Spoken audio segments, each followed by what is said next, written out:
Hey guys, Sly here, and before we get into this, I want to let you guys know that this is actually a re-upload of the longest tier list stream to date that I've done on the SlytheWarrior tier list series, and so this is a bit of a long one, so I recommend you guys listen to this over the course of a couple days. And if you aren't able to handle that, that is completely fine. This isn't really necessarily like the most necessary list for someone to listen to.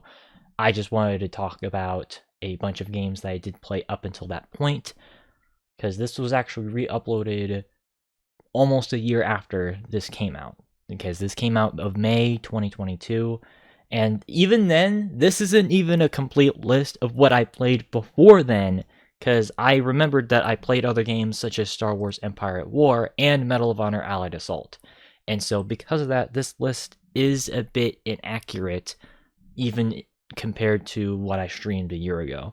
And so do take this with a grain of salt. If you want more information on what I did play, I do actually have a wiki down below documenting everything that I did play up until today, of this recording. And so do keep all of that in mind because, well, this is a long one. And so I hope you guys don't mind that. And if you guys want to check out some other things, obviously check out the links down below as well. And check out the rest of the series that has been uploaded thus far. Without further ado, I hope you guys do at least enjoy. Hello, ladies and gentlemen, and welcome back to yet another episode of the SlytheWarrior tier lists. So, I know yesterday was a bit more of a sort of grim and just kind of sad stream, which I do apologize. However, I think just to make up for how sad that was, let's have a little bit something that's a bit more lighthearted in general. Just a little bit to just kind of get out of the that sort of slog or whatever.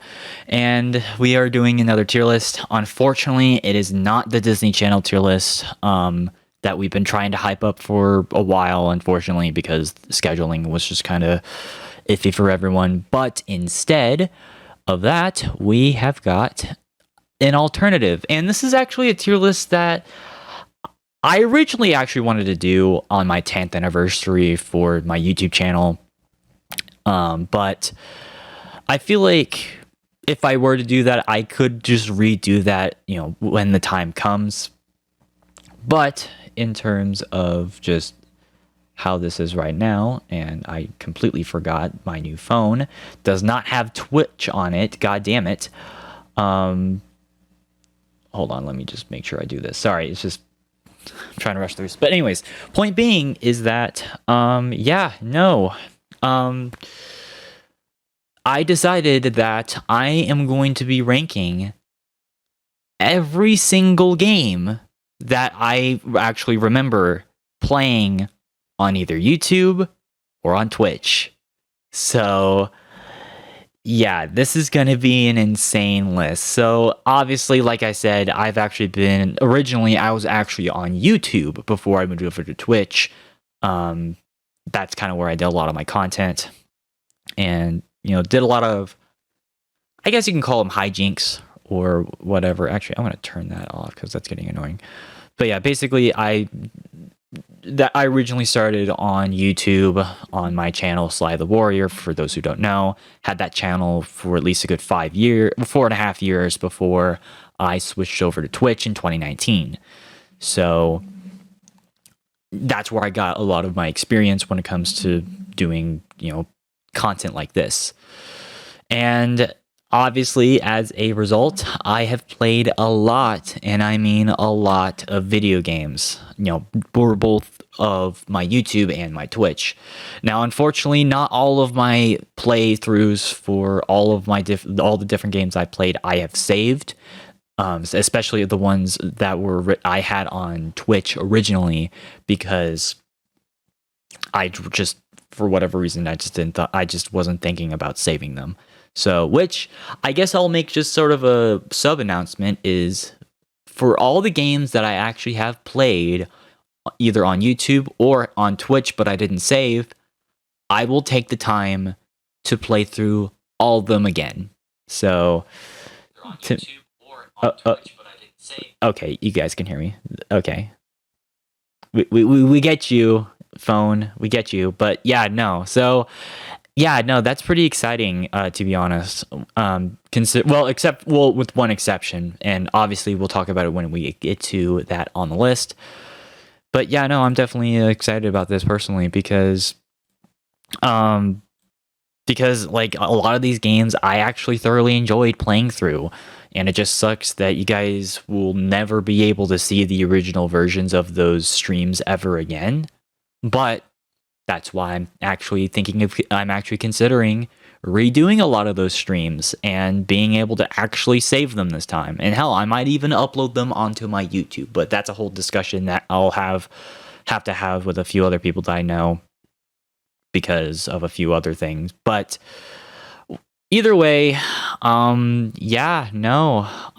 is gonna be an interesting project, but obviously that's for future streams to come. As for this particular stream, of course, we are talking about just how I currently feel about the games that I've played on my streams or the games that I've talked about on YouTube. So, and get this, this is another long list. There are 168 games I've played or have talked about on my YouTube channel.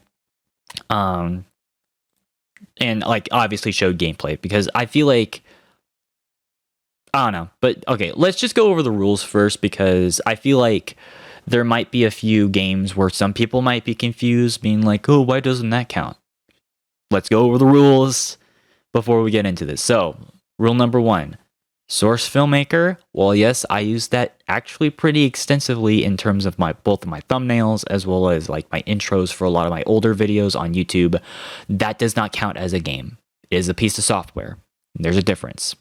The only thing that links it to a video game is the fact that it uses the source engine.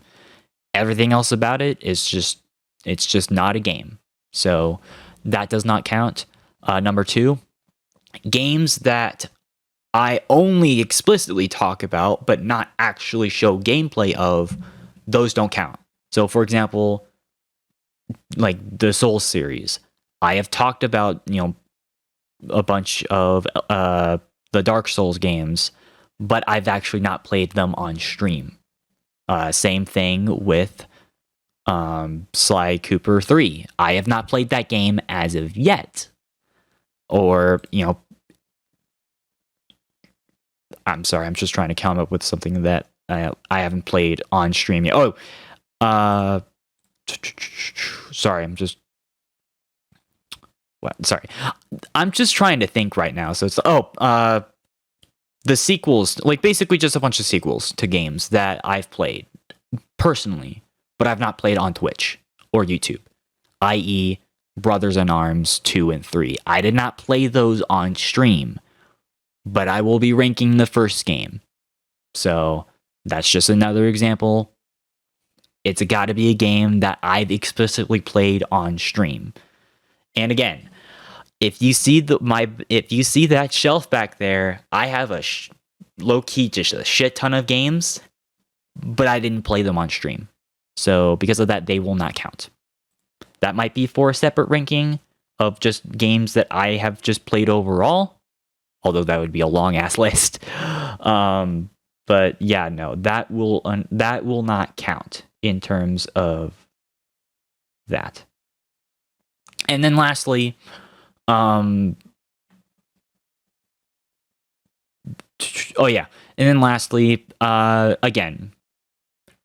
I will fully admit, and I even gave credit to the people who actually did. I remember, this was a really dumb thing on it, like, though, to be honest, but I do remember there was a lot, like, in a lot of the reviews and like the top 5 videos I did back in the day, I kind of took other people's video and use that to basically showcase my points. Granted, obviously, I can pretty much record whatever game I want, and like I wouldn't do that anymore. It's just I didn't have the equipment at the time. Like I didn't have the freaking HDMI splitter that I used for my PlayStation 3, nor the HDMI. Hold on. Okay, I'll just show the case, the PS2, or like the PlayStation 2 HDMI AV cable converter. And also, you gotta remember, I had a shitty PC before like 2018. So because of those 3 things, I kind of took a lot of footage from a lot of other people. Again, I would not do that anymore, because at the end of the day, like, it's literally other people's content. So, but you get my point, is that, like, even though that wasn't my gameplay, that will still count because it's still gameplay at the end of the day. So, and again, I played. And as a matter of fact, because of that, there were some games that I just completely forgot I even, like, talked about, but I had gameplay of. Or hell, even, like, a lot of, like, you know, old videos that I actually remember playing on YouTube, but I deleted over time because, honestly, again, a lot of my old YouTube stuff is just garbage. Like, I'm just going to be quite frank with everyone here. Okay, I have hidden a lot of the videos, but, like, don't go watch my old content. It's pretty cringe. There's a reason why I recently just cleaned up my entire channel, and it's specifically because of that. So, but regardless, though, yeah, no, this is definitely, again, I'm excited to talk about this because I like to spark discussion, and this will be kind of interesting to kind of see how people feel about this. Now, that being said, obviously, this is not laid out like normally, just like with the February tier list.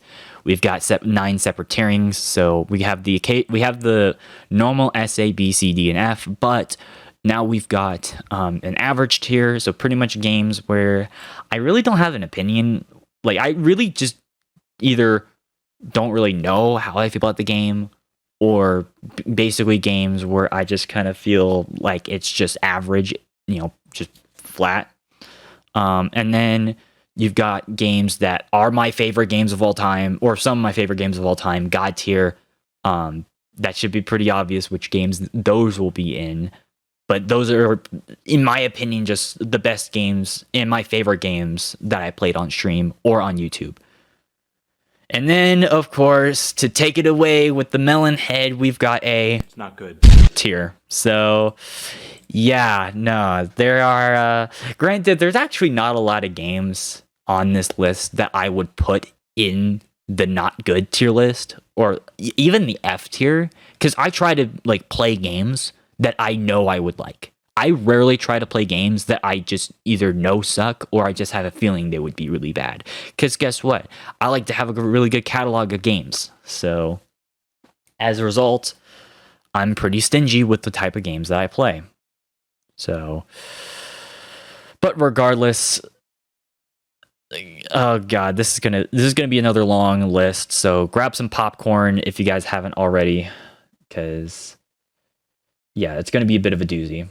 Before we do that, though, I am going to make sure that the sleep option is not going to be annoying, because I recently got a new phone this past weekend, and a lot of the settings that were on my old phone did not transfer over to this new device, which is really annoying. So, yeah, how do I turn on this sleep?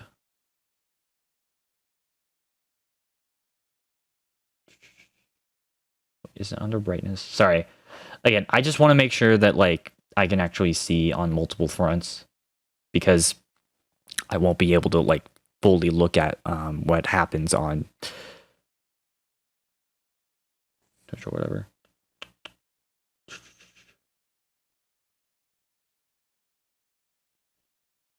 Oh my god, this is so dumb. Oh, there it is. Oh, there's no... Okay, that's dumb. There's no way to turn... Oh, that's lame. There's no way to turn it off.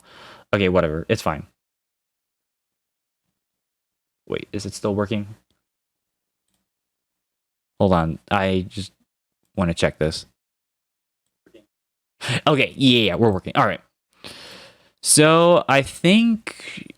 Yeah, I think we could just jump right into this. So, now that being said, there are a ton of games that I actually have talked about in the past that are on this list. So actually, before we get into that, though, I think we should probably put the ones that are obviously going to be in God tier. Because if you guys know me, of course, you know these games are going to be God tier. Like, because they are two of my favorite games of all time. Sly Cooper and the Thieves Raccoonus and Sly 2 Band of Thieves are amongst my favorite games of all time. Like, Sly Cooper is my favorite gaming franchise of all time. I've made this pretty clear in the past. Hell, the name of my channel comes from Sly Cooper. If that doesn't give you the hint, I don't know what will, because these are two of my favorite games of all time. Like, not even a shadow of a doubt. Like, Sly Cooper and the Thieves Raccoonus, it was the very first game I ever played. Like, it's my baby game. Like, these two are my baby game, but you get my point. Is that, like, this was the first game that I remember playing whenever I was a kid. And hell, like I said, I have the original copies of these games. Like,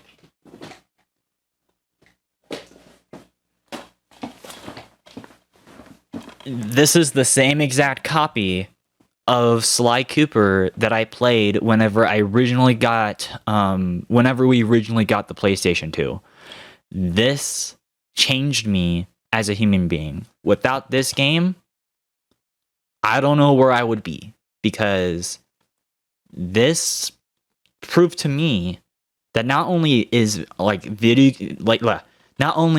were video games such a really cool just sort of art form, but also just digital media. This is the thing that got me into digital media, because it did more than just get me into video games. It also opened me up to listening to a lot of the bands I listened to, like Green Day and Fall Out Boy at the time.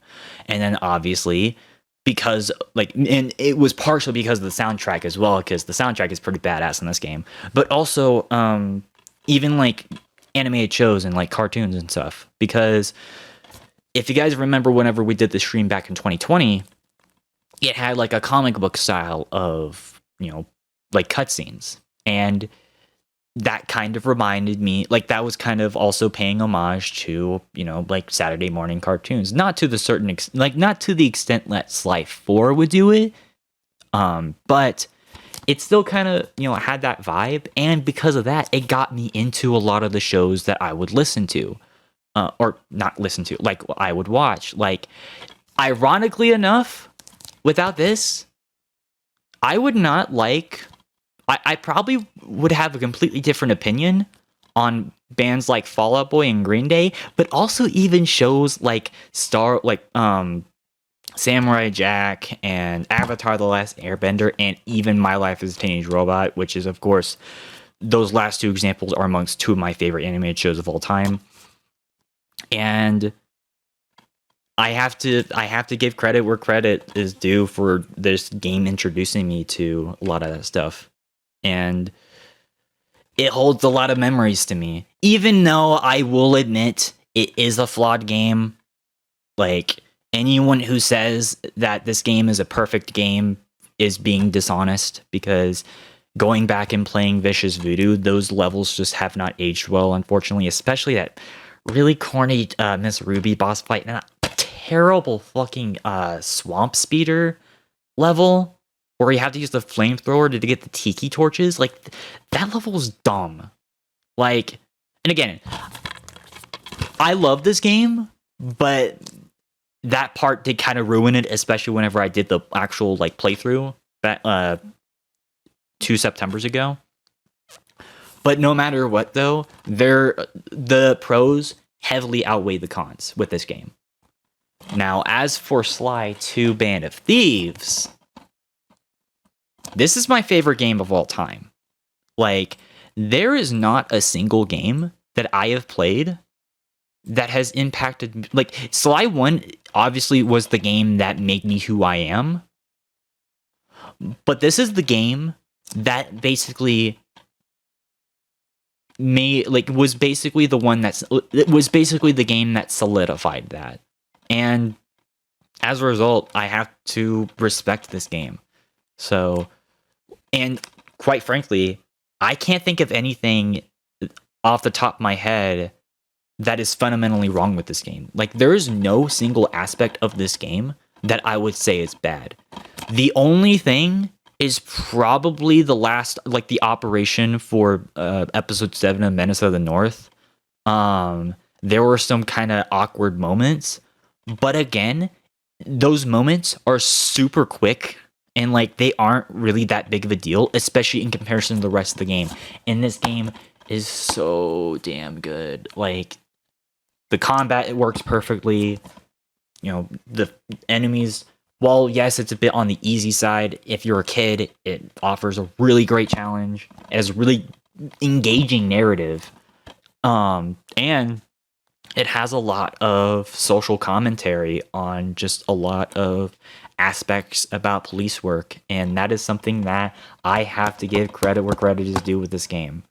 Like, Kevin Miller, if you somehow ever stumble upon this, but I just want to say thank you for being able to portray my favorite character in such a, just quite frankly, badass way.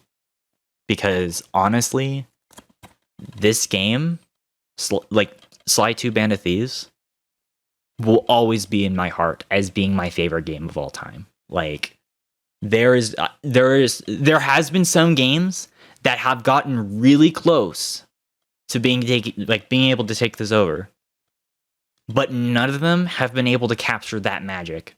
And that is something that, honestly, I don't think I ever will. Which is a bit of a shame, but at the same time, it is a true testament to what this game was able to achieve back in in 2004. Which, by the way, 2004 had a lot of also like other awesome games. So don't make the mistake that 2004 was just filled with crap. No. There were a lot of good games from that year. And this, obviously, in my opinion, is the magnum opus of that era. And again, it just holds so many memories to me. So because of that, actually, as a matter of fact, specifically because of that,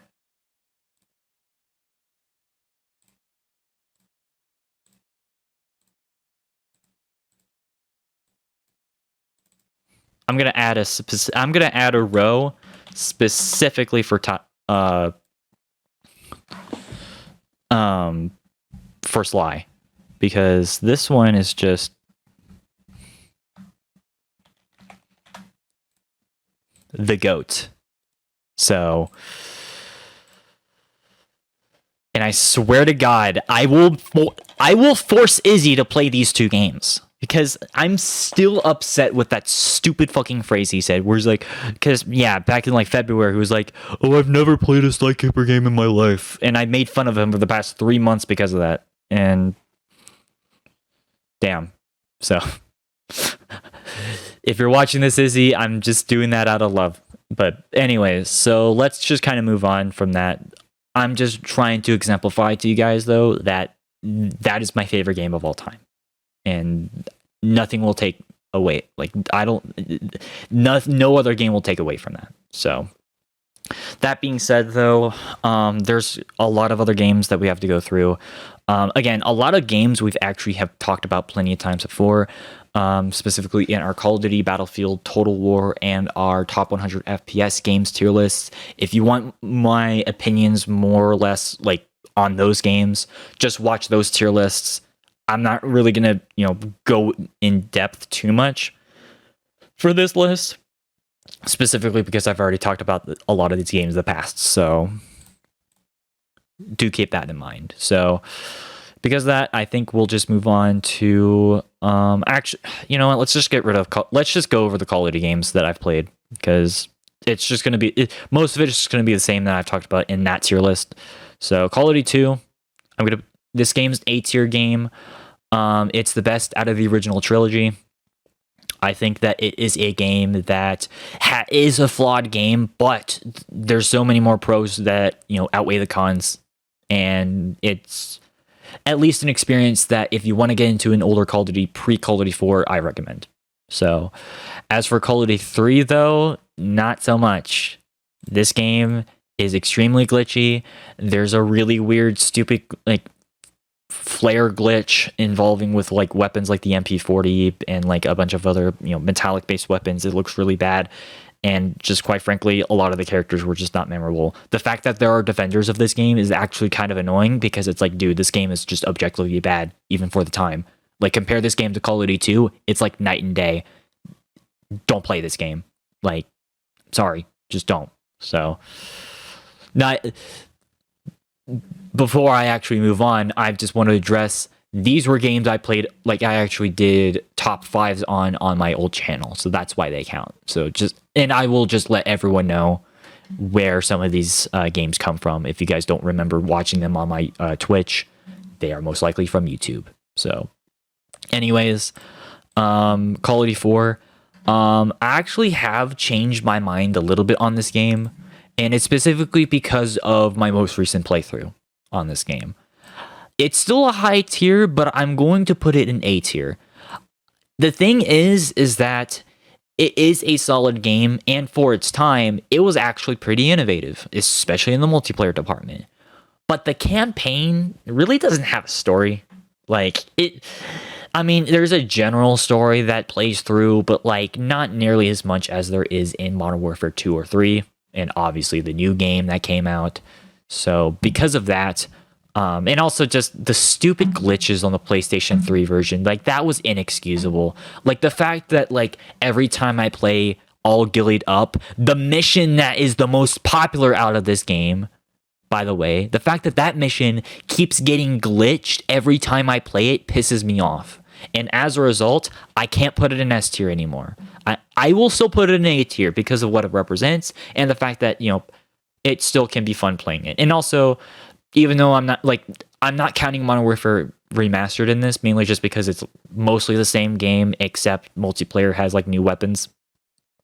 I actually do enjoy playing Modern Warfare Remastered multiplayer, but I would put it in the same tier, A tier. So good game, just glitches ruin it, and campaign is not as good as I remember. So what is as good as I remember, though, is World at War. This is an S tier game. Like, campaign, specifically the Russian campaign, is way better than it has any right to be for a Call of Duty game. Multiplayer is fun still. Obviously, zombies. We already talked about the Call of Duty zombie maps on that separate tier list. If you want my opinions on the World at War maps, go watch that. But it's a good game. I definitely prefer it over Call of Duty 4, especially since it actually has the more value for your buck because of zombies, and also the fact that the PC version has 3 DLC instead of just 1 like Call of Duty 4. So worth it in my opinion, and honestly, I'd say it's probably the best World War II game. So there you go. Modern Warfare 2. I remember if this was like 2017, 2018, 2019, I would put this game in D tier. If this was like a little bit last year, or even like 2020, I probably would have put it in C tier. But I have grown on this game. I think it is just an average game. I still think the game is overrated as hell, because there's way too many plot holes in the game that is just convoluted as fuck. Also, multiplayer, when it's fucking broken, it's not fun. I don't care what people say, that shit's not fun to play in 2022. The fact that people still defend that aspect of and being like, oh, but it was fun back in the day. Like, no, it's not. It's not fun to get randomly exploded by new tubes and danger close one-man army every other match. It's not fun. So stop defending bad game design from that, even whenever it was from an era where gaming was actually good. Because if I can criticize my favorite games of all time, you can criticize Modern Warfare 2. That's my point. So it is what it is. Anyways, Black Ops 1, this is another game I would put in S tier. And I've made this pretty clear before. It has the best campaign for Call of Duty and the best multiplayer for Call of Duty. No doubt not a shadow of a doubt in my mind. Zombies, I have grown on. I used to not care for it as much back in the day, but now that I've grown on a lot of the other maps, I actually appreciate it. I still don't like Moon. Nothing will change my mind on that. Black Ops 1 Moon sucks for zombies. But everything else is, every other map I can at least stomach. Even the World at War remakes. And again, like I said, multiplayer actually was fun. I remember I was playing the multiplayer, I think, a month and a half ago, because, I was finally able to play it on my PS3, and I had so much fun on it. And that was probably the first time I had like genuine fun in a multiplayer shooter game in at least a good like 5 months. So the fact that this game was able to really rekindle that, at least for a little while, is something I have to appreciate. And I don't know, but generally speaking, though, I do think that these two games are the best Call of Duty games. Like, the fact that, both these games get overshadowed by Modern Warfare 2 is a little bit sad, but it is what it is, unfortunately. Speaking of Modern Warfare 3, I would put this game... I'll go with a high B for now. I know that's a little bit lower than last time. That's really only held up.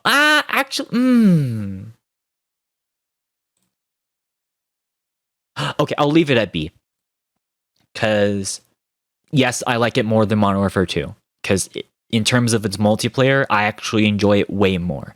It still has its bullshit, though. Specifically, the freaking IED explosive device bullshit. And some lag compensation, which was annoying. And also some of the Spec Ops missions weren't as good as they were in Modern Warfare 2. But campaign, I actually think it's the best out of the Modern Warfare series. Surprisingly enough, like, I thought that one held up the most out of the trilogy I played through earlier this year. And survival is still fun to play. And just like with Black Ops 1, I was able to play I was able to play the multiplayer, and I actually had like some unironic enjoyment. Again, not as much as I did with Black Ops 1, but it was still fun nonetheless. Definitely do recommend it. Black Ops 2, I would put this game in A tier. This is another game that is flawed, but is still enjoyable in a lot of ways. Like, it has the campaign obviously has a lot of replay value because of the multiple endings. The strike team missions were cool to play through. Multiplayer, it was hit or miss. It wasn't as bad, in my opinion. It's not as bad as Modern Warfare 2 when it comes to like a lot of bullshit that happens. But there are a lot of those moments similar to Modern Warfare 2 and 3 where it's like, but thankfully, I can still have fun in it nonetheless. Obviously, zombies, besides Die Rise, that map is god-awful. And Transit, that map is just not fun. Or, as a little friend of ours would say, it's not good. All the other maps are fine. Nuketown, Buried, Mob of the Dead, Origins, they're fun. Most of the multiplayer maps, except for the last two DLC multiplayer, like the last two DLCs in terms of the multiplayer maps, they weren't all that great, but at least most of the base maps were fine.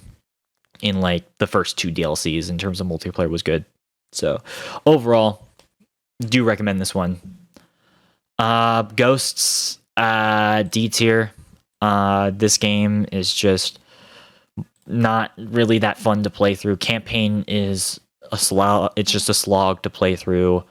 Multiplayer is annoying and just really not that fun to play through. It does have its moments, but like, that's just a common pattern with Call of Duty games. So, and as for the Extinction, it's fun, but at short bursts.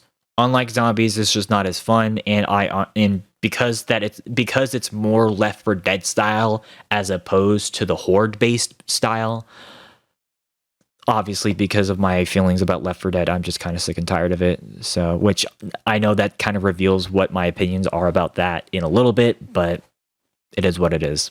So, also they ruined Spec Ops or Survival or whatever. They made it really bad. Safeguard, bad. So yeah. Advanced Warfare, F tier. This game literally has one of the most forgettable campaigns. But also more importantly though, the parts that are memorable are so dumb. Like the fact, like a lot of the dumb plot points, like freaking Kevin Spacey's character declaring war on NATO, even though he nearly joined NATO. And just a lot of the cringy dialogue and just a lot of just bland mission design and basically trying too hard to do what Black Ops 2 did in a lot of ways. It just wasn't fun. Multiplayer is just way too inconsistent. The advanced movement just does not work in this game. Survival, while better than it was in Ghosts, that's not saying much, because again, that exo movement was just too much. And you guys already know how I feel about exo zombies. I hate it so much. It's not good. Yeah, it's bad. So okay, I will stop using that for a little while. I'm just trying to prove a point. This game's bad. I don't care what some of my personal friends say. This game's dog shit. So, thankfully I only spent like $20 on the entire game as opposed to fucking $70 or even $100, but whatever. Anyways, Black Ops 3. So this is another tough one because there are aspects that are really, really good about Black Ops 3, and there are aspects that are really, really bad about Black Ops 3. Like, I think the only things that are holding this game up is zombies, Dead Ops 2, free run. That is it. Campaign's garbage. Unlike the Ghosts, where it's just the most by the books numbered Call of Duty game in terms of its story and just how boring it is, this game is convoluted as fuck for no goddamn reason. It has the opposite problem, and as a result, it's confusing on what even the hell is going on. Not to mention, there's just like with Advanced Warfare, pretty forgettable outside of the train go boom meme. I am not joking. Multiplayer? No. I don't care what people say. I don't like this game's multiplayer, especially since this was the game that really made supply drops fucking annoying as hell. Yes, they were Advanced Warfare, but in this particular game, fuck no. This was pay to win. And I can't defend that. Also, Nightmares was a mistake.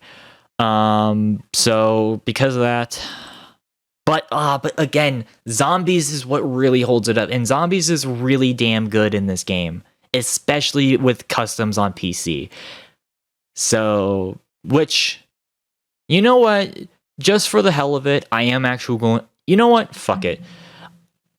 I'm gonna add another rule. Mod support is allowed to be talked about. I didn't talk about it with a World of War because I feel like that would be cheating. But in this particular case, because Black Ops 3 has modded support, I am going to put this game in average.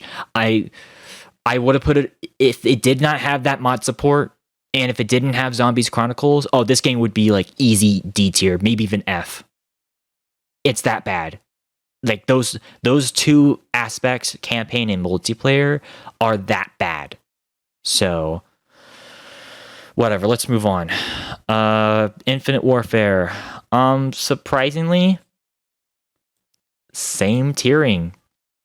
But for different reasons, actually. Because it's actually the campaign that's really good about this game. And then Zombies is kind of mixed.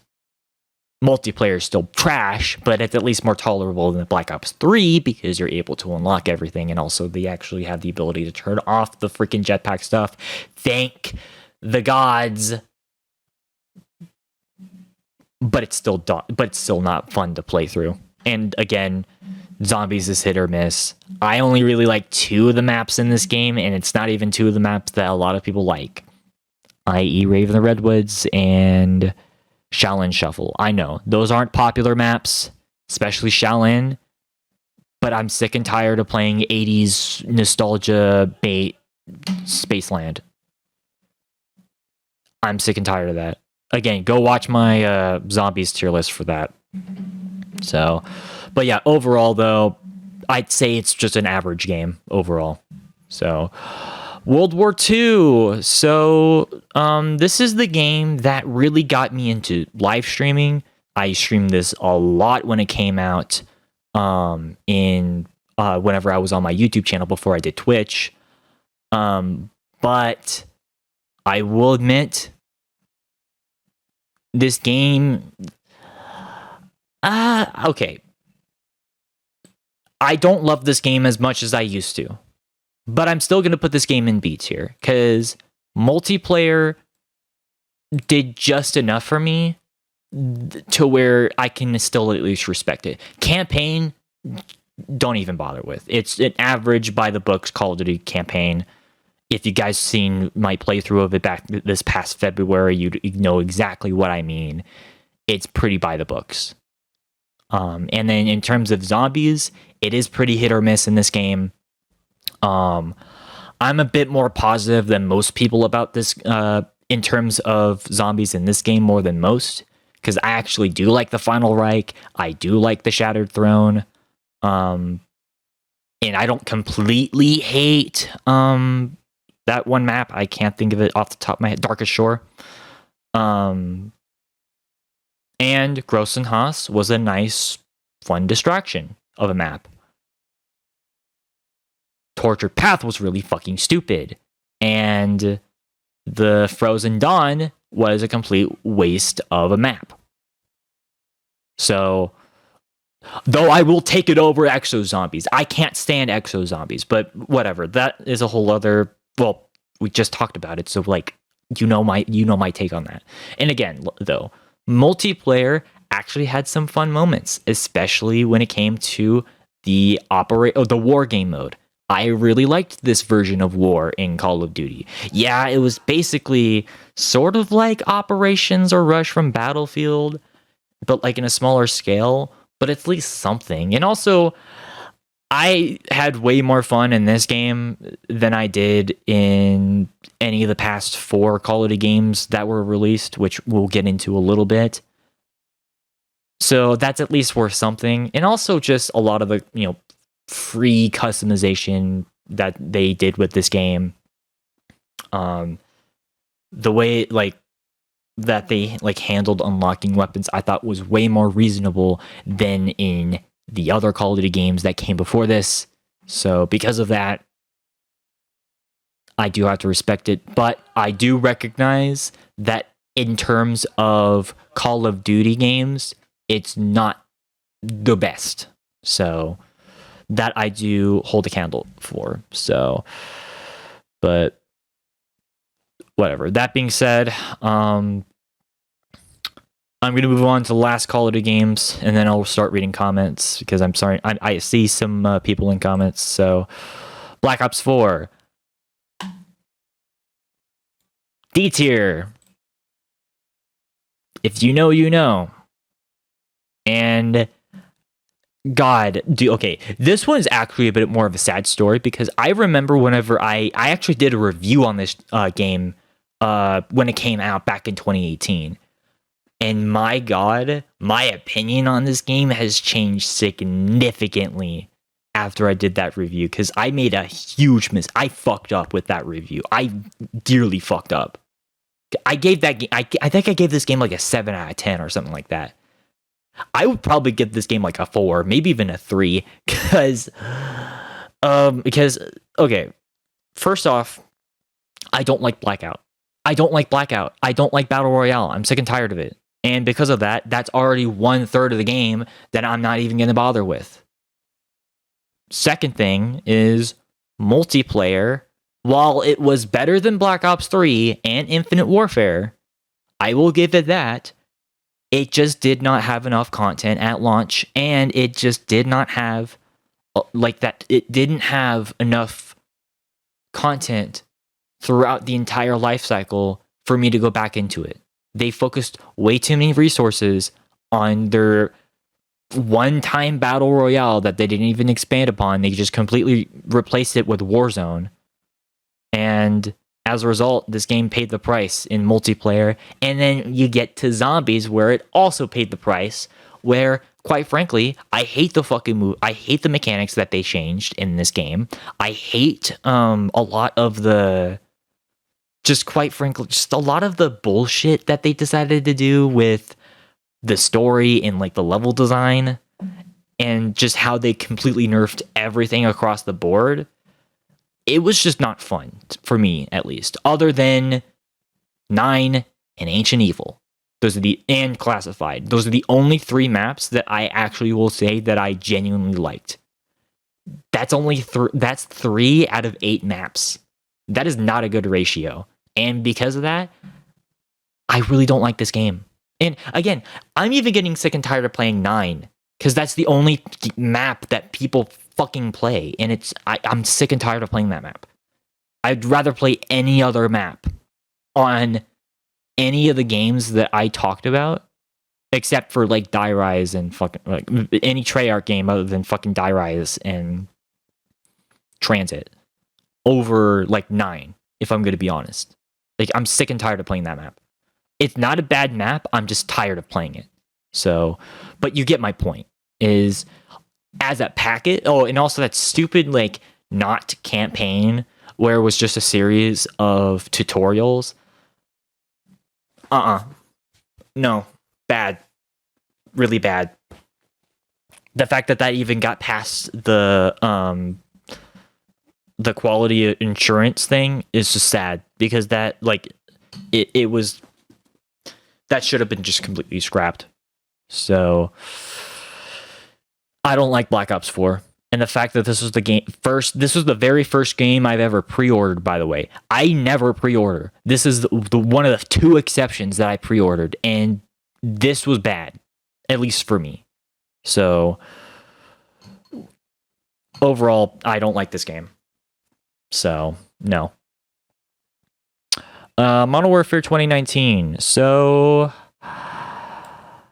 honestly, my opinion has swayed back and forth with this game. This was pretty evident whenever I did my Call of Duty tier list before, and I still kind of feel that same way. Campaign is amazing. Like, easily one of the best Call of Duty campaigns, by far. Especially with just how they, like, the new portrayal of the different characters and all that fun stuff. That is something I actually really do like. Multiplayer, though, again, common pattern, is hit or miss. Sometimes I feel like I'm doing really well. Other times I feel like I'm getting curve stomped, and it's really annoying. And it is because of the stupid, can't think of what it's called, skill-based matchmaking. That is the thing in the game. That is not something that people made up. It is something that was leaked in the Modern Warfare and Black Ops Cold War patents. It is something that was purposely designed to be in the game. So, as a result, I gotta put this game in average. I hate that I've been talking shit about the Infinity Ward games, and the fact that I don't like a lot of Infinity Ward, because I don't hate Infinity Ward. I thoroughly enjoyed a few of the games. Like, I actually thoroughly enjoyed quite a few of the games that they have come out with. But like basically since Modern Warfare 2, they have been pretty bland, in my opinion. And unfortunately, when it came to its multiplayer, again, way too inconsistent for me to have constant enjoyment. Then we get to Spec Ops, which, oh boy, that's all I've got to say. It is the definition of not good. Yeah. Thankfully, Survival was actually fine. Survival was fun. Spec Ops wasn't, though. So next up, we've got, okay, whatever. You get my point. That's my feelings about Modern Warfare. Then we get Cold War. Now, Cold War is better than Black Ops 4. I will fully admit that. I would rather play Cold War than Black Ops 4. Unfortunately, though, I'm still going to have to put this game at a C tier, exactly like I did back whenever I did. Sorry. Like, what was I about? Wow, I just completely forgot what. Oh yeah, campaign. Campaign is actually really good in this game. Again, similar to Black Ops 2, it had wow, why can't I think today? Okay, no. It had multiple branching storylines and it had multiple endings. That's what I was trying to say. And also, I like a lot. I actually did like the characters. Adler was cool. The character that you were playing as, I liked a lot. Like, I basically liked that whole dynamic. Was it a little bit too much like Black Ops 1 in a lot of ways? You could say that. I can understand that criticism. But overall, I actually thoroughly enjoyed this game. Or at least its campaign. Again, though, there's a massive but. And just like with Black Ops 4, it was the fact that this game just did not have enough content at launch. And honestly, you can make a good argument that it still does not have the content that it needed. Like, zombies, there's only 4 regular maps. 4. Where did that development go? Oh, I know exactly where it went. It went to freaking Outbreak. But I don't care about Outbreak. Like, yeah, it's fun. It's a fun, I'd see it as a fun distraction, but not as a complete replacement. And because of that, I, as someone who actually personally feels I actually prefer the classic style of zombies, I feel like I got shafted. Same thing with multiplayer. Had 8 multiplayer maps at launch in total. 8. And 2 of them were only for specific game modes until like later patches. So only 6 maps at launch, regular maps. That is insulting, especially for the $70 that I spent because I wanted to play this on PlayStation 5, and I still don't have my fucking PlayStation 5, and it still doesn't have the content that I wish it had in the game. And yes, I did. This is the other game I pre-ordered, and I massively regret it. After this, I'm not going to pre-order ever again. Don't worry. I'm not going to be stupid again. But the fact that this was even a thing is depressing and sad. That they just did not have the content. And that's my biggest issue. That and also just... that is my biggest issue. This game just does not have content. It's a good, solid base, but it doesn't have content. And that's my point. So that's why it gets a C tier. So then we finally get into the first game, well, the only Call of Duty game that I did not talk about on the original tier list because it was not out yet. Vanguard. If I were talking about this game, I would pretty much be kicking a dead horse. But this game is F tier. I streamed this as an April Fool's joke because I thought it would be funny. But all I got was just a bland and uninspired game. Now, I'm personally not like someone who fully agrees with the criticism that it's just Modern Warfare reskinned. Because I'm fine. That's the least. That's the least you can complain about this game. Because why? Because World of War is reskin of Call of Duty 4. Yet I like that game more than Call of Duty 4.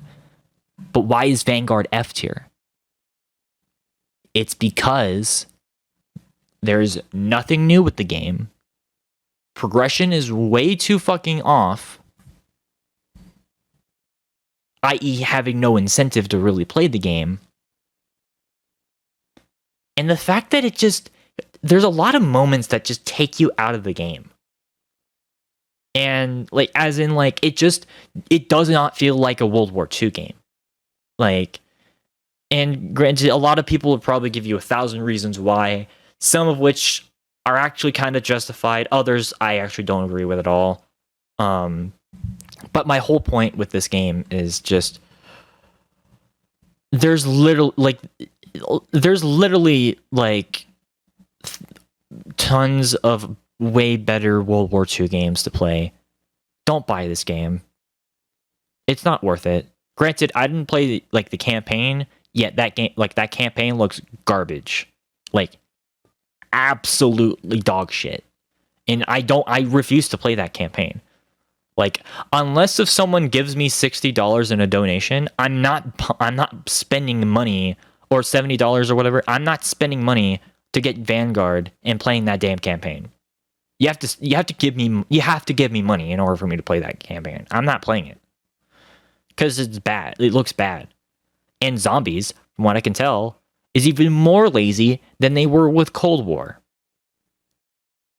Which, if that's the case, I'm out. I'm out of this franchise, which sucks for me because I've known about Call of Duty since the Call of Duty 2 days, or Finest Hour, mid 2000s. So that just kind of sucks to see. So, and yes, it is that bad. Anyone who said, "Oh, it can't be that bad," it's that bad, dude. I played it. It's that bad. It's one of the worst shooter games I've played in a while. And I'm not saying that in like a Half-Life 1 sort of thing. No, I'd rather play Half-Life 1. I complain about Half-Life 1 all the time. This game's bad. Don't play it. It will literally just drain you. So, God. So yeah, no.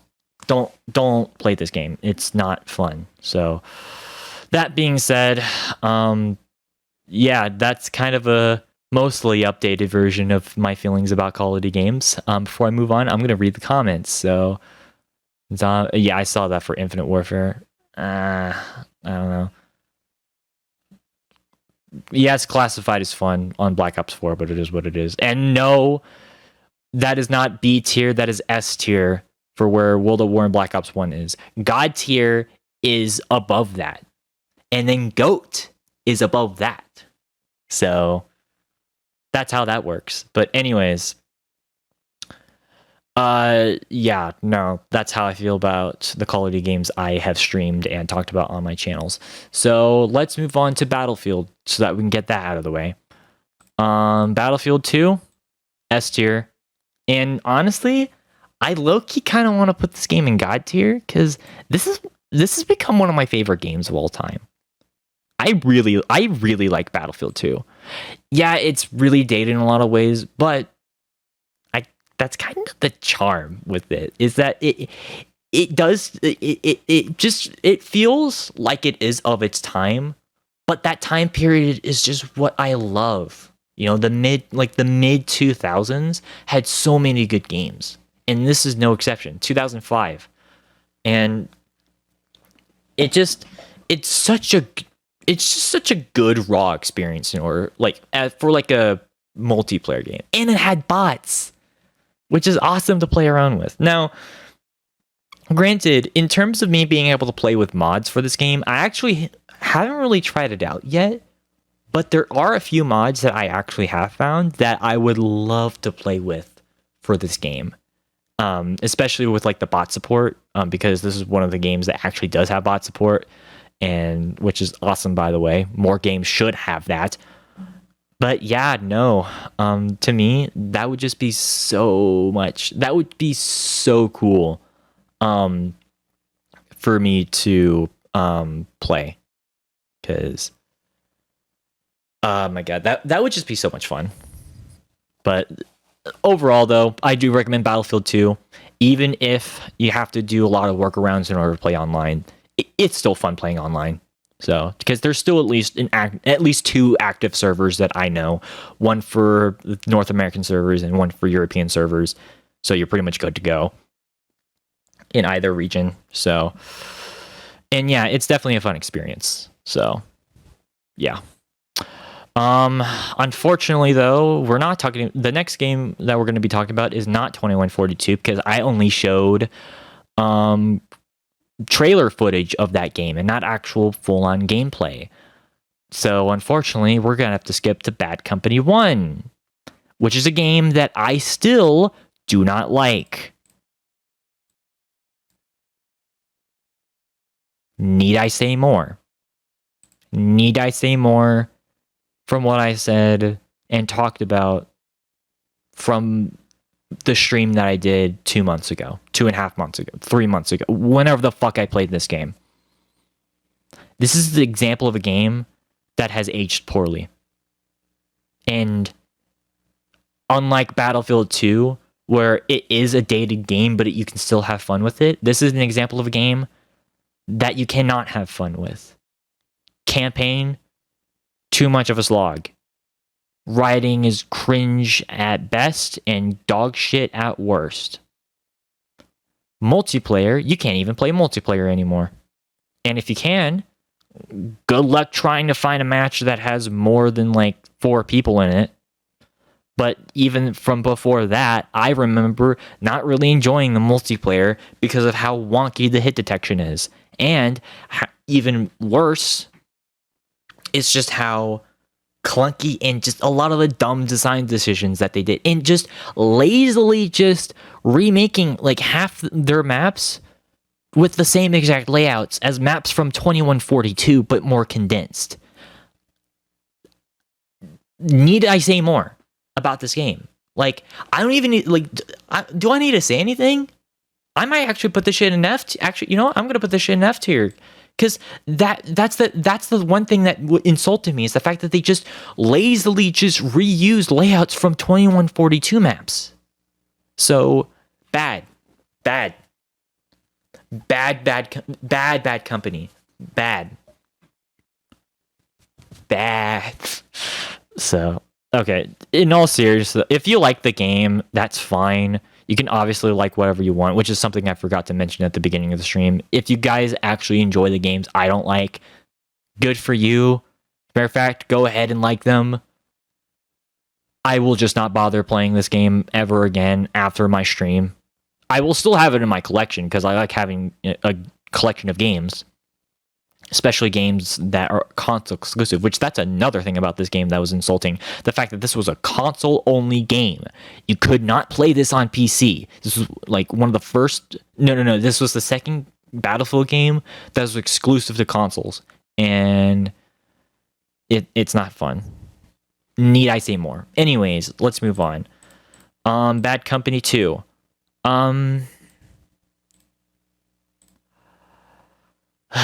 I mean, okay. I put this game in B tier whenever I did my Battlefield tier list.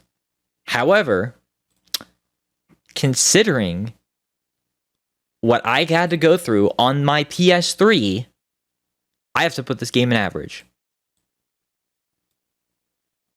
The amount of glitches and bugs and game breaking like things that happened on my PlayStation 3 was unacceptable.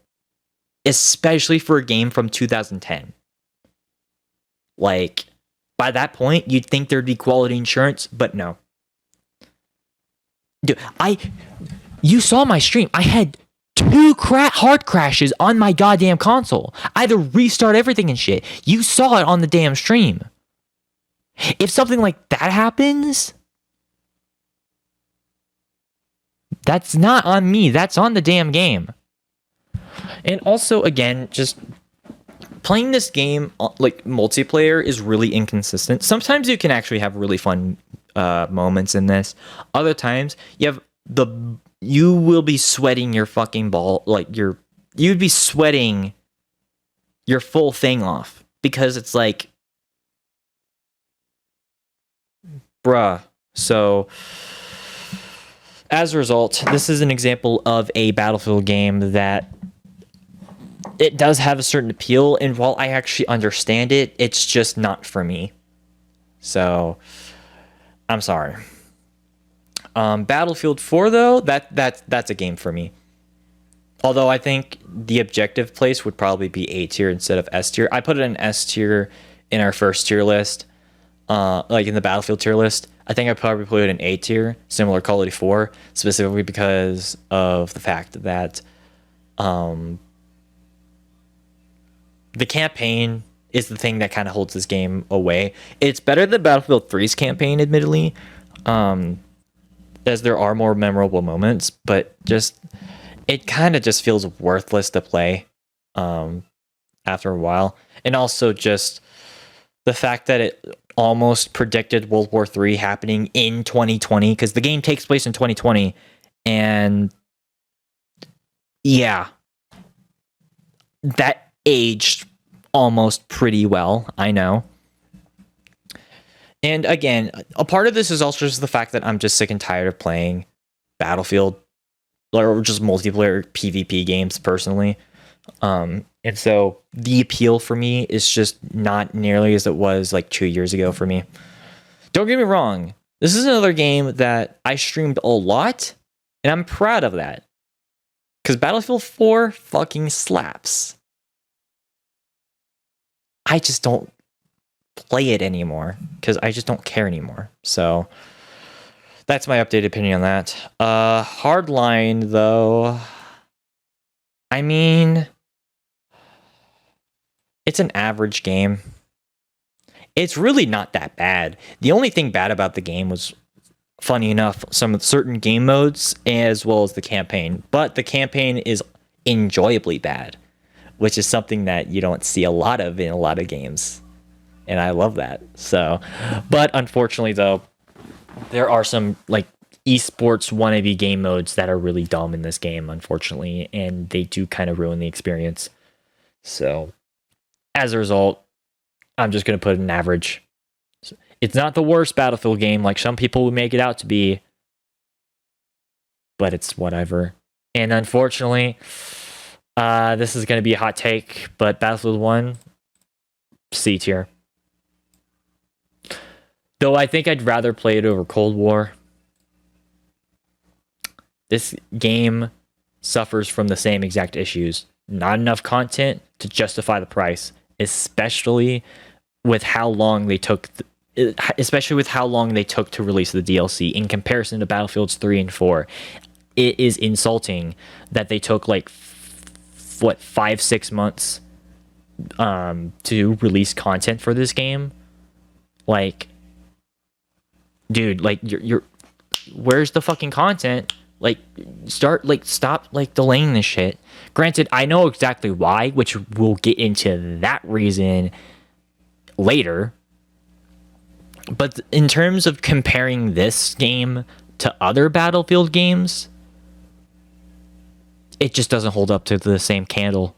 Like, this game at launch had less content than Battlefield 2. That is not okay. And also people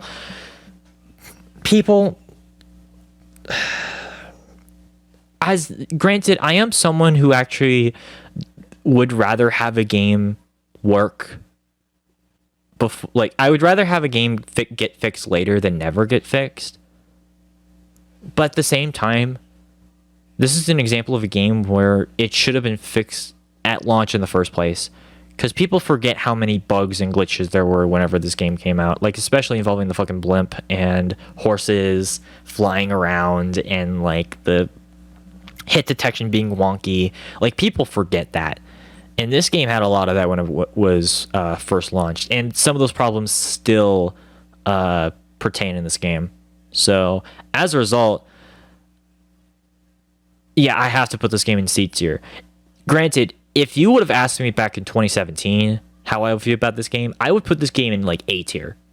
But as I've played more Battlefield games over the years and have gotten more experience with other first-person shooter games, it just doesn't hold the same candle. And again, this came from someone who actually loved the game when it came out. So some of you Battlefield players have to grow up.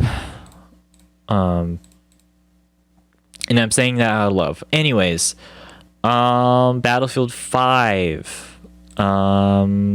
Yeah, D tier. Though I think I'd rather play this game over Black Ops. Actually, both of those games. Yeah, no.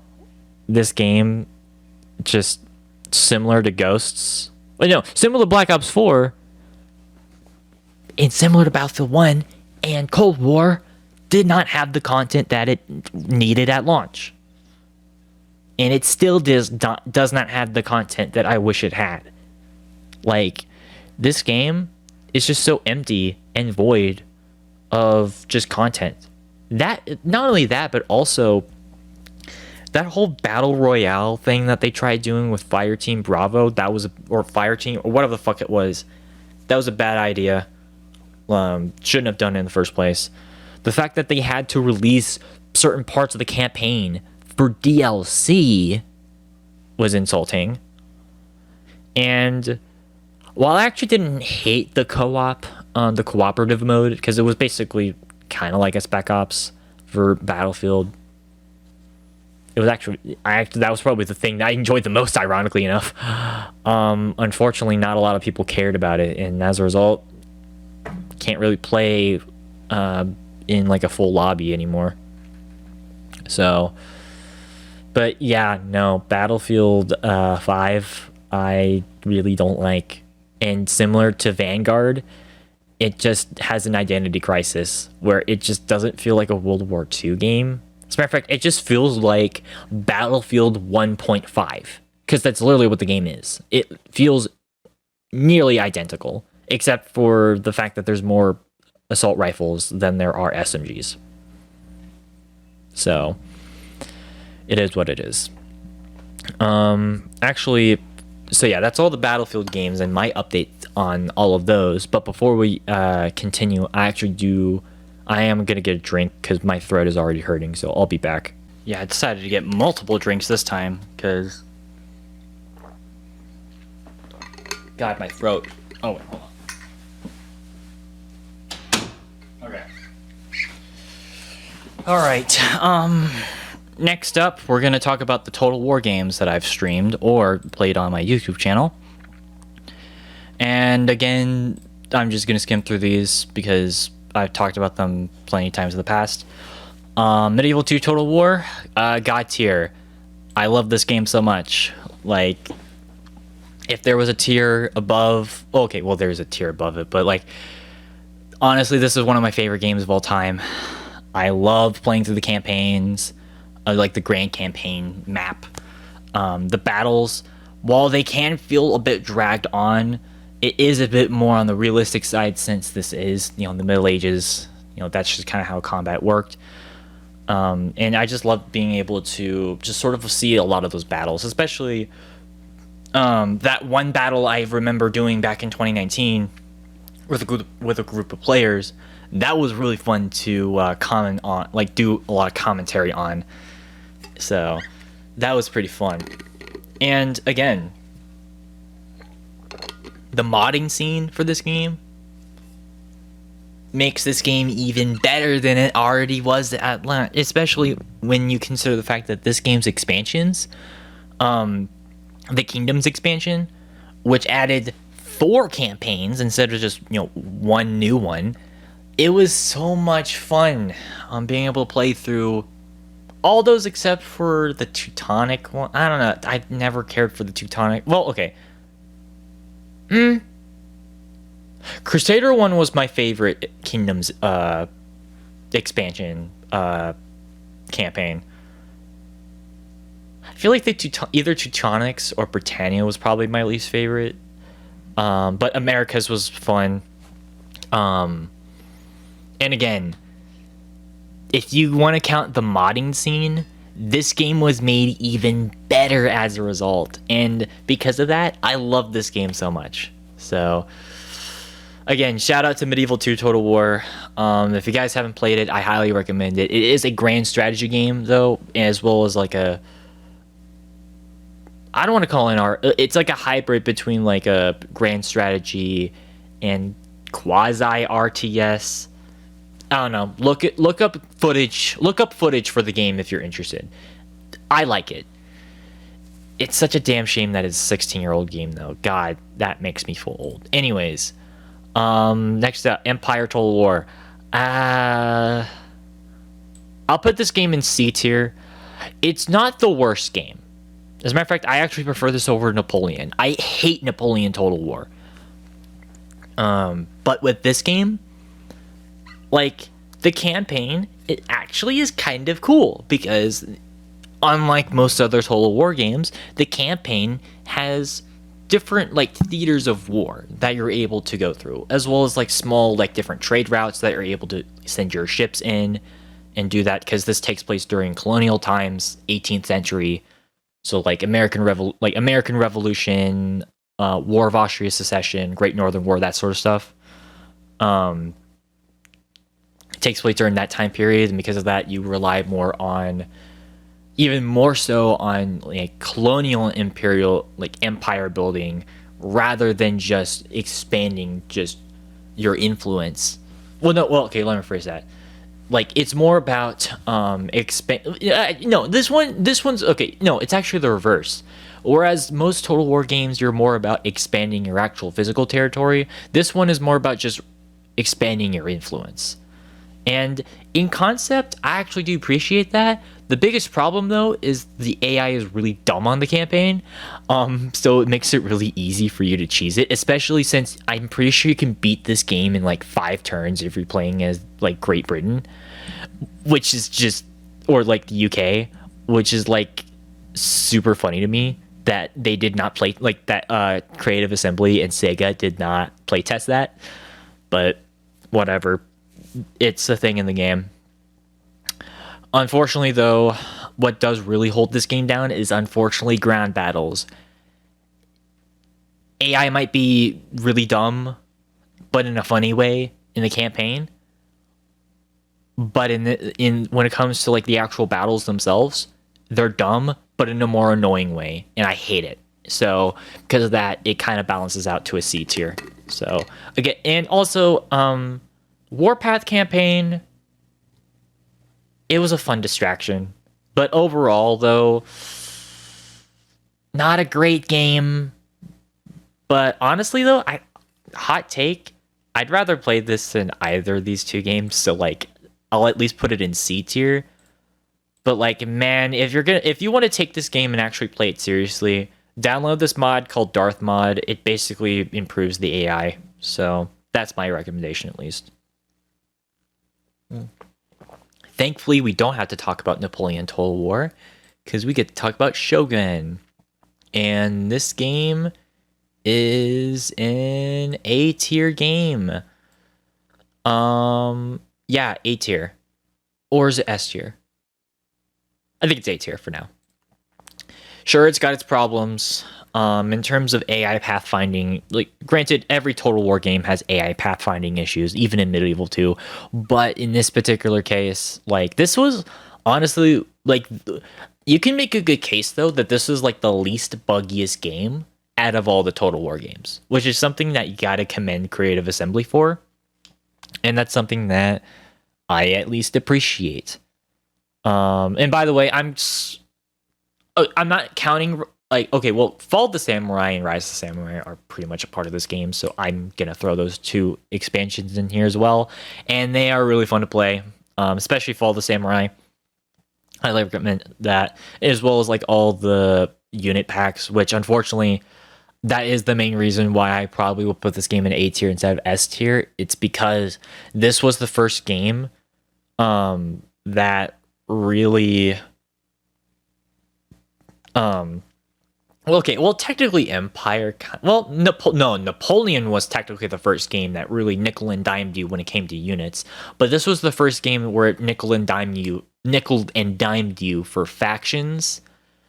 And obviously that's a huge, that one is pretty debatable between like the Total War community, but they still were fine, even though a lot of the units did kind of feel samey between each faction. But that's that makes sense. It's during the um Senjoku Senjo I sorry, I'm really bad when it comes to pronunciations. Basically the 16th century Japan, which was basically just a giant civil war going on at the time. So that's basically all you need to know. Sengoku period. There you go.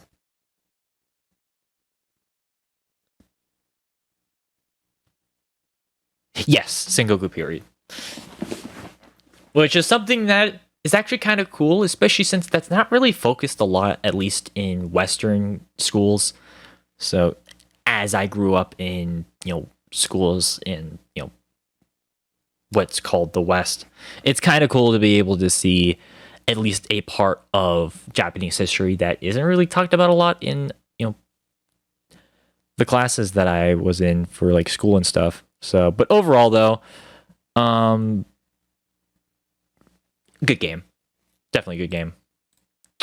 Then we get to Rome, which, yeah, no, this game was buggy as hell when it came out. And in a lot of ways, yeah, no, I can see why a lot of people don't like this game. That being said, though, after all the patches and after everything got ironed out, I honestly would probably put this game in a B tier. Is it as good as the first Rome? No. Rome Total War is objectively the better game, including like mechanics and stuff. But what saves this game is just the vast variety the vast variety of units and locations, and even just the amount of like expansion campaigns that came with this game. There were, I think, 6 side campaigns for this game, and then the grand campaign for like whenever you're playing through whatever you want, right? That to me is pretty cool. And just how extensive the different types of cultures and factions you're able to play through in this game is so vast. The fact that they even supported this game up until 2018, they supported this game for 5 years, which is insane to me. Like, that is dedication to making, honestly, a pretty decent Total War. Again, is it the best Total War game in the world? No. But I'd rather play it than Empire. Though I'd rather play Shogun 2 and Medieval 2 and even Rome 1. So, it is what it is. Overall, though, it's still now it's a solid game. If we're talking like 2013 or 2014, this would be an F easily.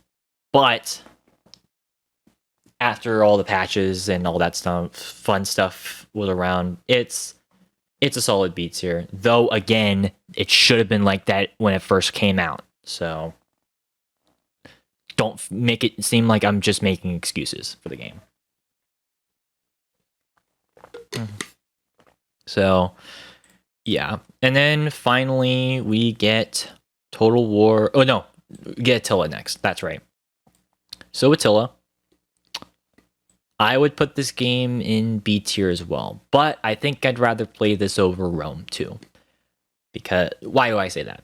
Because I think the campaign it's a bit harder than Rome 2, because Rome 2's campaign was just had a similar problem with Empire, where it was way too easy to really do anything in the game. Attila, at least there was a bit more of a challenge, though unfortunately there were a lot of aspects it just made it more bullshit, i.e. when it came to like diplomacy and like you trying to work with other factions and like empires. They would just refuse everything you fucking give to them, which got annoying as fuck in this game. Which is the main reason why it's not an A or S tier. It's because of just the fact that the diplomacy mechanics were just broken. And then, more importantly, certain factions are not fun to play as. If you're playing either as either the Roman factions or, ironically enough, any of the nomadic factions, you're not going to have a fun time. What I would recommend is playing as the Persians or the Sassanids, as they're called, and make that your first campaign. You will have a much more fun experience playing them, or even any of the Gallic or British factions. Or that one faction that's in like Northern Africa. those are what I would choose for as like your first playthrough. You have a much better experience playing as any of those factions rather than Rome, the Byzantines, or the barbarian factions, or even like the Scandinavian factions. So, and that's what, and also like battles are what really races this up are the battles. Battles are fun in Attila. Like they reminded me of a lot of the battles from Shogun 2. And because of that, I do recommend the game for that. So go play this game for at least the battles. Campaign is kind of but battles are fun.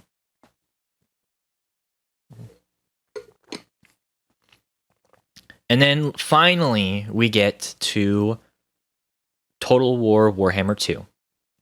So, yeah, I didn't play Warhammer 1 on stream. If I did, I'm just going to combine the two because they're basically the same game. So, granted, I have not played Warhammer 3 yet, but from what I've heard, that game turned out to be kind of disappointing for a few people, even though it does look really cool. But it doesn't have the Vortex campaign. It doesn't have the Mortal Empires campaign yet. Mortal Empires, which is the grand campaign that combines Total War Warhammer 1 factions with Warhammer 2 factions, it's really fun and is the main reason why this game goes in A tier.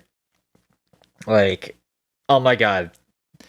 Being able to play as the different factions from the Warhammer Fantasy universe is so much fun. So, granted, if you want my opinions on that, go watch my Warhammer freaking tier list. I know. This is just a retread tier list. I know. I'm trying. But in all seriousness, though, this is a really fun game to play.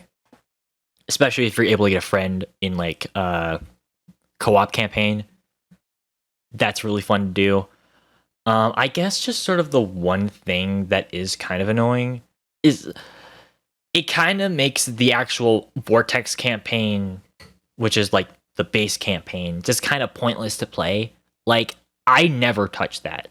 And like, I've only touched it like a couple times just to play with like the factions that are in the game itself, like that come with the Warhammer 2 game, as opposed to being a thing or whatever. Hold on, sorry, I'm noticing something.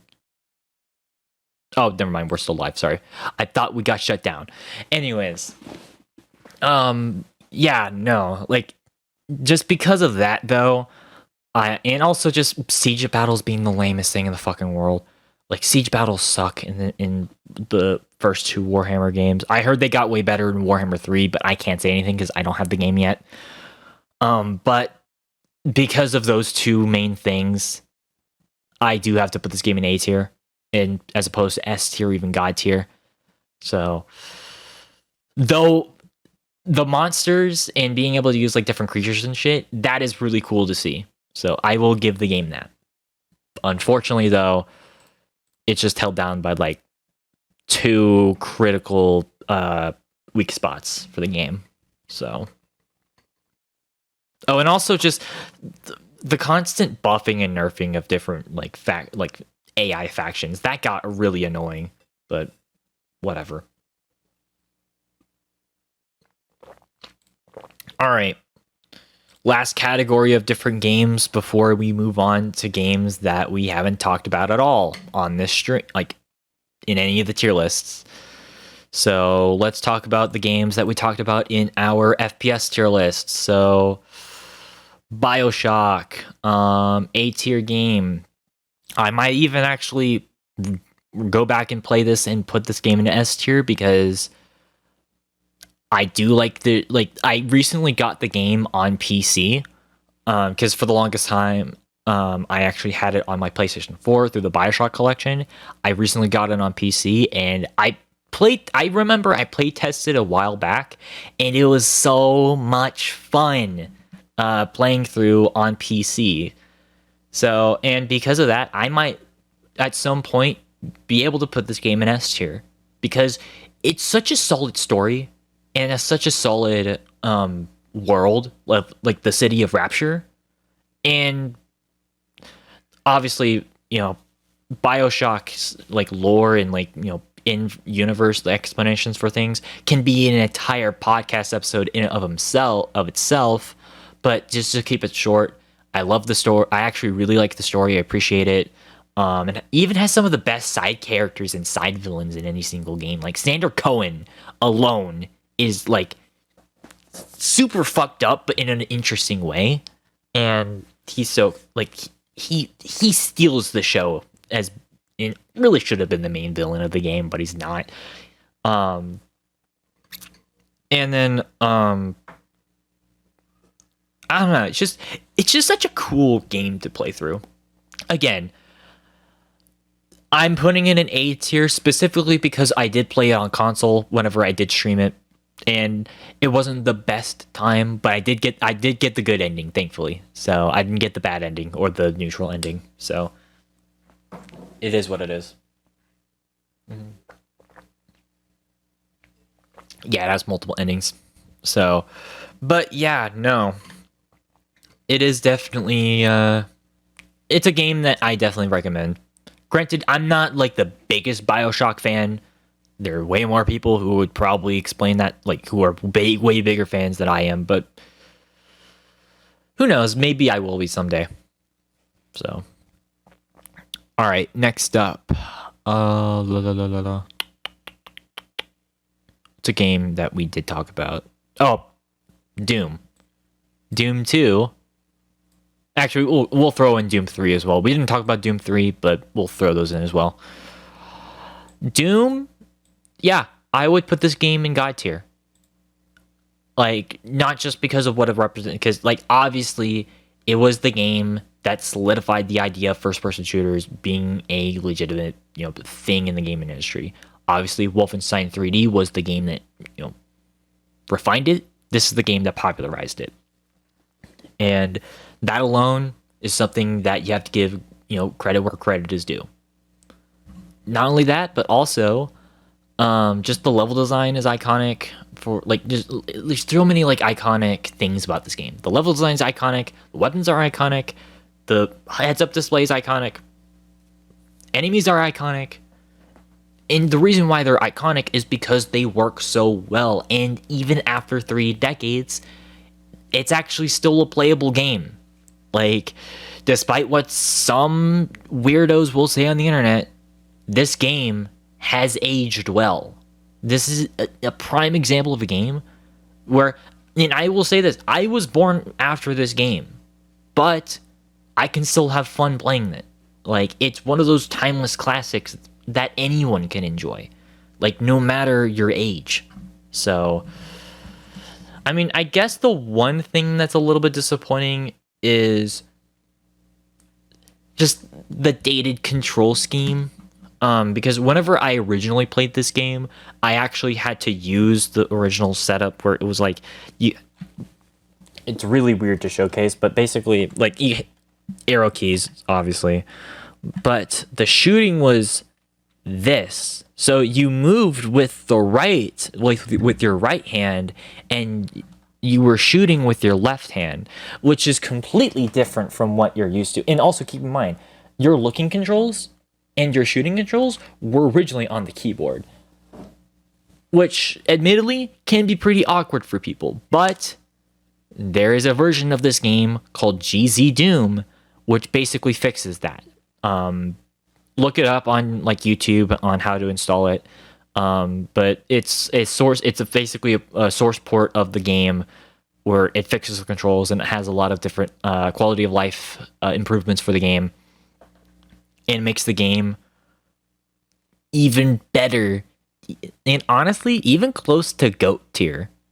It's like, that's how good GZ Doom is. And again, even without GZ Doom, I can at least look at the game and see for what it is for back in 1993. It is a game that is worthy of, the praise that it gets and what it got at the time. So, and I didn't even talk about mods, because again, the modding scene for this game is quality. This was the game that made the idea of mods popular. So much though that there were like full-on games, which some of them we'll talk about in a little bit, that were made that were like basically just Doom mods that they were able to be sold in stores, which is so insane to me. So overall though, Doom is an important game. Doom is actually a pretty amazing game even nowadays, and I do recommend it. So then we get Doom 2, which I've actually have warmed up to Doom 2. I used to not care about it that much, simply because whenever I first played it, again, I had that it was the really awkward controls.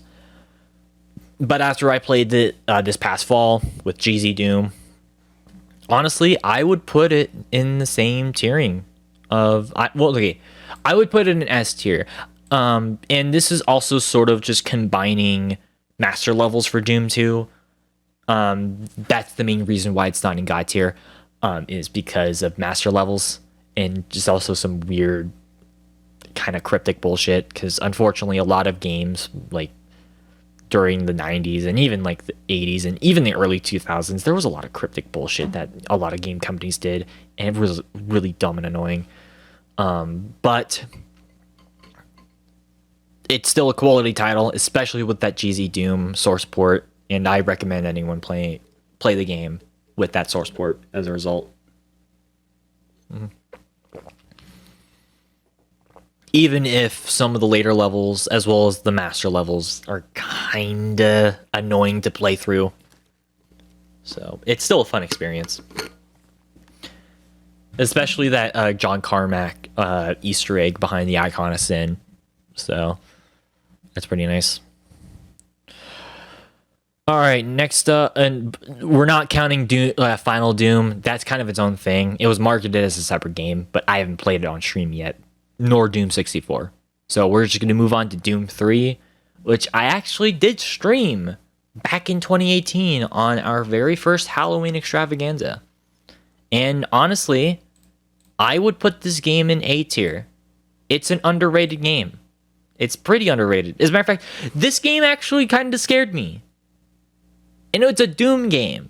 Like, you wouldn't think that would scare me, but lo and behold, it did. Like, I thought this game was so creepy. And not only that, but also just the atmosphere was so cool. And, like, the enemies looked really cool in this game. Granted, the voice acting is kinda eh.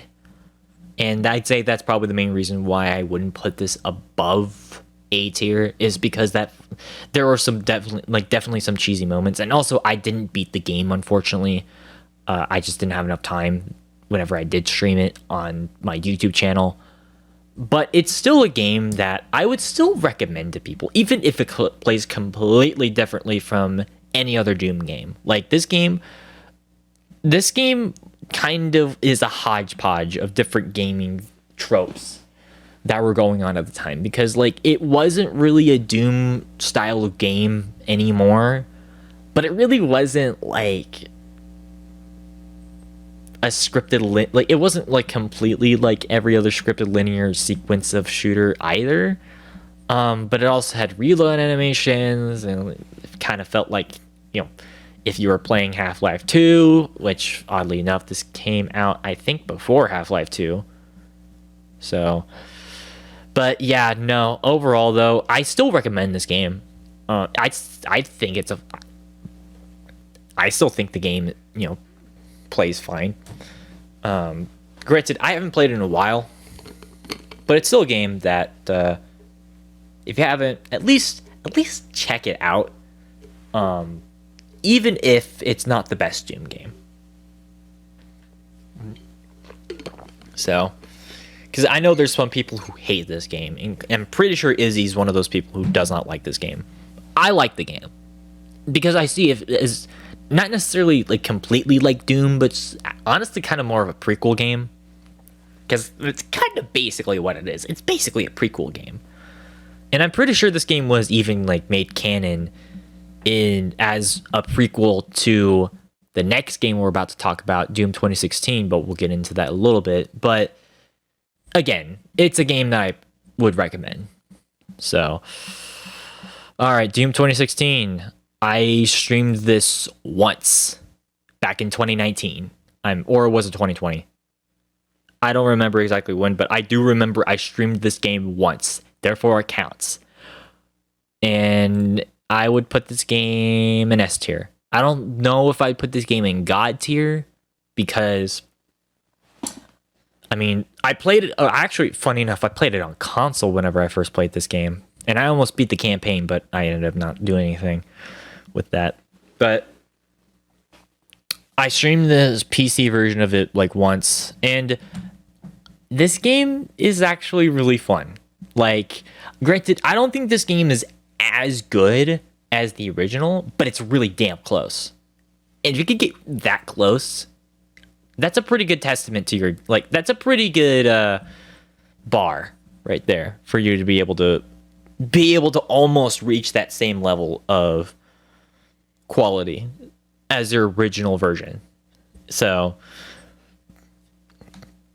and also the in-game editor was so cool to mess around with, even if it was pretty limited on console. The PC version actually has, a few more options than it did on console, but it's still really fun to be able to like mess around and create your own maps and stuff. Even if, like I said, it's pretty limited in comparison to like a modding editor, like what you would use for Medieval 2 or the original Doom. So, but regardless of that though, and also the multiplayer actually was kind of fun, even if it just kind of felt like you just playing a weird hybrid between like Call of Duty and Quake. Like Quake multiplayer, I still had fun in it. And I was able to kick a lot of ass, surprisingly enough, in it, even though I rarely play this. So, oh yeah, I remember I streamed this game's multiplayer at some point as well. I completely forgot about that. Oh my god. Yeah, back in 2019, I streamed Doom 2016 and I played its multiplayer and I was kicking everyone's ass in this game. I completely forgot about that. I was surprised myself when I did that. Oh my god, I'm being serious. I completely forgot about that. Just saying that out loud just reminded me of that. That's really funny. Okay, well, I guess that just kind of proves my point, though. It's an S tier game. I don't know if I'd put it in God tier, because I feel like I haven't really played this game too much to really put it up there, but it's still good. So, I recommend. Alright, next game. Fear. I would put this game in A tier. Yeah, I'd put the game in A tier. Base game as well as the first expansion. I can't remember what was the first expansion's name again? I'm looking it up right now. Extraction Point. Fear base game and Extraction Point.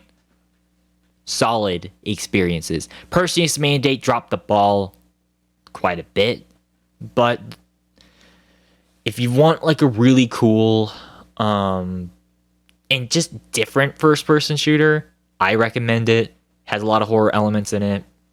A lot of cool sort of, John Woo-inspired action set pieces. And it's a pretty fun experience. The only other problem with this game, other than the Perseus Mandate expansion, is that you do kind of go through a lot of samey-looking environments. That's my only other complaint. Other than that, solid game. Recommend it. Funny enough, I also played this game originally on that same Halloween stream that I did play Doom 3 on. And I was originally disappointed there, but going back and I went through it last year, it's a solid game, for sure. And I highly recommend anyone play Perseus Mandate. Well, not Perseus Mandate, Fear and Extraction Point. Don't play Perseus Mandate. That game, that was mediocre at best. That was not a good expansion. So, anyways, what's the next first-person shooter? Oh, it's Half-Life. Of course it's Half-Life 1. God damn it. So, if you guys have been watching me, and even on my old YouTube channel, you know I have a history with this game. I think this game is honestly the most overrated game ever made, and I wish I was exaggerating. That being said, I don't fully hate this game anymore. If you would have asked me back in 2018, I probably would have put this game in F tier, and I put this game in D tier in our top 100 FPS games. Why do I have history with this game? Why do I did not like this game as much as so many other people? It's specifically because of just, well, two main things. Number one, I think people grossly overestimate how innovative this game was. This game was really not that innovative, especially if you know first-person shooters from the late 90s. Because many people... this actually does piss me off, because I even went into a fucking argument with a major YouTuber with this shit. I'm not gonna name names, but I remember they were doing like a thing, like a poll on like Half-Life or whatever. I mentioned how, in my opinion, Half-Life 1 was overrated, and they hammered my ass, being like, "No, you're just objectively wrong. You don't know anything but first person." Just like, dude, you're avoiding like. So yeah, like that pissed me off, because apparently I can't have an opinion about Half-Life 1. But point being is that if like I tried to like this game, and I played through this game at least 4 separate times. 2 of which I've done on YouTube and Twitch. My first time I played on my own. Second time I was trying to do a review on it, and I pretty much pointed out how this game had so many bugs. And keep in mind, and side note, this is not talking about Half-Life Source. I've had motherfuckers say, "Oh, you're just playing Half-Life Source." No, motherfucker. I know it's not Half-Life Source. It's the original Half-Life from 1998 that fucking Steam has released for $1 on their sale. This is not Half-Life Source. I have to point that out because I've seen some people try to like fucking deflect and use that as their crutch, but those people are idiots. Anyways, so yeah, I did a review. Then I did my stream last year trying to actually play the damn game, only for some stupid fucking bullshit to pop up multiple fucking times. And then one last time, near the end of last summer, the beginning of like fall. I will fully admit that last time that I played was a much better experience than the previous 3 times that I played. However, if you have to play this game multiple fucking times in order for you to like get it, that's not really is that really a good way to get you into a game? And also, like, even with that final time that I played on my own, I still had huge frustrations with certain parts of the game. Like, especially past fucking, what's the level called? Surface, less surface. Surface tension? With, like, basically from that point onwards, it becomes such a drag to play. So, like, I guess just sort of my question is, I've already played through this entire game and tried to like this game 4 times. How many more times do I have to play it in order for me to get this game? Because I genuinely don't want to play this game ever again. I wish I wasn't saying this, because I tried to like this game. And I'm being serious. I tried to play through this damn game multiple times, but I still don't get why people love this game. I genuinely don't. So that being said, though, again, I don't hate this game as much as I did. I'm still gonna put this game in C tier at best. At best, it's a C tier because compared to other games from 1998, it just does not hold up. Unreal is a way much better game, and that game came out months before this. I had way more fun in Rainbow Six, the original Rainbow Six, and that game is also a genuinely hard game, but unlike Half-Life 1, Rainbow Six feels like it's more, it feels more like if I fuck up in that game, it feels like it's more my fault, whereas with this game, it just feels cheap. Hell, I had more fun in this random fucking game, first-person shooter called Sin, that came out like 2 weeks before Half-Life 1 came out, and I had way more fun playing through that than I did Half-Life 1. Like, how many, like, that's my question. How many times do I have to play Half-Life 1 in order for me to love it? So, that being said, though, I actually do have a solution for people like me who don't like the original version of Half-Life 1. There is this community remake on Steam called Black Mesa.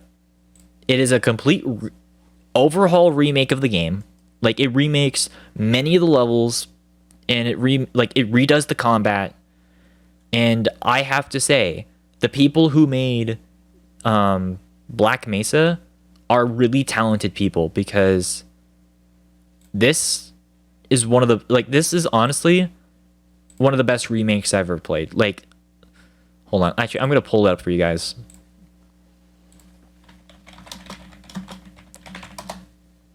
Yeah, Black Mesa. Yeah, definitive edition. Go look this up and support the developers who made this, because this version of Half-Life 1 is a much more enjoyable experience. And this, like, I know, okay, if you're gonna count this as like another version of Half-Life, then I guess technically I did play the game 5 times, but it plays way differently. It plays, honestly, it plays more like Half-Life 2, considering that it uses the Source engine and all that fun stuff. But I find Black Mesa to be way more of an enjoyable experience than I did with Half-Life 1 overall. So that's what I would recommend. For anyone who just does not like Half-Life 1, just go play Black Mesa. So, because it's the better experience. Because it basically takes the ideas that I admit I like from Half-Life 1, because I don't just despise this game entirely. It's the game I'm the most vocal about being overrated, because it is an overrated game. But anyways, like, I like the universe enough, and it, you know, not only expands on some of the stuff that would have been expanded in Half-Life 2, but it basically fixes all the fuck-ups that Valve did with their original product. And as a result,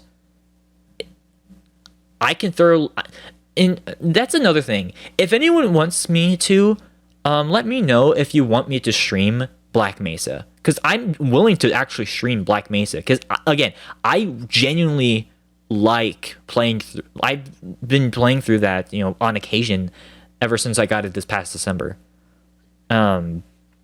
But I don't know. You get my point, though. I'm dragging on this point too long. You already get my opinion. I don't like Half-Life 1, the original version, because I think it's overrated. I think the innovations that people have talked about with this game are grossly overstated, especially compared to other games that came out that same year. And it's just one of those games that's just dated, just like Bad Company 1. It's one of those games where it's dated, but not in a good way. So, and again, this is not me in the perspective of, oh, old games are bad. No, because look where I put Doom and Doom 2. Look where I put, like, guess where I'm going to put Quake. Exactly. So, anyways, let's move on, because my throat is hurting again. Fuck. Also, we've already been talking for 2 hours. Jesus Christ. It's a lot of games. Though, to be fair, we're going through way faster since it's just me this time. So, all right, Half-Life 2. So, Half-Life 2, I like more than Half-Life 1. I know that if you say that in front of any Redditor, you will get crucified. I know, but that's a fact. I like Half-Life 1 more than I like Half-Life 2 more than Half-Life 1. I think this game, the innovations were warranted in this case, because the physics and just how just the story was told in the game, as well as like the different environments and the graphical enhancements, especially compared to other games that were around 2004, I think are way more impressive in this game than they were in Half-Life 1. Because the thing about Half-Life 1 is that it didn't really look all that different from most other games that came out that time. If you play through Unreal or Sin, it doesn't look that different from those games. But Half-Life 2, compared to other games at the time, it was definitely a jump. Like, this was basically a preview for what 7th gen graphics were going to look like. Because this came out a year before the Xbox 360 came out. It was a PC game, obviously, but you get my point. So, but yeah, no, as a result, though, I respect this game way more than Half-Life 1. However, similarly, I do think it's a little bit overrated, but for different reasons. I am gonna put this game in B tier, though.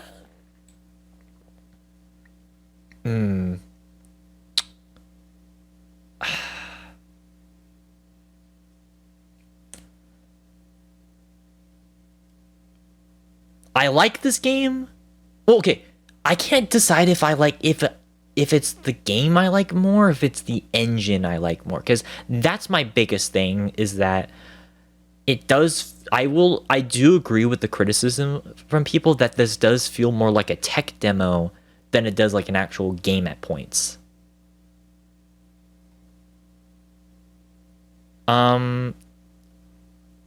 I'm gonna put this game in B tier, but a high B tier, and I can change my tier whenever. If I feel like it's too low, I can raise it up. So it's not like it's gonna be there forever, or well, let me phrase that. It's not like it can't change. But again, I think my biggest issue with this game, actually two big issues. Number one, the fact that it does kind of feel like a tech demo at points. And because of that, it's just kind of eh. Also, the actual gameplay, if you really think about it, it's really not that good. Because like the shooting itself just kind of feels a little bit too flat at points. And also the AI. AI can be really stupid in this game. And that's something that people don't talk about. But regardless, though, I do agree with people, though, that this is still a pretty innovative title for its time. And I can look at the lens of other games that came out at that time, and I can at least appreciate it. But I don't think it's the best game ever made. And that's what I'm just trying to point out. And also, again, Sly 2 came out that same year, and no matter what, Sly 2 will always be my favorite game. So I'm wearing, I even forgot to mention this. I'm wearing a Sly Cooper shirt. Of course I'm going to choose Sly 2 over Half-Life 2 any fucking day of the week. So it is what it is. All right. Ooh, Halo. All right. So we've got a couple of Halo games here. So unfortunately, no Halo 3. Though we did talk about that in our Halo tier list and our top FPS tier list. I put that game in S tier, but we haven't played it yet on stream, so we can't talk about that. But we can talk about Halo Combat Evolved. And this game is still my favorite FPS game. Easy God tier. Not a question, not a shadow of a doubt in my mind. It just has, honestly, kind of the reason why I like this game so much is because, in my opinion, it has the best structure for a first-person shooter, as well as some of the best gunplay for a first-person shooter. What do I mean by that? Meaning that in terms of its level structure, aside from the level that was I can't remember the actual name of it, but basically the one where, and I forgot to mention this, spoiler alert, should have said that at the beginning, but spoiler alert, well, this is a 20-year-old game, people probably already know, but when you get betrayed by 343 Guilty Spark, that is literally just a retread level of a level you played earlier. I get that, but that's like the smallest thing that's like the smallest thing that you can ever complain about this game. Because other than that, you can make a good case that the library can be annoying to play through on a hard difficulty, but even taking that into consideration, it's still an amazing experience to go from point A to point B. It feels natural, especially with just how big these levels are. These are not like small. Most of these levels are not small corridor levels. These are like vast open fields that you're going through in in a ton of vehicles. And that is just something that I thoroughly enjoy. And the vehicles in this game feel just sluggish enough to where it feels like you're playing in a war vehicle, but not too sluggish to where it feels cheap and annoying to play through. And in that respect, I actually really like it.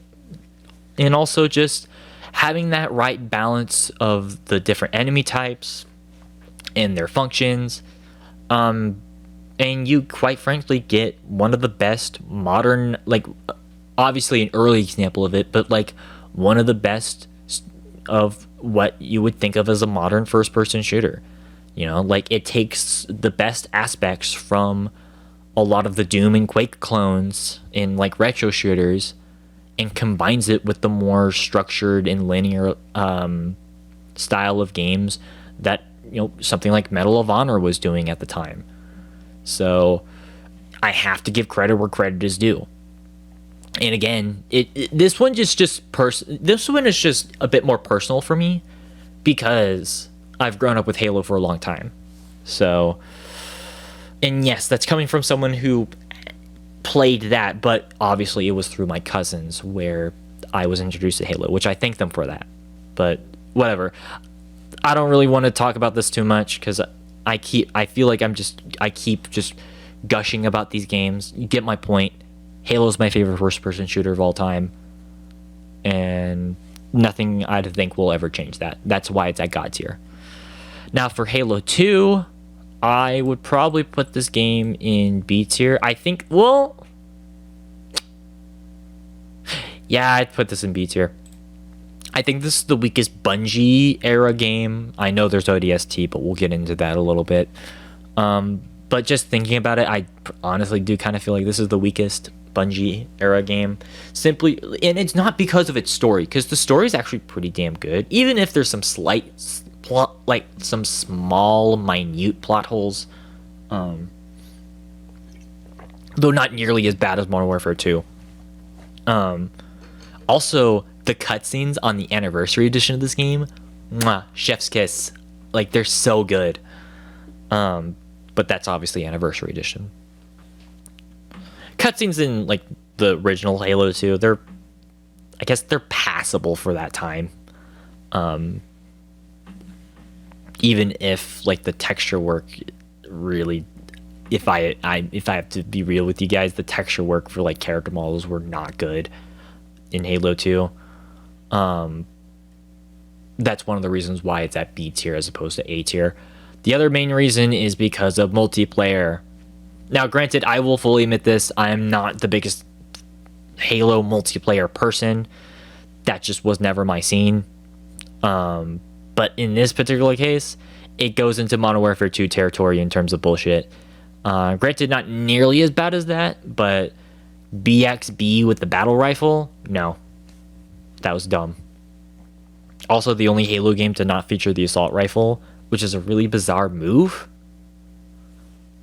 IDK about that one. IDK about that one.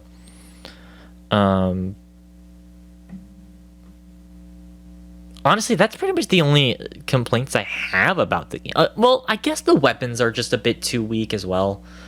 I don't know. I just really, this game, I just don't feel like the weapons are as satisfying as they are in Halo 1 or even Halo 3 and ODST and Reach. That's just my opinion, though. Though I'm not one of those people who's like, oh, you're not playing as Chief half the game. It's like, dude, Arbiter's cool.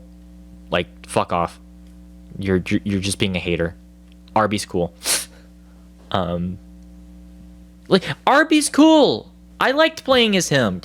Like, yeah, no. If you're a younger Halo player, yes, no. There were a lot of people complaining about the fact that you didn't play as Master Chief in all the damn levels. There were a lot of complaints back in the day where people were mad that you played as Arbiter. But it's like, you still get to play as Chief like half the damn game, if not 2/3 of the game.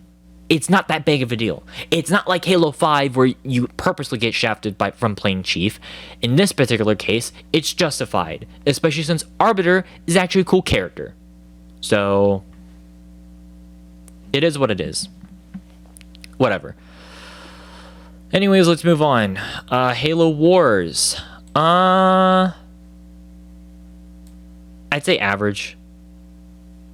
It was in terms of RTS games, it's still really fun to play, but compared to like some of the other things that Ensemble Studios has made, which these guys are the same guys who made Age of Empires, by the way, could have been better, at least in hindsight, especially since I've been playing a lot more RTS games in recent years. And I can see why this one isn't as respected as some other RTS games. Even though it's still fun. I still recommend this game. Even if I put it in average. And though I actually would play this pretty much over... Well, actually, you know what? I'll put this in B tier. Because I'd rather play it than all the other games in average. Plus, I still had my fun moments with this. Even though I only streamed this like twice. So, whatever. ODST. Yeah, this one, okay, this and Reach are only through a technicality that I played the firefight mode on stream earlier this year and like late last year. And because of that, I'm just going to be brief with them. ODST, I'll put this game in B tier. And then Reach, I'll put this in S tier. ODST... Campaign's okay.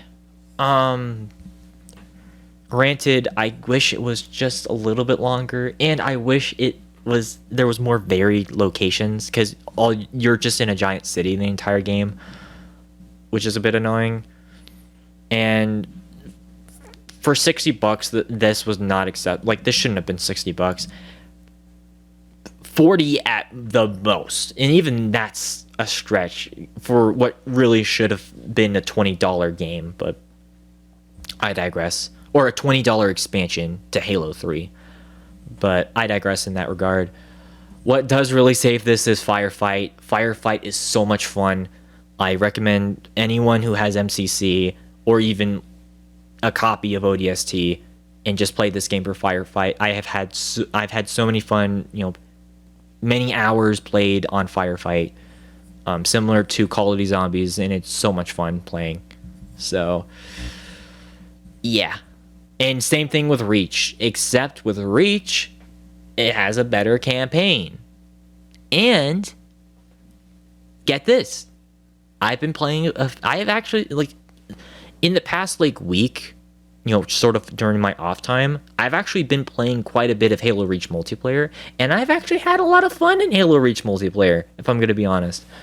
Especially since, I've started to actually understand how to play, or at least a bit more than what I used to. And because of that, I can actually recommend this game being, an S tier game. I wouldn't put it in God tier quite yet because I feel like I would still have to play more matches and play more Firefight, because I didn't play Firefight in this as much as I did with ODST because I didn't own Reach, but I still love Firefight. Firefight is definitely better in this game than it is in ODST because there's more options for customization for how you want to have matches set up in Reach's Firefight. But overall, though, it's still a good experience. And also just a sad campaign. Like, again, spoilers, everyone dies. And that's pretty morbid and, like, grim. So, and also this is a prequel to Halo 1. So that's pretty cool. But whatever. Overall, though, I still recommend both games. Even if, there's a slight quality difference, but it is what it is. Alright, next first-person shooter that we talked about before. Insurgency and Insurgency Sandstorm. Actually, I'm going to start dragging up games that we have talked about in the past. And I will just kind of grab my thoughts about them overall. So, yeah. Because again, I kind of want to speed this part up because I am starting to drag on this part of the stream, which I don't really want to. So, yeah, there's a lot of games. I know, there's a lot of games. I do apologize. It's just, I thought it'd be cool to talk about this because it's fun. This is a tragic story that I talked about in yesterday's stream at the beginning too. Damn.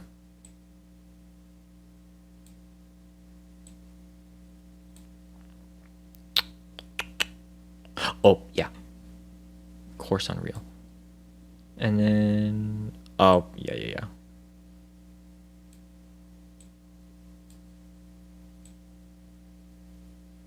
And yeah, those are all the games we talked about. Okay. Insurgency, A tier. I recommend it. In terms of tactical shooters go, it's not the most revolutionary game. It's not going to change the world or anything. But I do recommend it. It's a fun distraction, especially in like co-op matches. Like I did with Dylan and Austin. So go check the game out.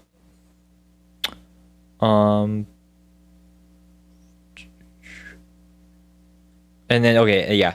Insurgency Sandstorm, B tier. I only streamed this game once, and that was like 2 years ago. And it's fun. It is what it is.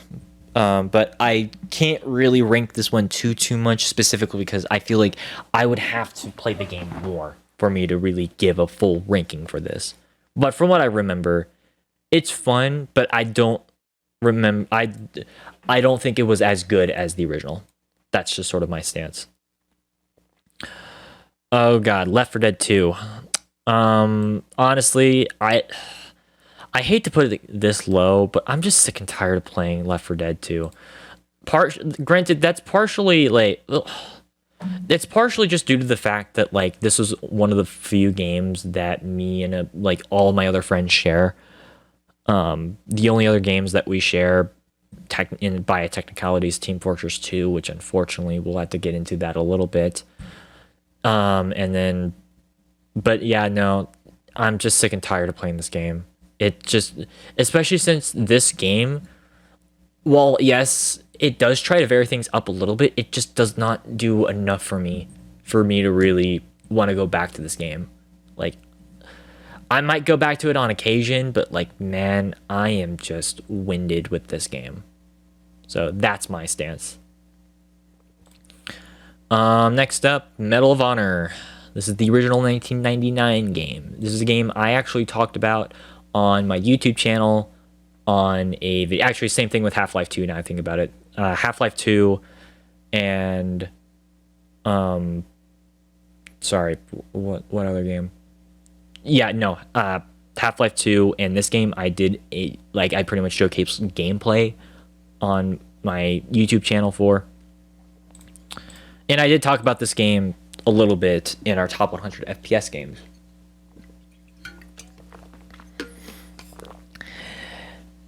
It's a B tier game, though the biggest thing about this game is definitely the controls. The controls are janky as fuck. But to be fair, this was this studio's first attempt at a first-person shooter, so I can't really fault them too much for that. But even with that being said, it still is a functional shooter game and was pretty innovative, since this is the game that is directly responsible for Call of Duty. Because, yeah, without Medal of Honor, you wouldn't have Call of Duty. That's a fact, because people who worked at Infinity Ward used to work with this game and the Allied Assault game. So, there you go.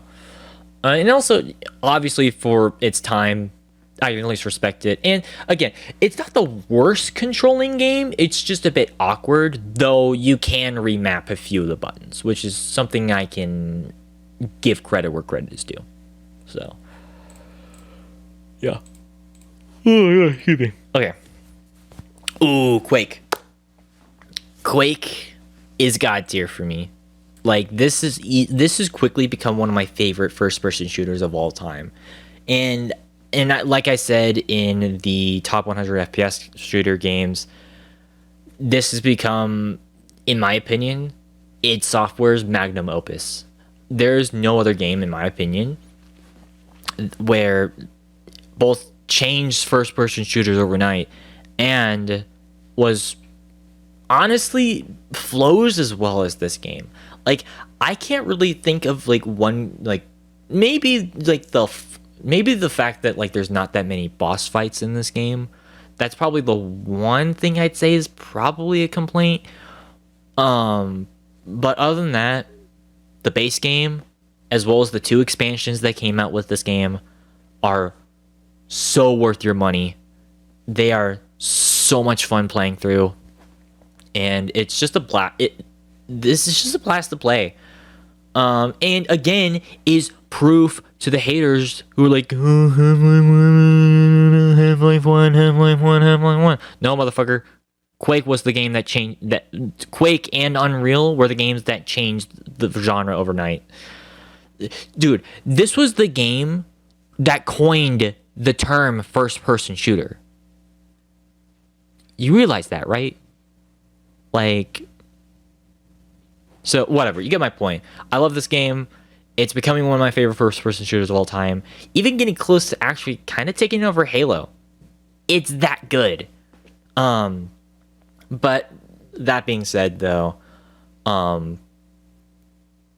it's still fun to play. Quake 2, oddly enough, I did play through this. Yeah, I did play through this on stream, actually, the day after we did this first-person shooter thing. I will admit, I was misled a little bit, because at first I thought it was just going to be a slower version of Quake 1. Because I played through like the first 2 episodes before I did the top 100 FPS thing. Then I did the entire, base game, and it was a completely different experience, which is not a bad thing, but because of that, I am going to put this in B tier. I did not finish the expansions, unfortunately, but I will go through the expansions at some point this year. And that is a promise. It's just, I got super frustrated whenever I tried playing that first expansion because I was super confused. So, but because of that, I kind of had to put it in B tier. It's not a bad game. As a matter of fact, in terms of id Software, oh wait, I just put Doom 2. Never mind. Okay. I used to think it was the best sequel for id Software games. Not anymore, unfortunately. I think Doom 2 is the better sequel. But it's still fine. It's just a different game. And honestly, I might just go back on my own and just play Quake 2, like the base game on my own, just to kind of really just get that. But again, this was another game that was actually more innovative than people gave it credit for, especially since this was like the first game to have more of an objective structure when it came to its level design.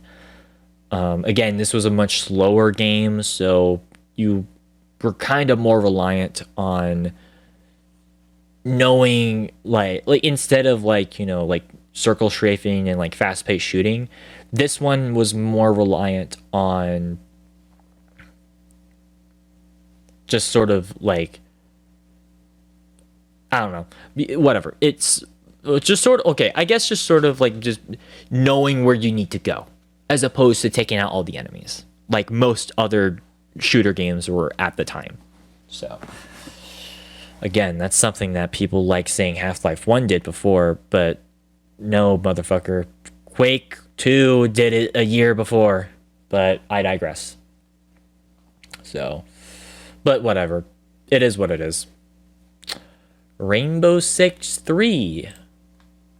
Honestly, I'd put this game in S tier. I already explained my reasonings for this in the top 100 FPS. Again, don't need to really explain too much about this one. All you got to know is that this is amongst one of my favorite, if not my favorite, tactical shooters. My biggest problem with this game is probably the story. It's just kind of a whatever, you know, sort of. It's just a whatever terrorist plot involving, like, you know, National Socialists, as I'm just going to call them. And, you know, but it's truly just the gameplay that is really what's good about this, because it's more about, you know, you being able to plan with your AI partners and you working with them AI partners, and it's pretty cool. So I recommend it in that regard. Even though the game is 20 years old and it looks like it's from 20 years ago, it's still good. So recommend. Then we got Rainbow Six Vegas, a game that I never finished on stream because I got too pissed. But again, I will go back into this game at some point. But I would probably put this in the average category. Granted, this game, look, my biggest thing is that in comparison to its sequel, this one just feels lacking, because the sequel improves on what was kind of wrong with this game on so many colors in terms of actual fair engagements, where it doesn't just feel cheap, because that's my biggest issue with Vegas 1, where it's just the firefights felt way too cheap, especially with how fast you die in this game. Even compared to Raven Shield, Rainbow Six 3. And it just wasn't fun in those sections. But thankfully, it's all mitigated thanks to the much better improved just shooting mechanics and just the environments. And the story itself, it was fine. You know, again, you're not going to play a Tom Clancy game for its story. Let's just be real here. Like, it's more about the gameplay. And it was serviceable, I guess. And I guess I would rather play than most of these other games in average, but like, I don't know. But whatever. Then we got Rainbow Six Siege.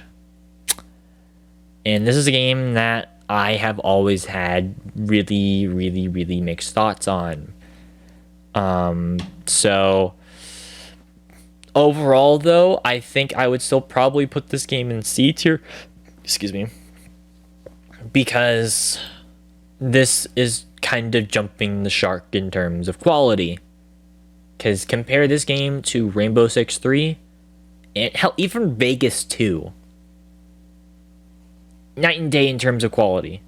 Well, no, night and day in terms of like originally amount of content, and also just removing the single player campaign, which was the main thing about Rainbow Six. It wasn't about its multiplayer, though the Vegas games kind of had a cult following for a multiplayer.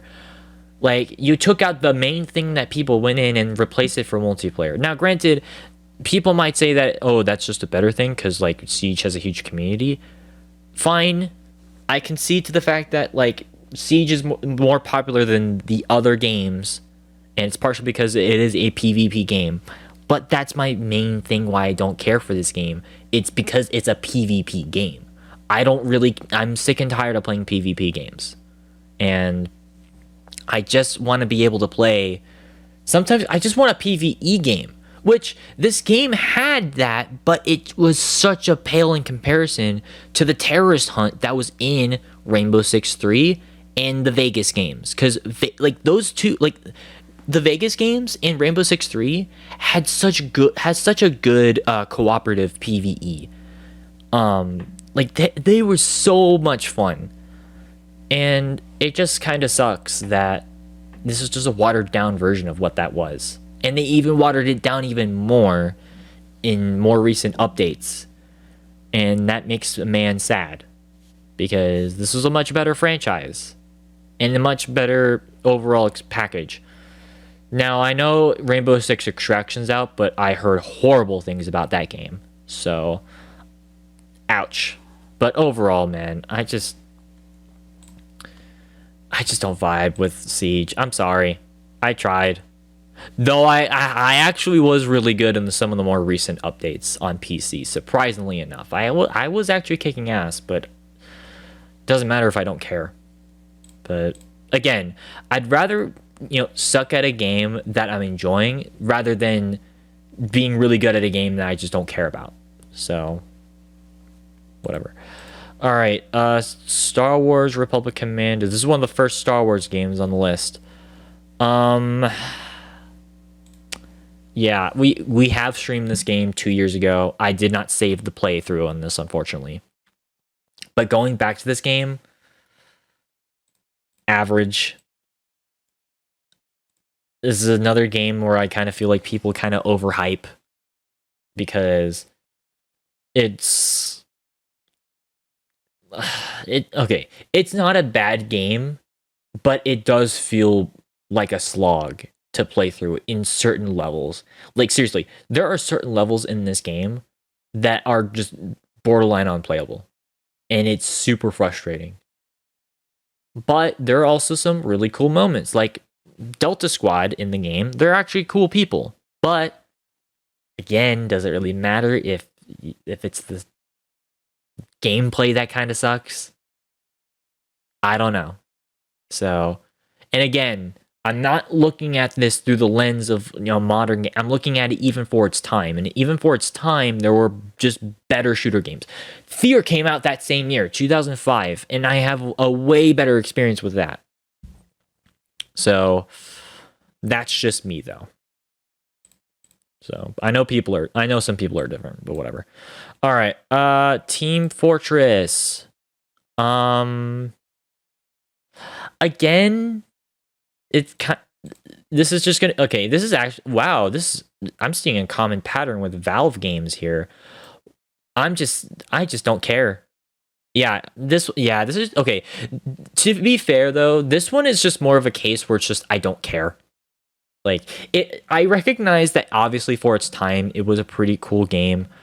This was kind of one of those games. It is a PvP game from 1999. Actually came out before Unreal Tournament and Quake 3 with that whole rivalry.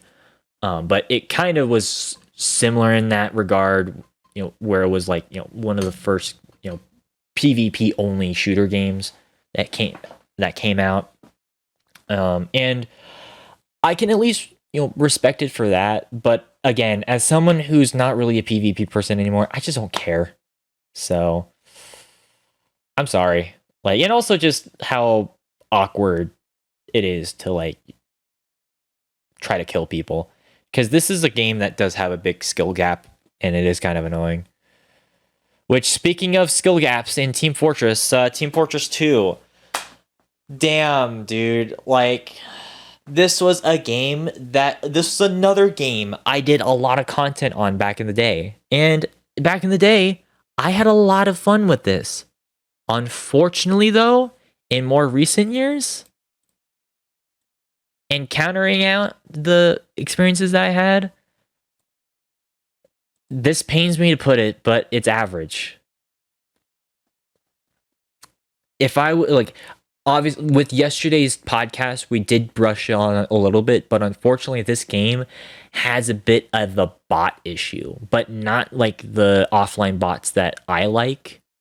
These are cheating bots where they use auto aim lock on your head and instantly kill you every time you fucking spawn, and it ruins the game, just to be quite frank. And it's gotten so bad that the game has become unplayable. And I have not played in I don't think I played when was the last time I genuinely played Team Fortress 2? I'm going to check that. February. Yeah, I haven't logged I haven't went on the game since February. And it was partially because of the bots. They were super annoying. But even like before that, just again, another PvP game. Thankfully, man versus machine is a thing, so like it does get more points than Team Fortress 1 does because of that. But again, just the skill gap, and just you have to play the game consistently in order for you to be able to understand what's going on in the game. Otherwise, you're just gonna like have a bad time. And unfortunately, because I stopped being consistent, like I stopped consistently playing this game, I just stopped caring. So, though that's kind of how I personally feel. So, all right, Time Splitters 1. Oh my god, this game was embarrassing for me to play. Because this is, no joke, this is the shortest game I ever played in my life. I beat this game in an hour. In total, an hour. Now, I understand that in order for, like, there was locked content behind the game, and in order for you to unlock everything that, you know, you're able to use in the game, you have to play through the campaign throughout the different difficulty levels. I get that, but it really wasn't that fun. Because there was, like, even with that, like, even though this was, like, a really short and kind of easy game, there were some cheap bullshit moments in this game. Like, for example, that 80s level, no. Also, that one futuristic level that surprisingly took place in 2020. So that was totally a huge prediction for what happened. But in all seriousness though, it just wasn't really that fun, especially considering that, like, again, this was meant to be a multiplayer only game. Now, thankfully, there are offline bots, and just like with Doom 2016, there is actually a map editor, so you are able to create your own maps. And obviously, whenever the servers were up, you were able to upload those maps into a rotation. That was so cool, especially since this was a PS2 launch title. And in a lot of ways, that's pretty innovative. Unfortunately, though, like, if you really stack it up, it really just is another below average game. If you try to play it nowadays, because again, servers were shut down over a decade ago, and I highly doubt that people are really going back to this Time Splitters game when it comes to their personal enjoyment. I've seen way more people go back to Time Splitters 2 and Future Perfect rather than this game, and it's for good reason. So yeah, there's really not much worth playing through this game, TBH, and that makes me sad because this is a launch title. So yeah, rip. All right, next up. That's another disappointing game. Titanfall 2. Another game that got ruined by asshole hackers. Except this time, it's a constant DDoS attack. So yeah, no. Unfortunately, you are no longer able to play this game. Like, this game is unplayable on console. If you try to play this on console, it will just break. Don't buy this game on console. If you're gonna buy this game, get it on PC and get the North Star client. Unfortunately, even then, you're not able to play Frontier Defense anymore, which is the game mode I played a lot. Thankfully, the campaign's fun. But because the one thing I like is basically locked because of some asshole hackers, I unfortunately have to put this game in a B tier. It pains me to do that, but this game is truly unplayable on console. You can you will just get booted. I tried doing it on my PlayStation 4 and all I did was just kept getting booted. And it pissed me off. I had to get the game on Steam and get the North Star client, even get into just a lobby, but guess what? There's a bunch of fucking sweaty people on there who do nothing but play this game for all their fucking life. And because of that, it's just not fun anymore. And that makes me sad because I like Titanfall and its universe. But the devs don't care. Because they care more about Apex Legends than they do this game. So, yeah. It's a bit of a rip. Thankfully, though, Unreal is here to save our sorrow. Because this is another S tier game. And honestly, borderline God tier game. I played through this entire game, I think twice at this point. And just like with Quake, this is becoming one of my personal favorite first-person shooters. And again, more proof to me that Half-Life 1 is overrated.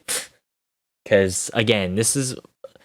In all seriousness, though, Unreal is honestly... Like, for 1998, is actually a pretty beautiful game. Yeah, like, obviously the texture work is dated now, but for its time, it was pretty impressive stuff. And also just the whole, a lot of the story... like a lot of like the sort of like world building stuff that they would do, like having a bunch of animals roaming around in the environments, and like having a lot of like background characters talk, like you can't see what they're doing, but you hear them, and have that sort of stuff. It's pretty cool. And this is again, this is just a game that, in my opinion, I always try to bring up whenever I talk about first-person shooters, especially from the late 90s, because this is an example of a game that, in my opinion, is truly innovative and was a game changer. It just sucks because not a lot of people really talk about it anymore. Probably because the creators of this game is Epic Games. Yeah, no, the fork knife people. So, and they don't even care about this franchise anymore either, which wounds me to my core. But it is unfortunately what it is. So, it's a good game though. Go check it out. Just don't, make sure you get like some sort of a key for it though if you're going to get it on Steam, because it never goes on sale on Steam anymore. Or get it on GOG if you don't like Steam. Next up, Wolfenstein. So I feel like if you're going to talk about Wolfenstein, you kind of have to talk about Wolfenstein 3D in two different aspects. There's the original game, and then there's Spear of Destiny, which is what this game is called right over here. This is the weird expansion that we played, and again, it has a really weird, low-key kind of cringe box art, if I'm going to be honest. This is a 30-year-old game, by the way, which blows my mind. A 30-year-old game? This game, 30 years old. I know this game's older than me, but like, that makes me feel old. And honestly, just like with Doom, it does have awkward controls if you are trying to play it, normally. That's why I actually recommend this plugin called EC Wolf, which basically allows you to play the game and with like different like quality of life improvements, and you can even remap the controls. And with that, I would put this in B tier. For its time, it was a pretty innovative game, and with that version of EC Wolf, it actually is pretty fun, and I actually do thoroughly enjoy it. So much so that I honestly would put it, like, I would consider putting it in A tier. Unfortunately, though, the main thing that does kind of ruin this game is the cryptic bullshit that happens in the game. Like I said with Doom and Doom 2, they're like devs back in the 90s more so in the early 90s than like the mid to late 90s, but around the early, like between, like basically before 3D 3D graphics, developers liked to hide a lot of stuff behind like invisible walls or like hidden doors or whatever.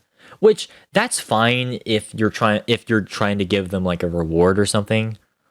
But there are certain levels in this, along with Spear of Destiny, which we'll get into a second, where they force you to go through these like hidden levels. And yeah, they force you to go through these hidden levels to progress the game. I am not joking. It is fucking annoying. And again, I even got confused whenever I was playing with the EC Wolf, which actually has a map that, like, it came with like a generated map for you to be able to go through. Imagine playing it just with the keyboard and like with the original DOS box setup. That would fucking suck.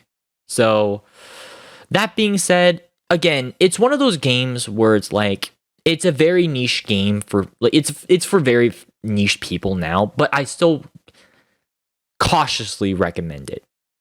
Like, and also I would just recommend it as like a historical piece, even if you're not someone who really wants to like, you know, go in depth with a game as old as this.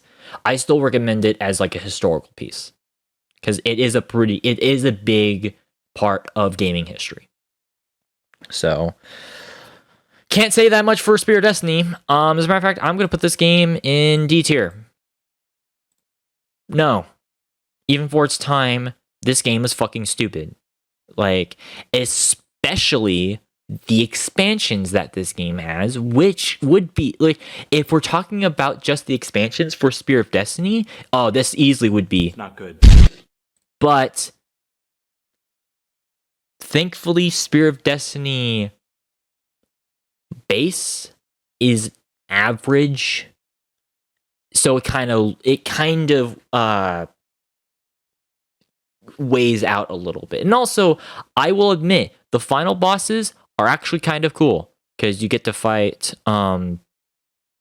you basically fight Satan himself, Mr. Nataz, in the base game, and then in both the expansions you fight two versions of the Angel of Death, because like it was kind of them sort of tying into both what they would do with Doom, as well as just sort of a lot of the symbolism and a lot of the spooky stuff that National Socialists, just to be quite frank, were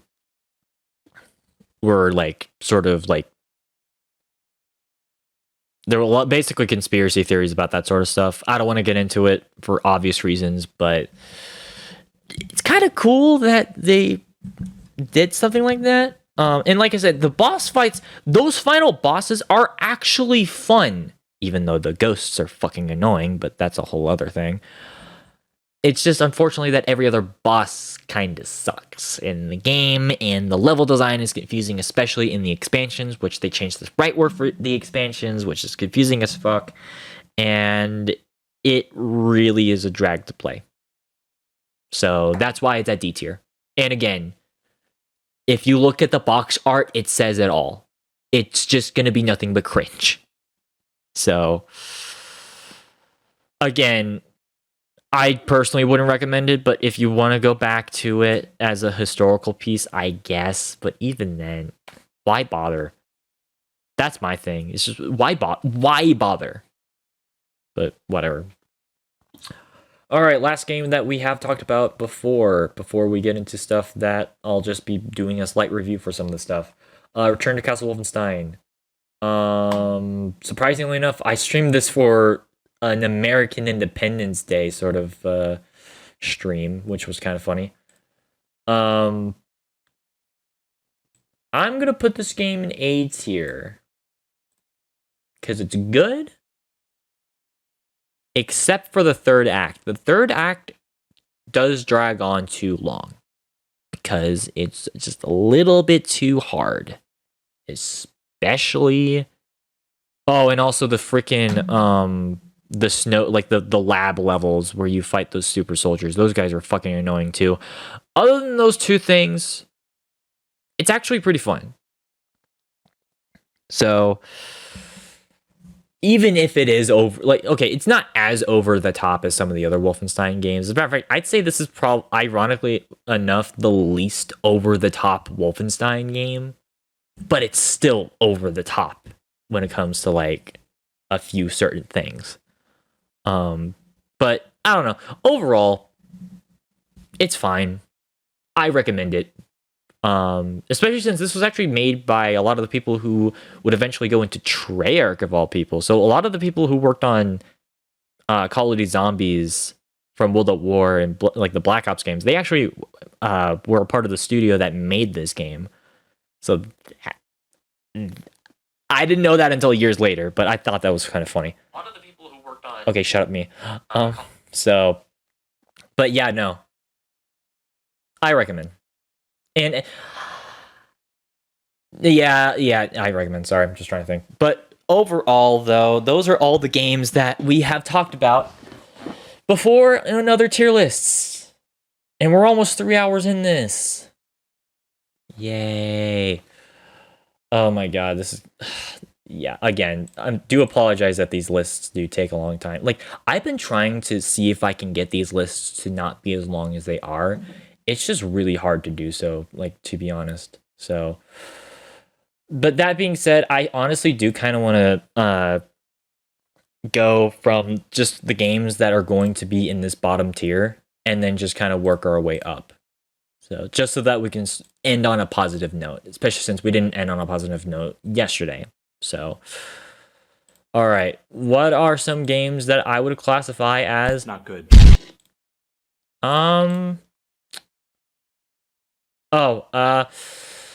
SCP Secret Laboratory. That is a game. That is an example of a game that's not good. It's bad. I streamed that game for Halloween 2019. It was so glitchy and so buggy that it was nearly unplayable. Also, just another example of a game that's like PvP, but just kind of annoying. And it's so bad. Oh my god. You guys have no idea. Like, ugh. So, yeah, no. I would not recommend that game at all. So, yeah. And, okay, unfortunately, though, I just remembered I don't even think that's the worst game I played on this. You see the game that's probably the worst. No, it is the worst.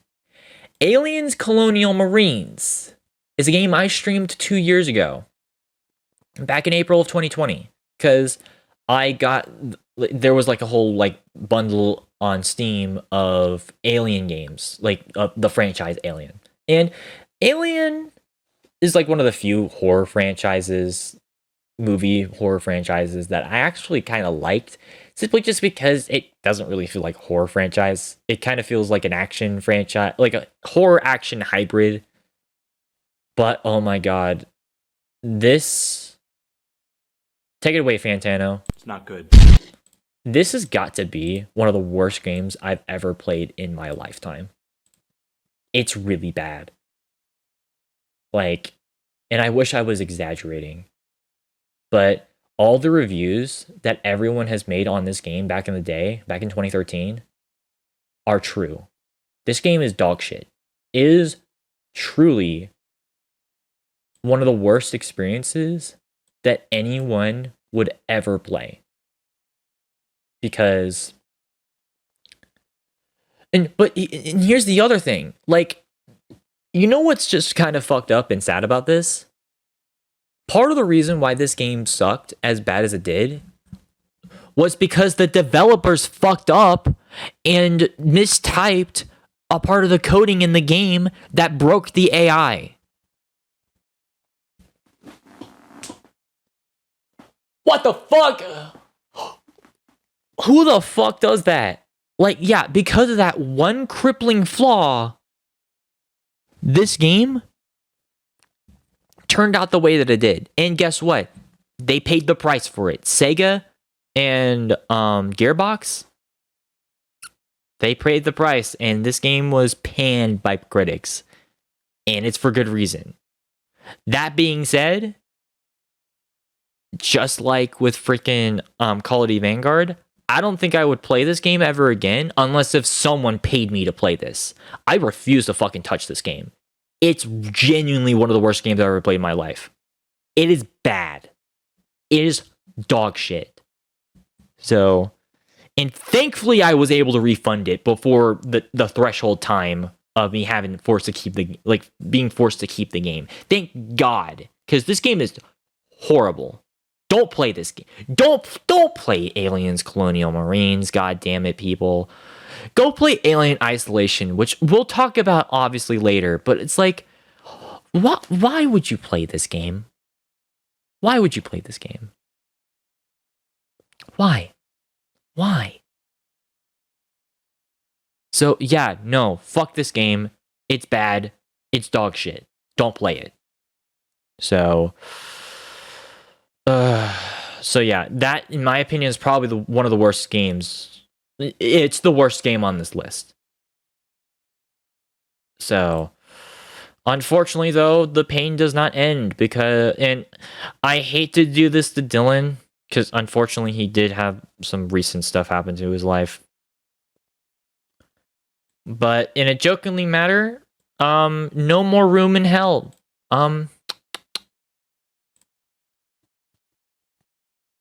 Dylan?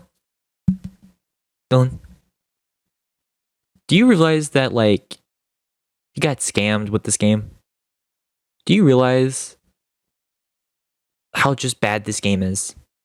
Because this is another game that is... It's not good. It's bad. It's really bad. Yeah, this is a game that I didn't just play once. I played like I think at least 4 separate times on my old YouTube channel. And if I'm just gonna be honest, like I didn't want to say anything because, like I said, my friend Dylan introduced me to this game. And if I'm gonna be honest, I didn't want to say anything because he played this game a lot. I don't know if he has changed his mind on this game. But bro, this game is bad. This game is horrible. Because the problem with this game, it's a zombie game. And you guys already know me by now. Like, outside of Call of Duty and Left 4 Dead, I try to not give a shit about zombie games. Because I'm just sick and tired of just zombie media. It, to me, kind of just gets a bit annoying. But with this game, it tried to be... this one was such a bizarre thing. It tried to be like a tactical shooter for zombies. So it had like the whole, like it basically had a lot of mechanics where, like the way like it basically tried to add in like realism to zombies, which that's funny because zombies, I know, and. Basically, there was one crippling mechanic that pissed me off about this game. There's an infection mechanic in this game where basically if you got touched by a zombie in this game, you got infected and you would basically would have to find like some like pills or whatever on the map before you like get turned and die. Problem is, not every single map had these like magic pills that would automatically make you survive or whatever. And because this was trying to be a realistic shooter, in air quotes, you didn't have infinite amount of these. That is one of the most crippling design flaws I've ever experienced in a game. Because of that, I have had so many moments where I've just flat out just quit the game.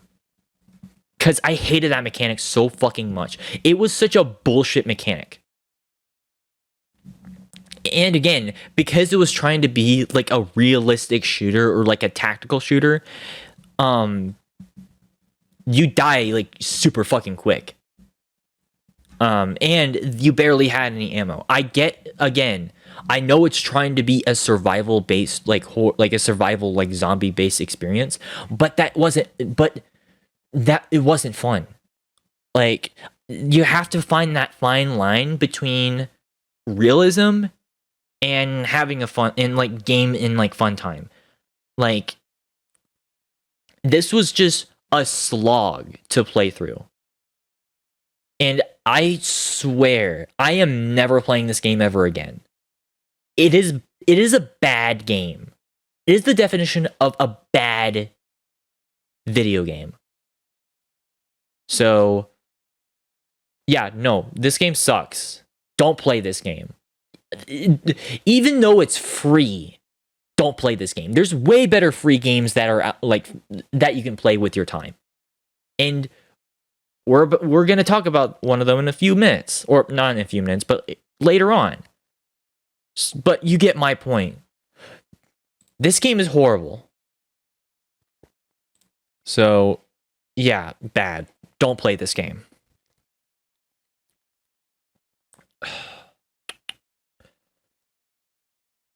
And then I'm trying to see. I feel like there's one more game on here that I just quite frankly thought was genuinely dog shit.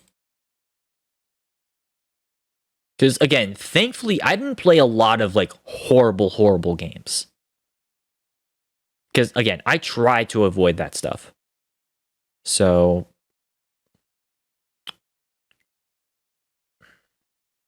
okay, I'm not seeing anything that reminding me of something that was absolutely terrible, thankfully. But okay, never mind. Although there is at least one more game on here that is going to be F tier. Steep. I completely forgot about this game. I forgot I played this game back in I think it was 2018. I was doing like this was a game that I got from the PlayStation Plus subscription thing for free. It's like a sports game, and yeah, it's in the name. It's like an it's like a snowboarding thing. And honestly, this game I have no desire to play ever again. F tier. Like, again, it's one of those games where like it's you instantly forget that it even exists. Because like I don't remember, like seriously, I'm trying to remember exactly what it oh yeah, okay. Yeah, it was basically I was trying to play a bunch of like random Ubisoft games or whatever. Because again, I used to be one of those people who defended Ubisoft. I know that was a horrible phase. But and I was playing this alongside Watch Dogs 2 and Rainbow Six Siege. And I think I remember. Yeah. Like I remember I was like, I think it's all right. And then I instantly forgot what I even did the day after. Like, and again, I'm even trying to remember myself. So the fact that this game, I don't even remember the day that this was even a thing, or even just what exactly happened. It really shows volume to just how probably bad this game is. So, granted, I will admit I am kind of biased against sports games anyways, because I really don't like sports games, to be honest. Like, I'm just not a sports person.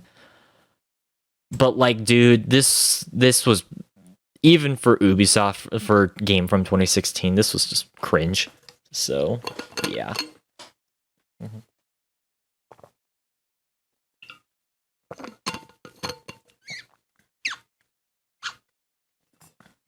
All right, what's another game that's like F tier?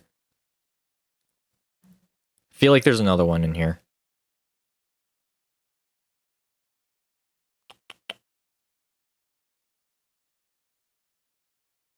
Oh, Soma. So this one, I will admit, it's probably the best in this F tier, but it's still going in F tier simply because I was just simply not scared of this game. And if I'm not scared of your horror game, you made a bad horror game. Like, or let me phrase that. If I was, okay, yes, I know Five Nights at Freddy's is on this list, but here's the thing. At the time, that did, and okay, let me phrase this. So yeah, I know FNAF is on this list, obviously, and I know when it came to the stream I did a month ago, whenever I was playing FNAF 1, it didn't, like, I wasn't really all that scared. But the thing is that back in the day, whenever this came out, I will admit it did kind of startle me because, like, whenever like FNAF came out, because like back in the day, I used to be like super jumpy when it came to that like sort of stuff, like, you know, jump scares type of like horror stuff or whatever. That used to get to me a lot. So the fact that I was scared more of Five Nights at Freddy's than fucking Soma proves to me that Soma is just a bad game. As a matter of fact, I remember I was more annoyed with Soma. Yeah, no, I was more pissed off with Soma because of the stupid fucking robot fucking thing that chased me around. Which, by the way, that thing was that giant robot that chased me around in that like the first hour section of the game. Like, he was super slow. You can easily outrun him. Like, are you kidding me? Like, and oh yeah, I remember now. Like, and then after that, after I got away from him, I went out into the ocean, like one of the first ocean sections, and I got stuck like outside of a tram room or whatever, because I literally did not know where to go. Like, granted, you can have ambiguity to where you need to go in like a game, but like if you're gonna make a linear game, because this is a linear as hell game, it's made by the same people who made Amnesia.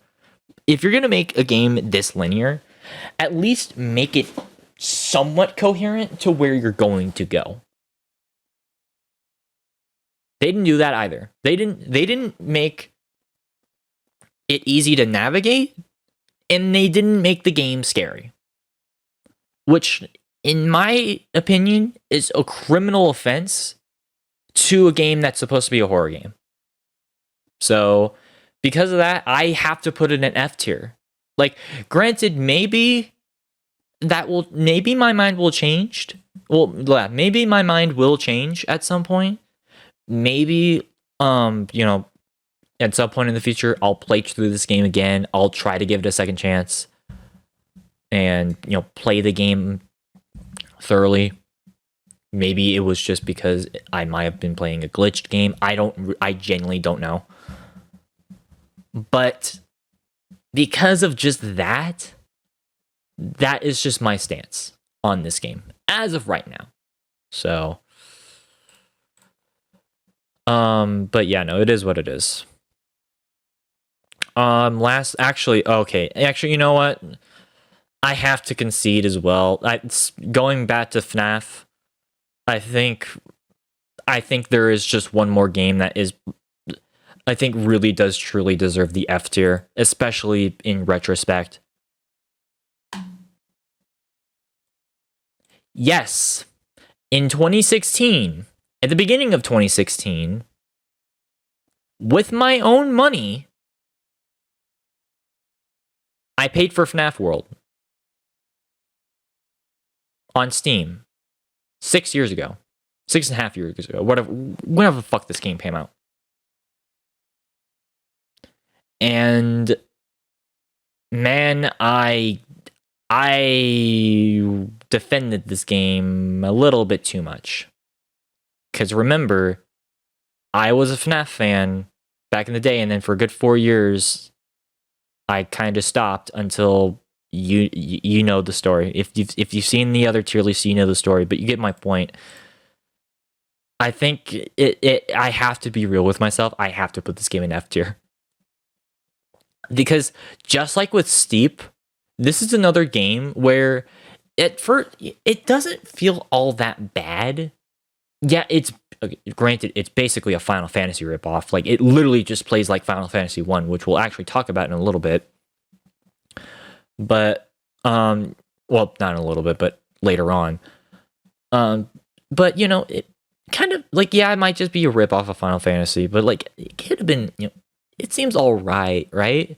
Then you instantly forget what you just played.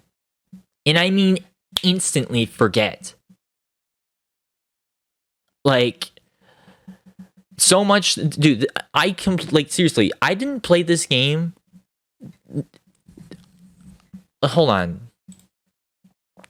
Let me look this up. I still have the game on my account, by the way, which I know that's a pretty sad fact.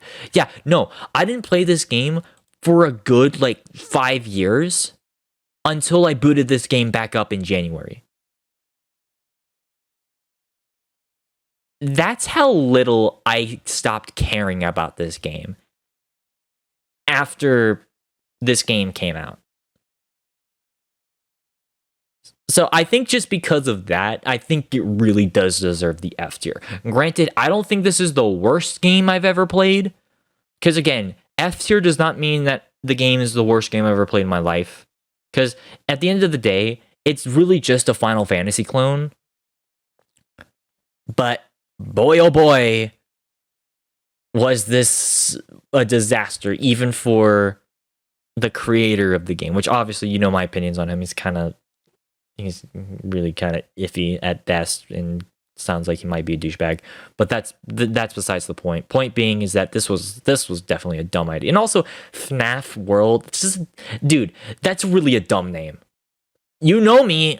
If you guys have watched my streams, you guys know how much I hate it whenever something has a dumb name. And FNAF World, really? Like, in retrospect, that's just a dumb name. Like, that's one of the most uncreative names you can name your game ever. So, although to be fair, Steep is also a dumb name too. So I should have commented on that. But whatever. God, my freaking throat is hurting again. Fuck.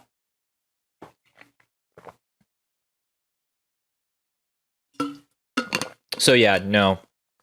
Those are the games I would put in F tier. I think those are definitely just games that I would say are bad. So this bottom tier being games that I feel like most people would agree are bad. So, but let's move up to D tier. So honestly, this is going to be another one where it's actually really not going to be that long, but it is what it is. All right, Ziggurat. I don't want to do it to this game because, like, this is a smaller developer. But, like, man, like, I will put this at the top of D tier because I think I'd rather play Ziggurat than everything else that's on that list. Because for those who don't know, it's another, like, Doom/Quake clone, actually taking a lot of inspiration from a game called Heretic, which we'll get into a little bit later. And yeah, no, it's like, it's not. Here's the thing. It's a Doom/Quake clone, but it's basically a combination between that and also like rogue-like dungeon crawlers. Basically meaning if you die once, you have to do the entire run all over again.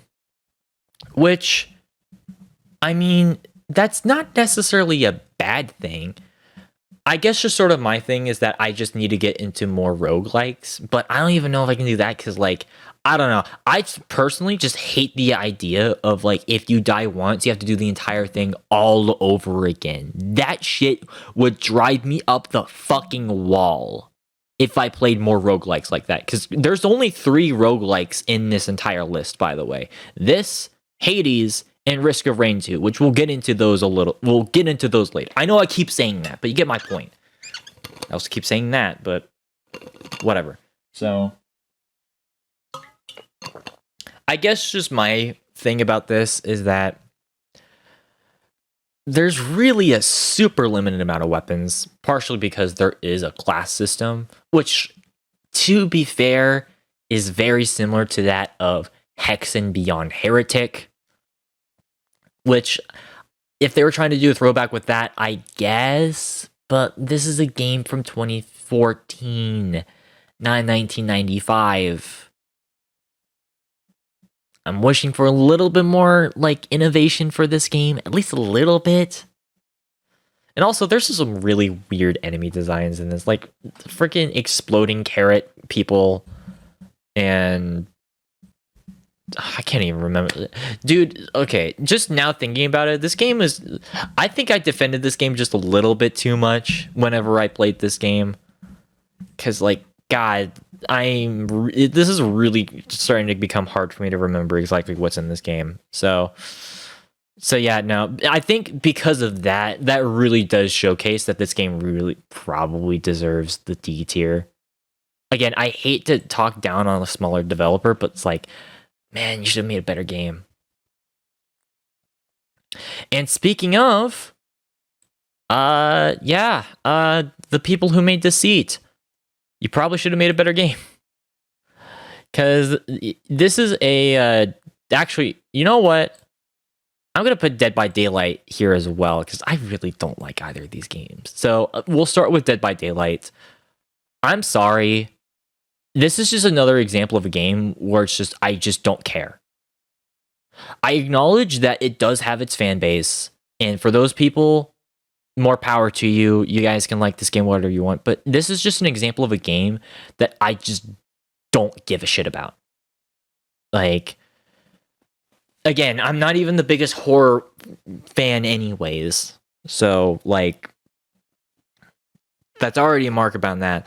But also making it a PvP based horror game, which I will admit, that's actually a pretty unique concept, because for whatever reason, horror games just were never they were never PvP games, let alone multiplayer.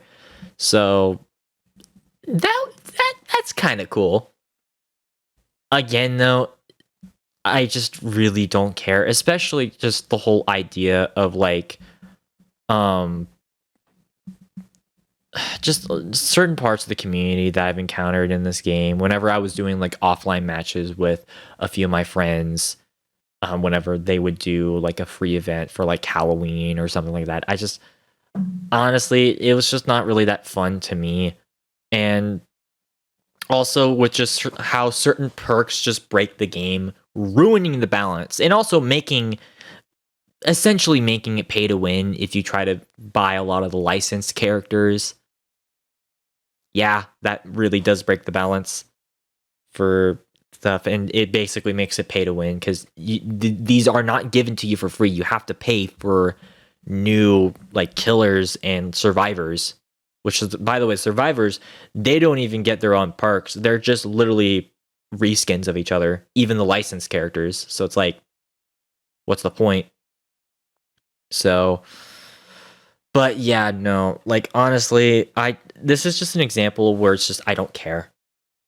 And in terms of Deceit, basically Deceit is it's basically an inverse Dead by Daylight, where it sort of combines like a sort of clue / murder sort of thing, like Gmod murder, where I'm not going to name the other name, that the game that people are probably thinking of because it's cringe. But it's basically where one of the people that spawns in is a killer, and no one knows who that killer is except for the people who are playing that. And I will admit, I actually would rather play that, especially since this is a free-to-play game. So in that aspect, this is actually a much cooler concept. But to me, it's basically just the same exact game outside of that mechanic. And as a result, again, I just don't care. So, yeah. And I only played it once. I don't think I booted this game since Halloween 3 years ago. So, that should say a lot. But it is what it is, unfortunately. What else? What else is D tier? Oh, Contagion, D tier. Granted, this is another game that my friend Dylan introduced me to, and while it is better than No More Room in Hell, I will give it that. It's not as annoying. It still has some really annoying tropes about it, specifically um just it's just really hard. Like, I don't know why. It's just really hard to find where enemies are, or like how close to you they are. Like, there's just no like cues. And because of that, it makes it kind of annoying to play this game. And I don't know, it's just really not, in my opinion, as fun as I wish it could have been. Because again, I'm not trying to hate on zombie games. Like, I'm not. It just sucks because it's just a genre that I just feel like, just for every one good zombie game, there's like 5 or like between 5 and 10 that just suck. So, or I just don't really care about. Like, I think that's my biggest issue when it comes to like zombie games in general. And unfortunately, Contagion is no exception, especially considering the fact that like there's less than 5 people that play this game on a given basis. Like, this game died super quick. So, and yeah, again, it paid the price for it because no one talks about this game. So, ouch.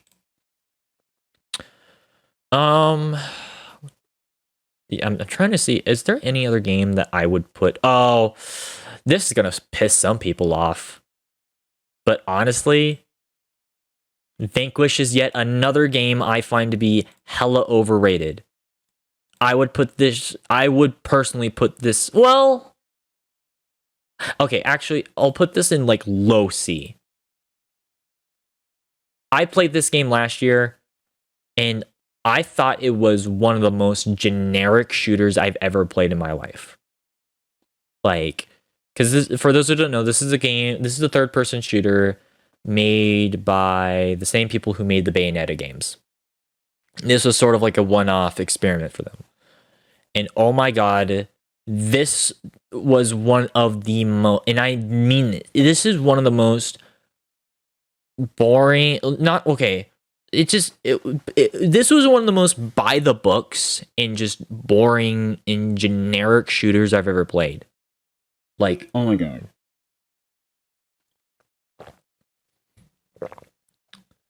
I do not get why this game has the fan base that it does. Because apparently this game has a pretty big cult following.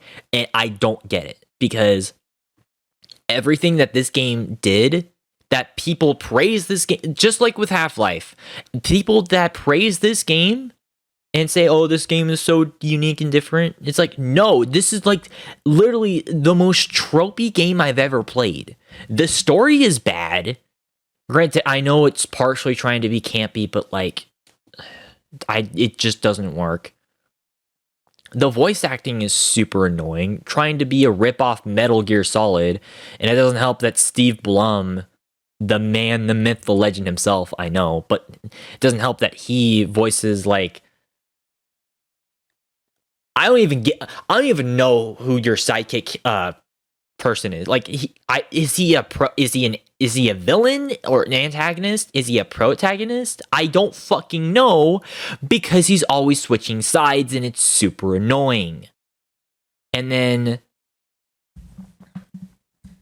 again, the shooting mechanics are they're just whatever. And then you move around like you're playing Ratchet and Clank, which we'll obviously get into later. And then finally you get like a slow motion bullet time sort of thing, which obviously many a game have done that before, but people are like, oh no, but this one's different because it's third person. But it's like, have you not played Max Payne? Like, ever heard of Max Payne, dude? Like, bro, that game came out 9 years before, and you're praising Vanquish for doing, like, I don't know. I don't fucking get it. This game is overrated. This is another overrated game that I don't understand the appeal for, because it's super generic. And again, I wouldn't be like, here's the thing. I wouldn't be complaining like this if I didn't know that there was this massive following. And I mean, there's people who even I remember there were so many, like there were at least like 3 people watching me whenever I was doing this who were gushing their fucking eyes off this fucking game. Like obviously metaphorically in chat, but it's like, dude, no, it's just a generic third-person shooter that so many other games have done before in the past. Like, stop gushing over game. Like, and this is something, like, just a bit of a side note, this is just something that just annoys the fuck out of me. That I don't feel like a lot of people talk about, but it's just something that fucking annoys the hell out of me. Like, basically, like, I am so sick and tired of people. Now, granted, this might sound hypocritical because I just did it with Sly 2, but hear me out. I get super fucking annoyed with people who gush over who gushes over a video game with like phrases like, "Oh, this is my childhood," or like, "Oh, this is like one of the best games I ever played." But it's not even a game that a lot of people like know about, and it just feels like crap to play. I might be slightly hypocritical because I just said that about Slight 2, but I just mean in the sense of like just not even criticizing the game. Like, just not even admitting that the game has flaws. That shit pisses me off and just annoys the fuck out of me. Is whenever someone gushes about a game without even acknowledging the flaws in the game. I can't stand that shit. And it happens all the fucking time on Twitter and Reddit. Well, not Reddit as much, but like YouTube comments, I should say. Like, am I the only one who just notices that shit? Because that shit really fucking bothers me. And just annoys the fuck out of me.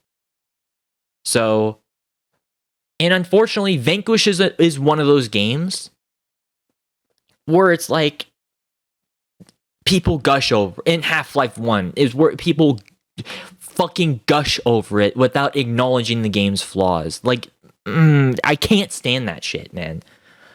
Like, again, I probably am in the minority of this, but like, let me know if you guys have seen that shit before, because that is something that I've noticed when it comes to people talking about, and this is not just with video games, it's also with like music, like with bands, with fucking TV shows, and with fucking like, you know, movies and shit. It's like, dude, not everything is perfect. Sly 2, even though it's my favorite game of all time, it's not a perfect game. And the opposite can be said, like about, you know, something like Call of Duty Advanced Warfare. It's not a good game, but at least the shooting works. Like, it's a functional game, kind of. So it's like, I don't know. That shit just annoys the fuck out of me. I'm sorry I went on that small tangent, but I can't be the only one who's noticed that. Let me know if you guys have too. So, anyways, let's move on. Are there any more D tier games? I'm trying to scan through and see. I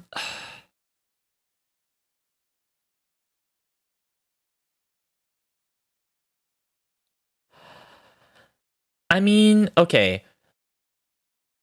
These 2 games, I can see an argument made for why these could be D tier games. But I don't hate these games. They're a fun distraction. And I'm talking about the Zombie Army Trilogy and Strange Brigade. Now, these are 2 games made by Rebellion, the same people who made Sniper Elite, which, side note, I know that you just recently made Sniper Elite 5, which I heard pretty good things about. So, but yeah, these were basically 2 of their other franchises that they've worked on outside of that in the past, like, decade or so.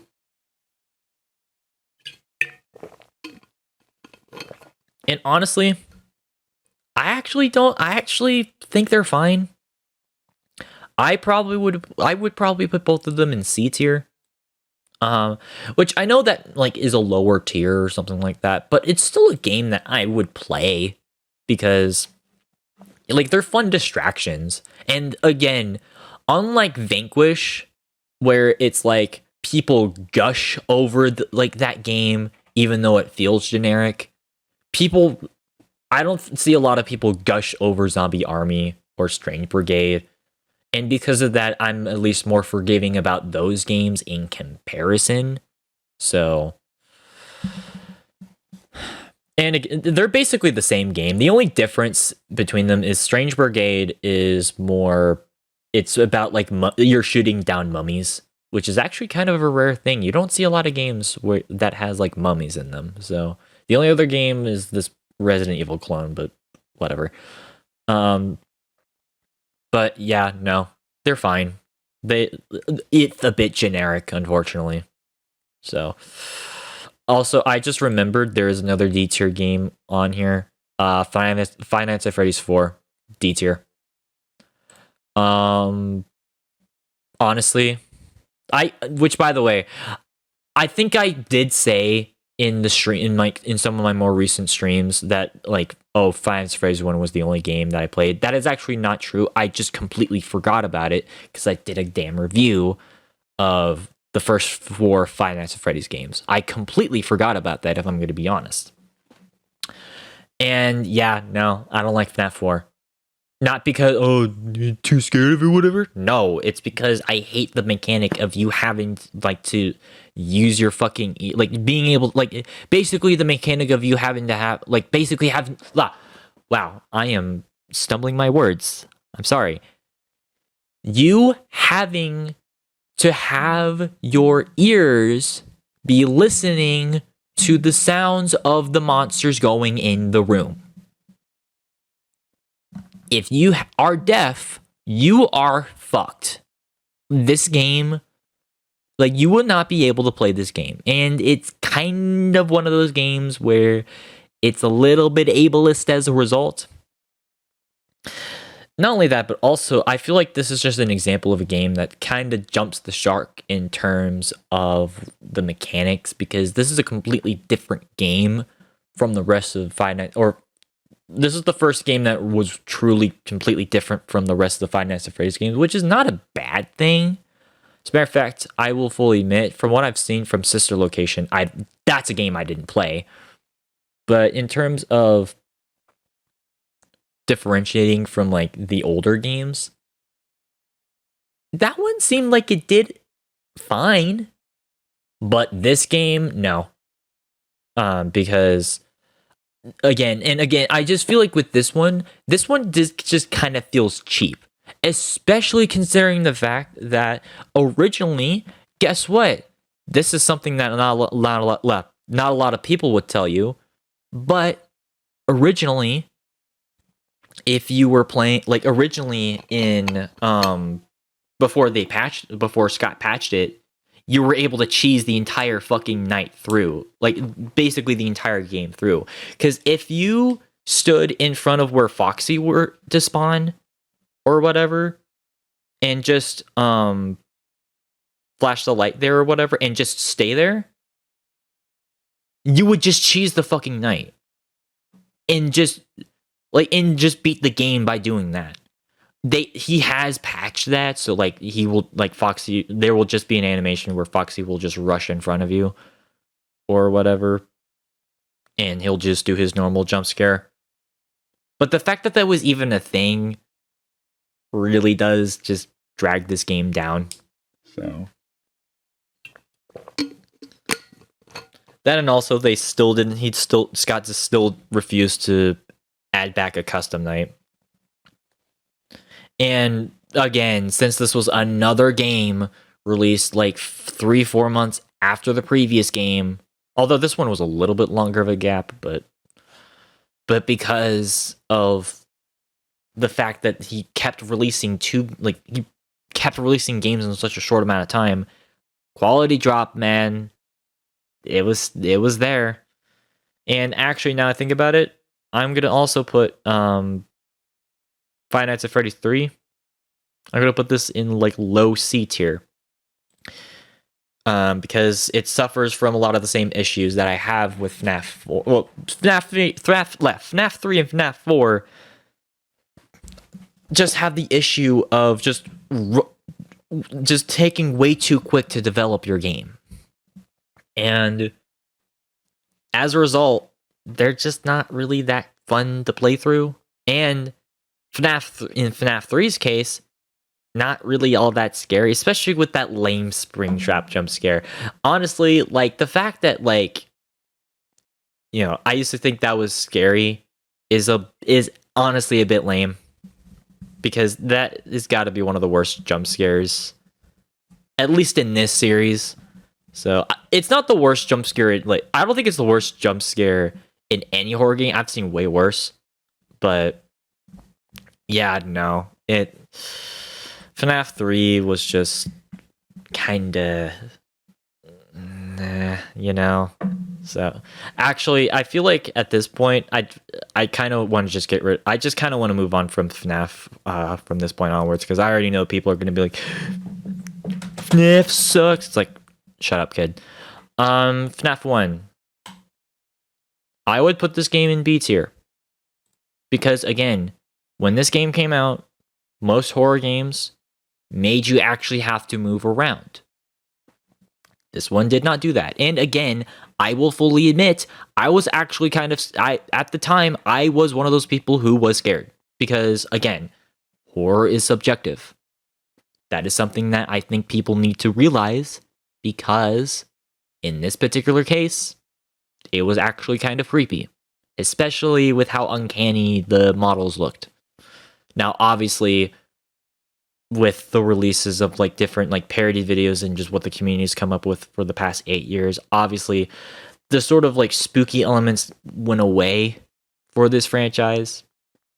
But if you're going to look at it from the perspective of an indie game, keep in mind, from this time, you got to at least give credit where credit is due.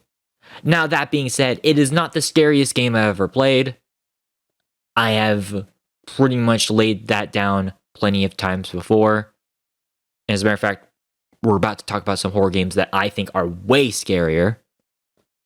But in terms of just what this game did, and honestly what the sequel did, I at least respect. And honestly, this might piss some people off, but I would low key, I would put FNAF 2 in A tier.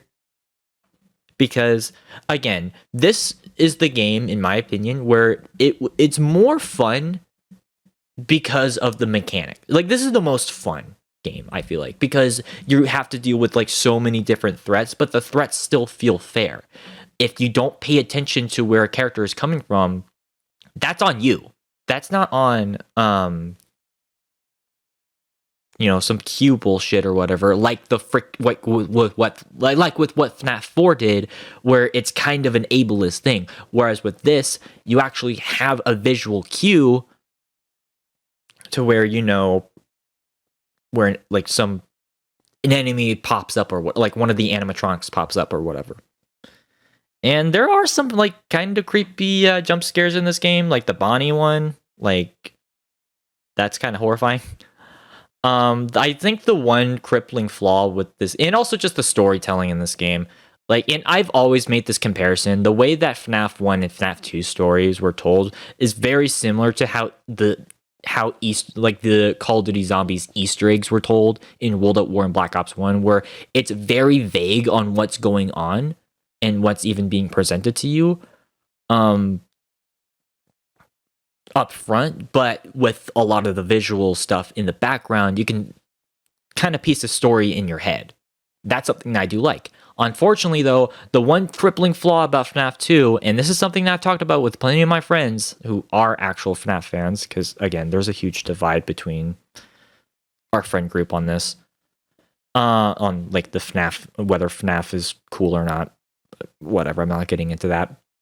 The big crippling flaw with this game, unfortunately, is theoretically, you only need to look at the puppet's camera in order for you to beat like the knight. I will admit that's kind of a crippling flaw. Although my counter argument to that is that, because Toy Chica doesn't go in the office, that kind of acts as a deterrent. But that's besides the point. Point being is that it's a solid game. Is it the scariest horror game out there? No.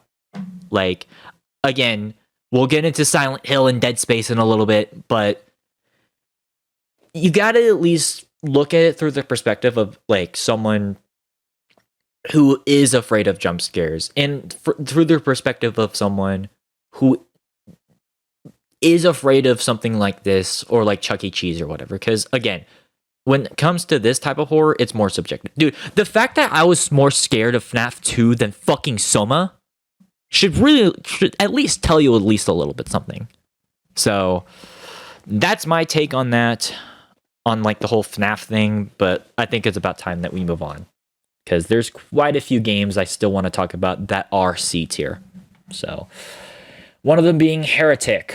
So like we talked about earlier with Doom, there were actually quite a few games that were basically mods for Doom, but were able to be sold as their own game, which honestly in concept is actually pretty cool. Unfortunately though, in this particular case, this is a game where honestly at first, this game actually started really damn strong. Like, for those who don't know, this is a game that was made by Raven Software. Yes, the same Raven Software that would make the Soldier of Fortune games, as well as Wolfenstein 2009, and be a secondary developer for the Call of Duty games. They worked on this game. And I will admit this, the first, like, the base game, like the levels that actually come with, like, that originally came with the game itself, they're actually pretty, like, solid. If a bit too easy, they're actually pretty solid levels. The reason why I'm putting this, unfortunately, at a C tier, though, is the fact that the expansion levels suck really bad. They are horrible. And I don't mean that lightly. Whenever I played through this game, I could not believe how bad the expansions were for this game. They were super fucking annoying. Even on easy, even on the lowest difficulty. And if your game is gonna be that fucking hard to go through, oh my god, you made a bad game. Like, again, this is more of an example of artificial difficulty rather than fair difficulty, because what they would do was just fucking spam like the most annoying, like, I think it was like demon enemies in like a certain like group, and like in like the smallest corridors and shit, and that got super annoying really fast. So yeah, as a result, I did not have fun with the fourth or fifth chapter in this game. The first, and again, the reason why I'm putting in this at C is that while it's a solid enough experience, I guess, you also have to realize that it's another game. It's literally just Doom. Like, there's nothing, like, there's no ifs, and or buts about it. It's literally just the same exact game as Doom. So it doesn't really innovate. And I think that's why I'm being a bit harsher on it, because it really wasn't innovative at all.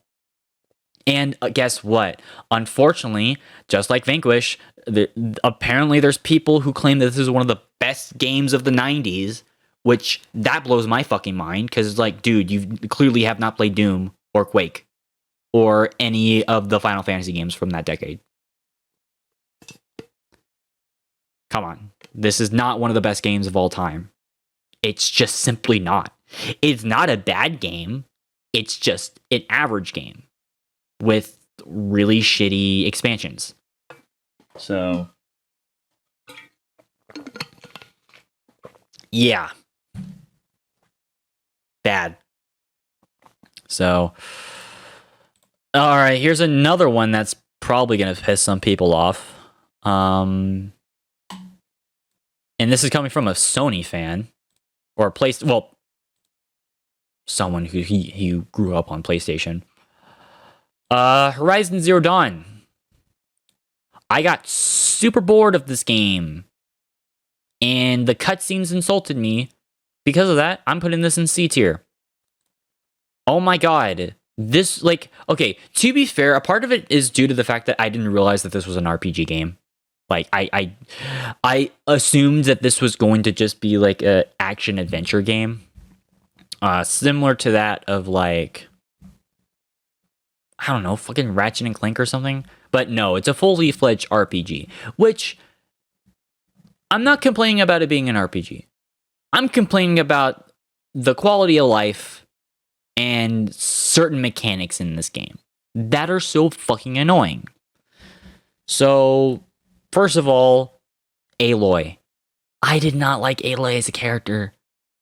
Go watch the February tier list if you are more interested in that. I thought that she was super annoying and just too straightforward of a character, meaning that like she just really only had one personality trait, and that's the female hero personality trait. And it's like, god damn it, I wish you were a better character. More importantly, though, the dialogue cutscenes, not like the main storyline cutscenes, but the dialogue cutscenes, no. For 2017, that is unacceptable with how bad they looked. Like, dude, I've seen better dialogue cutscenes from Guild Wars 2, a free-to-play MMORPG. And this is a game made by a AAA studio, Guerrilla. Oh my god, it was bad. So, and that alone made me low-key just not want to play through that game again. But what even pissed me off even more is the fast travel system. So there's something that really annoys the hell out of me when it comes to the fast travel. So it's not a normal fast travel where you where basically, you know, you get to choose a location on a map or whatever. Well, okay, there are certain spots where you are able to fast travel, but you need a fast travel pouch in order for you to go to certain locations. If you do not have an item like that, you have to walk all the way back to the fucking location you need to go to. You realize how fucking frustrating that is, right? Like, oh my god, that pissed me off so much. Now, granted, there's another game on here that people are gonna say, oh, that's hypocritical, you have to fucking move. But it's like, no, because at least the fast travel in that game is, like, you can go whenever you fucking want. Horizon Zero Dawn tries to make you their bitch by making you fucking, like, try to gather as many resources to get a fucking, like, fast travel pouch.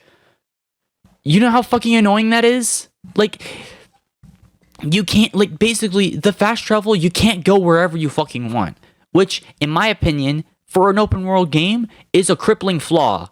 And because of that, and because of the other two reasons, I'm putting this shit in C tier. I don't care. I got bored of this game super easily. So, no. Bad. Bad. God, okay. What's up next? Okay, this might upset my boy Austin, but Uno. It's just Uno. It's not bad. It's just virtual Uno. It's a fun distraction, but it's not something that, like, I would want to play all the time. So, I swear to God, if Austin comes in here with an Uno reverse card joke, I'm just gonna time him out. Jokingly, but, like, in a jokingly way, of course. I'm not doing that in spite. But still, like, no. What's up next? Oh, Penumbrum Overture.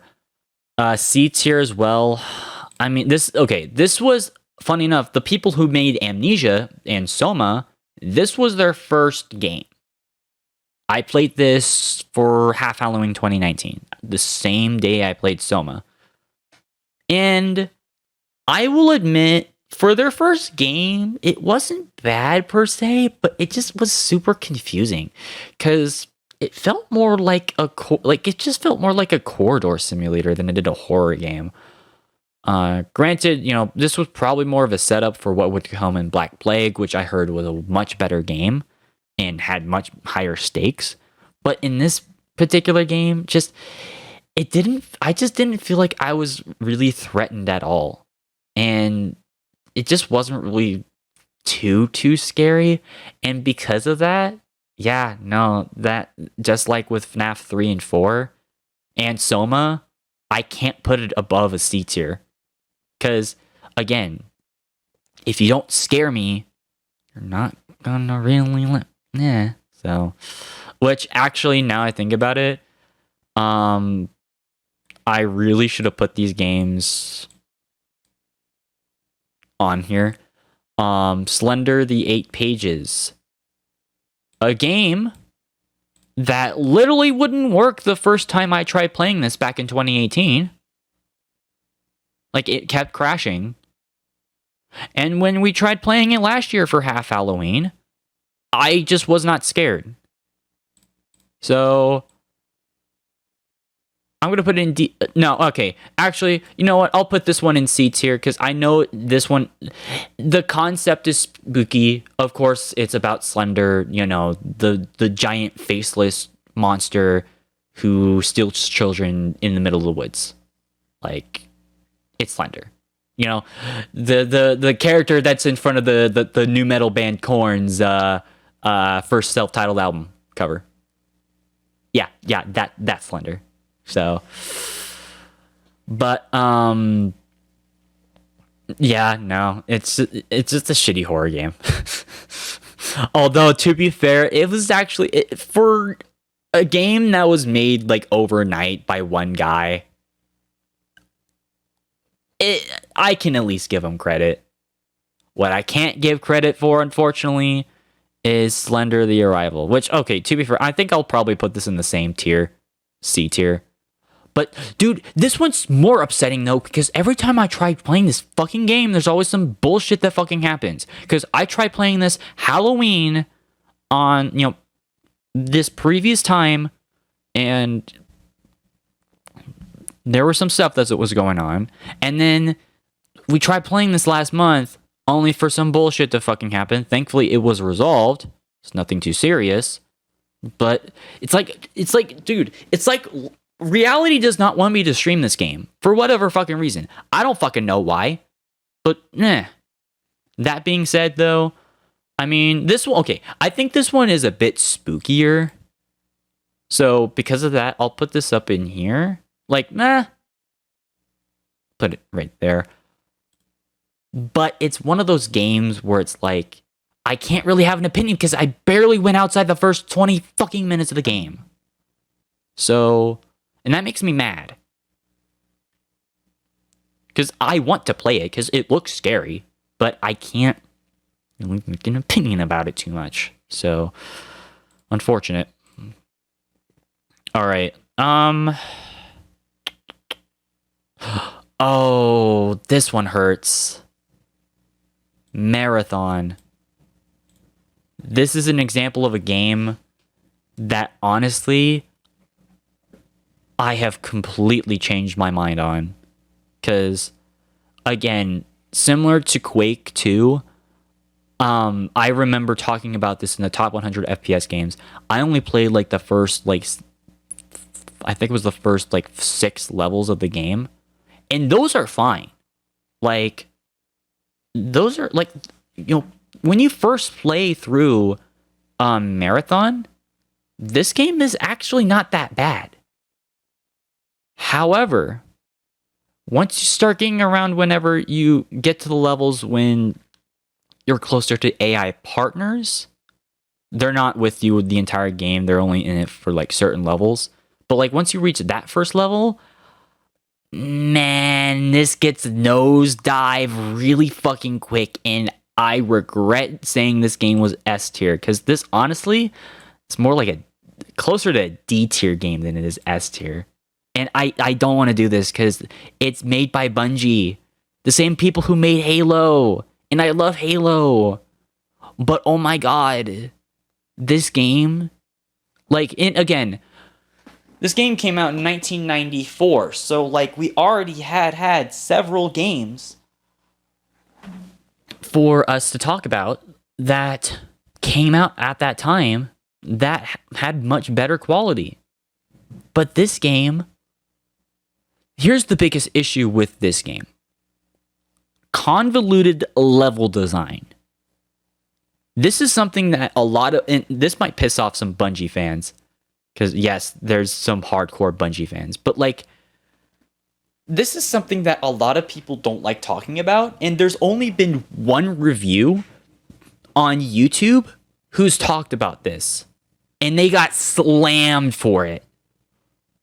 But the level design for this game is genuinely dog shit. Like, even for its time. Because, like, it gets to Spear of Destiny levels of bullshit. And we already talked about how fucking convoluted and bullshit the design, like how Spear of Destiny's expansions were. It gets to that fucking level. And this is just an example of a game where they try to pad out the game time by just wasting your fucking time with having like a ton of fake corridors that lead to nowhere and just making it super annoying to navigate. Now, granted, this does come with a built-in map, so it's not the worst thing in the world. So it's not as bad as Spear of Destiny's expansions originally, where like if you don't play with EC Wolf, you're basically fucked. But the fact that that's even still that doesn't fix the issue. The map doesn't address the problem of how just maze-like the level design is. And if you guys remember the streams, I got so fucking pissed off, I just fucking rage quit because of just how fucking annoying this shit got. So I don't know what else to fucking say other than the fact that, like, I hate that I'm shitting on Bungie's first major game. Because I want to like this, because I actually like a lot of the enemy designs. The enemy designs look fucking sick. And, like, just the designs of the different ships and, like, a lot of, like, the, messages that they put in the game. Because, you know, this was one of the first games that had, like, cryptic messaging about the story. Similar to Five Nights at Freddy's and Call of Duty Zombies. And that's something I appreciate, but man, dude, it gets hard to care whenever the level design is just so convoluted. Yeah. So, yeah, no. Oh, shoot, I'm so sorry. So, yeah, no, this is one that I regret defending. But guess what? Apparently, I'm in the minority again because there's a ton of fucking people who will literally go after me. Like, go after people who dare to criticize anything Bungie related. And it's like, dude, don't be an asshole. Like, granted, I haven't had that happen to me from Bungie fans, at least. From other fan bases, I've had that shit happen, and those fuckers can piss off. But I don't want to get into that shit. But my point is that, dude, this game is overrated again. It's just a Doom clone with shitty level design. That's all it is. For Macs.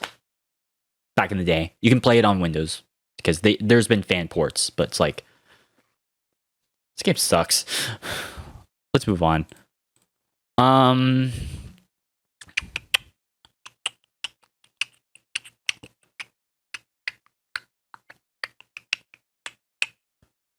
I mean, I don't really know. Okay, I think we actually... Oh, one other game. Speaking of the Bungie fans, Destiny 2. C tier. Oh my god. So, again, okay, I will fully admit this right now. Tying into the marathon thing and with Halo, you can sort of see a pattern with me. I was I was never like a huge Bungie fanboy, but I was someone who did defend a lot of their stuff. And I was someone who defended Destiny 1, which in hindsight is something I shouldn't have done because Destiny as a franchise now has a lot of convoluted design flaws. Oh my god, why is the cat crying? Sorry about that. There's a stupid freaking vent up there that doesn't have insulation in it, but it just echoes throughout the room. So because of that, it's easier for people to hear. So we're gonna block it off at some point later this week. But anyways, I was talking about Destiny 2. Honestly, yeah, no, I was a defender of Halo. I defended, a lot of Bungie stuff, and honestly, Destiny is one of those franchises that really I like the ideas in the game, like the lore and like the designs of characters and all that fun stuff. That's pretty cool about the game. Hell, even like a lot of the weapons and the way that the weapons feel and shoot, that's solid 10 out of 10. The issue is that this game just does not have the story in the actual game itself, and because of that, I just don't care about what I'm doing. They try to do a little bit more with Destiny 2, but boy oh boy, was it really dumb. I literally beat the main story in 4 hours. I'm not even joking. Like, it was that bad in terms of just the length. And I didn't stream that. This was more or less one of those games where I just kind of messed around in like the open shooting gallery areas where like enemies spawn.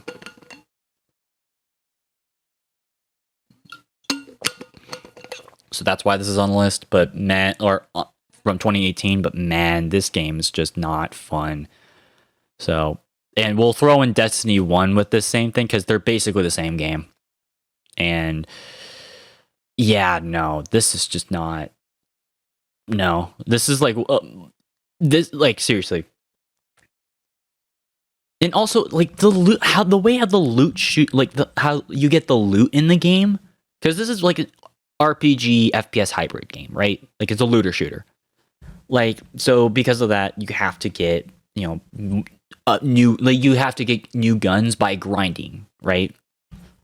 The way that you get guns in this game is completely fucking random. Like, there's not even like a drop rate or like what certain weapons drop for certain enemies. You can just get like an ultra, like you can probably get like one of the best guns in the game by just killing a random fucking fallen guy, just on the side of a hill.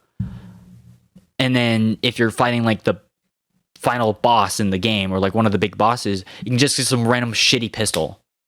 It's completely random and it's fucking stupid. There's no drop rate chance for any of the weapons, and that makes it extremely frustrating to play because it's not like your typical RPG where certain bosses have certain things that they drop and there's a drop rate to it. No, it's just completely random. And that gets infuriating. So, as the RPG, in my opinion, it kind of fails in terms of shooting mechanics are fine, but as a story, it's just not that fun. So, and because of that, no, I don't recommend Destiny in that aspect. If they change their shit around with Destiny 3, we might have a different conversation. But the fact that the game is as shallow as it is in terms of its story and even just the level design, like really, this was one of the most expensive games ever made, and the level design is this fucking shallow. It's nothing but a bunch of defense missions, or point A to point B that we've seen in millions of other games at this point. Again, Doom and like Wolfenstein get a pass because they were amongst the earliest in their genre. With this game, it just does not fucking it's just copy and paste. So no thanks from Destiny 2. Oh my god, it's bad. So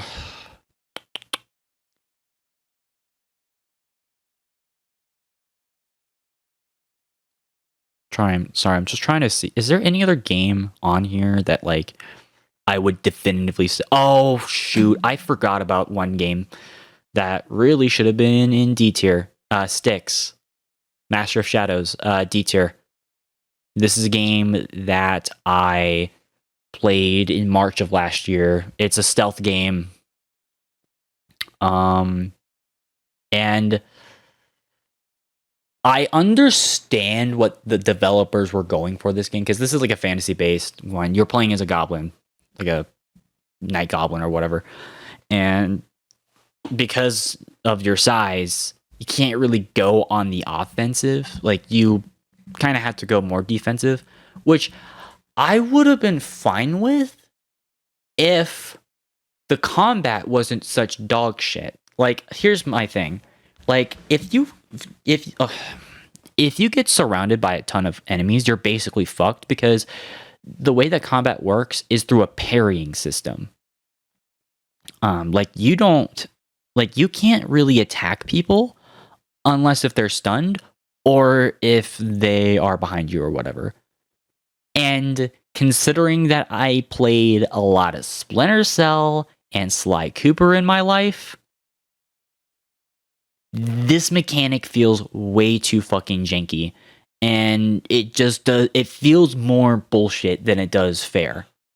So, yeah, as a result, I completely just dropped the ball on this game and just gave up. And again, that's a common pattern with a lot of the games I play, but it's because of dumb fucking mechanics in a lot of these games. So, yeah, no, and this game is no exception to that rule, unfortunately. So, granted, there's like a small group of people who think the game is fine, but they're not to the same level of like annoying people. So, it is what it is. So, oh, damn. Ratchet and Clank 2016. I completely forgot about this game. Yeah, I played this a couple of times on my YouTube channel. As a matter of fact, side note, that was around the time whenever they were like, YouTube was really going after me for fucking copyright thing, because the thing is that they used cutscenes from the movie that came out in 2016 for their game. And because of that, YouTube was detecting that I was using the movie, even though it was the game that was playing it, which is fucking stupid. But because shit shouldn't be like that, but whatever. So, but yeah, no.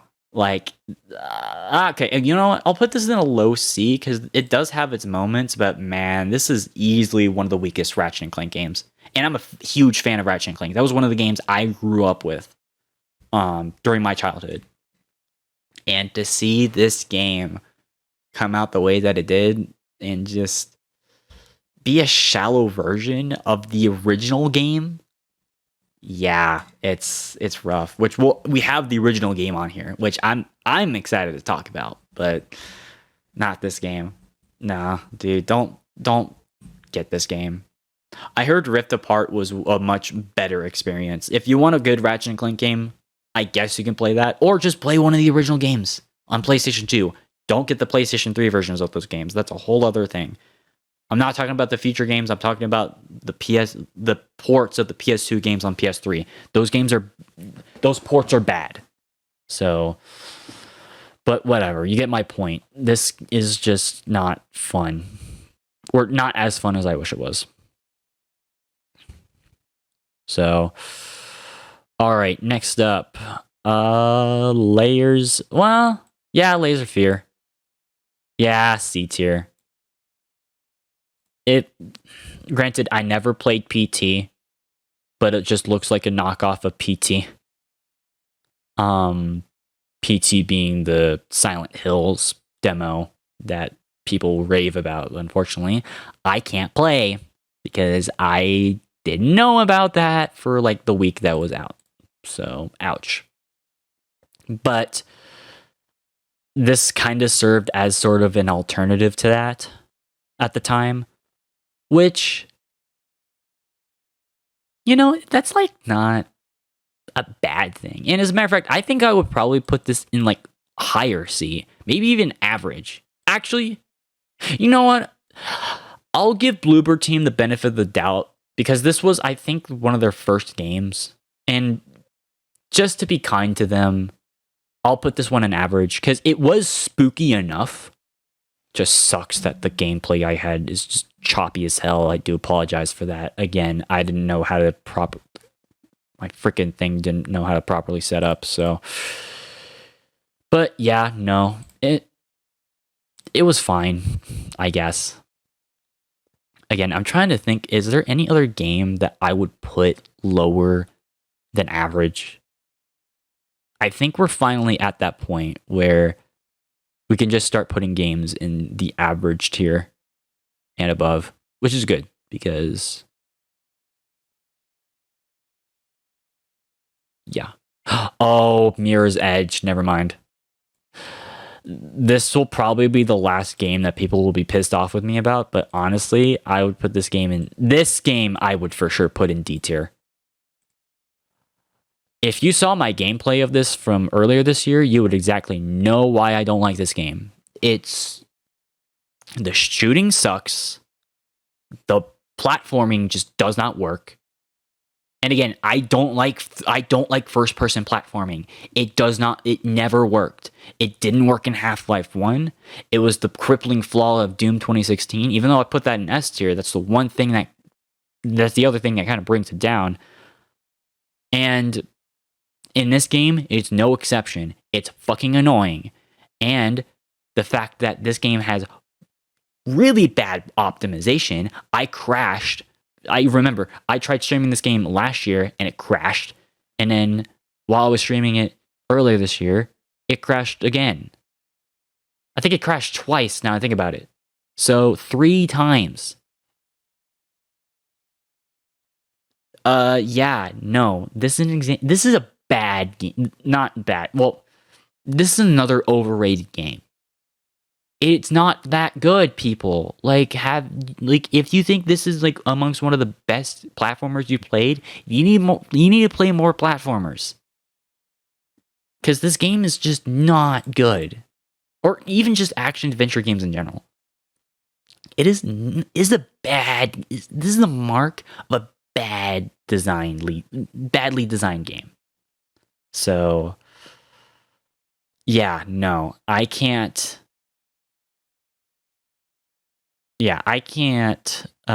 defend people who like this game. I'm sorry. It's really not that great.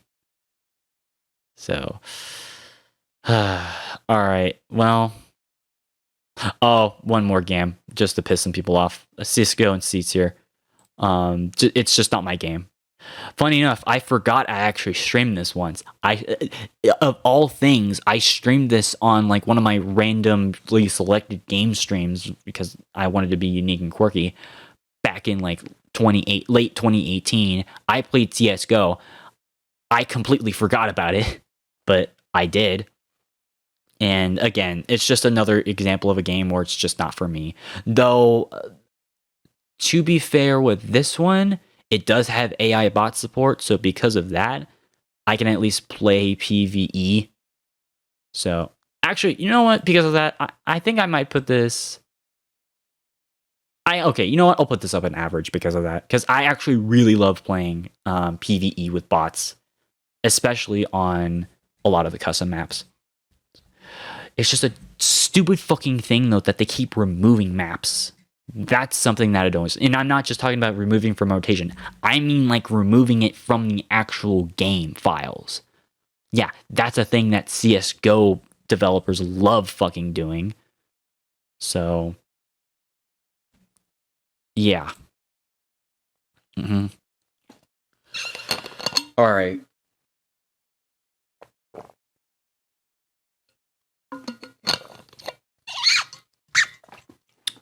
We have finally reached games that I at least am competent. Like, can at least, well, okay, Seats here I can tolerate. Kind of. Average are we're finally going back to average. And these are games that pretty all right, I guess. So let's start off with one of the oldest games on this list, Metal Gear. This came out in 1987. It's insane. Now, okay, to be fair, this is the NES version. So, okay. Yeah, this is ranking the NES version of Metal Gear. The original from, yeah. So, I mean, I can't really complain about this too much. I'll just put it in average. Because, again, it just might be because this is way before my time. Like, we're talking about the 80s. Like, so, because of that, it might just be because it may not be my thing. Though I know there's a plenty of people who do not like the NES version of Metal Gear. I actually have played, on my Metal Gear Solid Legacy collection, I actually have been able to play, the PlayStation 3 PS2, whatever port of the original version of the game, and that was actually pretty cool experience. Again, it's fucking annoying with how cryptic it is, but again, that's what happened with a lot of games from the 80s and early 90s. Unfortunately, that was just the reality of game design, is having artificial, like, just having cryptic bullshit, but can't really do anything about that. So, but whatever. It is what it is. It's a game that the NES version, I can't really say much about, honestly. So, yeah. All right, next up. Actually, you know what? I feel like I should talk about this game because I think this is the most recent game I actually streamed. Yeah, no, this is the most recent game I streamed. Hearts of Iron 4. So, with how many times I've rage quitted with this game, you would probably think I would hate this game. But that couldn't be further from the truth. Because I would probably put this game in B tier. Because reason being is of two things. Early to mid game and the modability. Early to mid game is honestly amazing in this game. Like, I can't think of any other grand strategy game other than potentially Stellaris, which we'll get into later, that has that damn good of like an early to mid startup for your grand strategy game. Like, it's such a good introduction. The reason why it's not above a B, though, is because late game, that's where I have serious issues with. And I pointed this out numerous times every time I play Hearts of Iron 4. I don't care what people say. It is super clear that there is an AI cheat that allows them to spam so many fucking units at any given area and focus directly on you. I have tested it out at least in 3 separate playthroughs, and that is always what fucking happens, and that drives me up the fucking wall.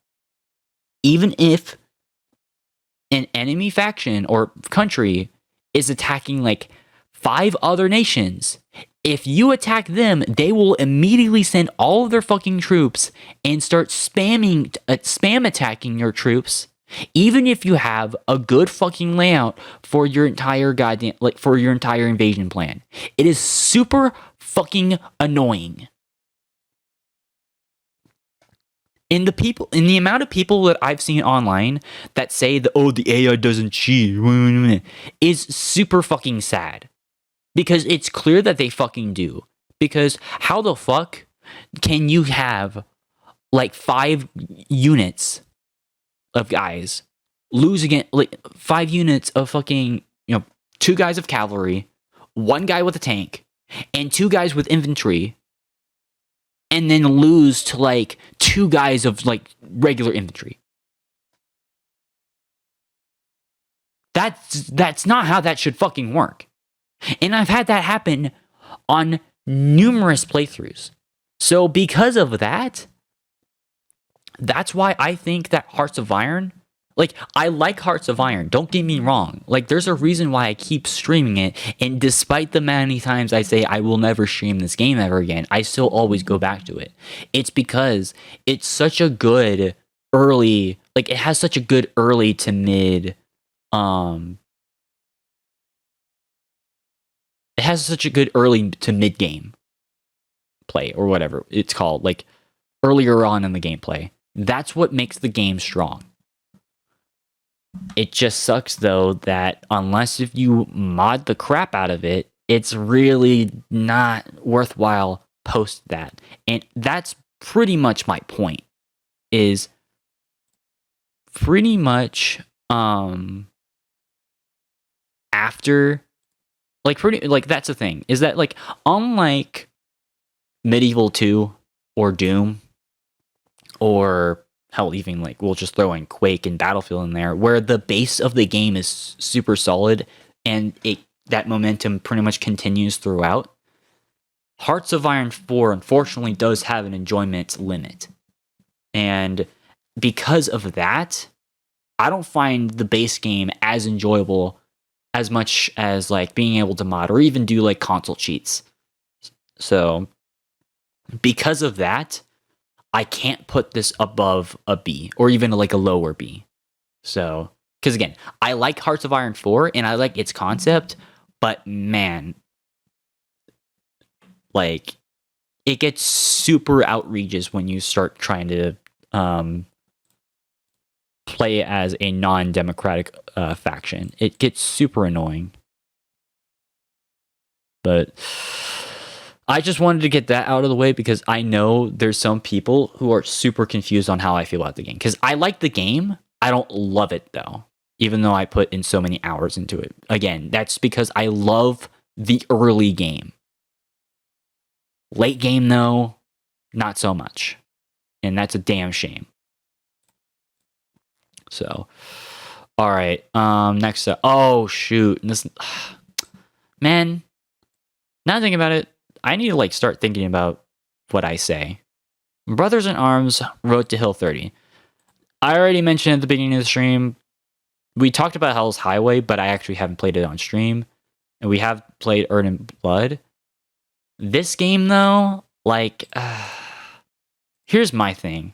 I don't hate Brothers in Arms, but man, I hate the shooting mechanics in the game. Like, I actually do find the stories fine, even if the first two games were a bit too tropey for me. Hell's Highway is where the story really shines, and gameplay. But man, dude, this is another example of a game that's just super janky and super unresponsive.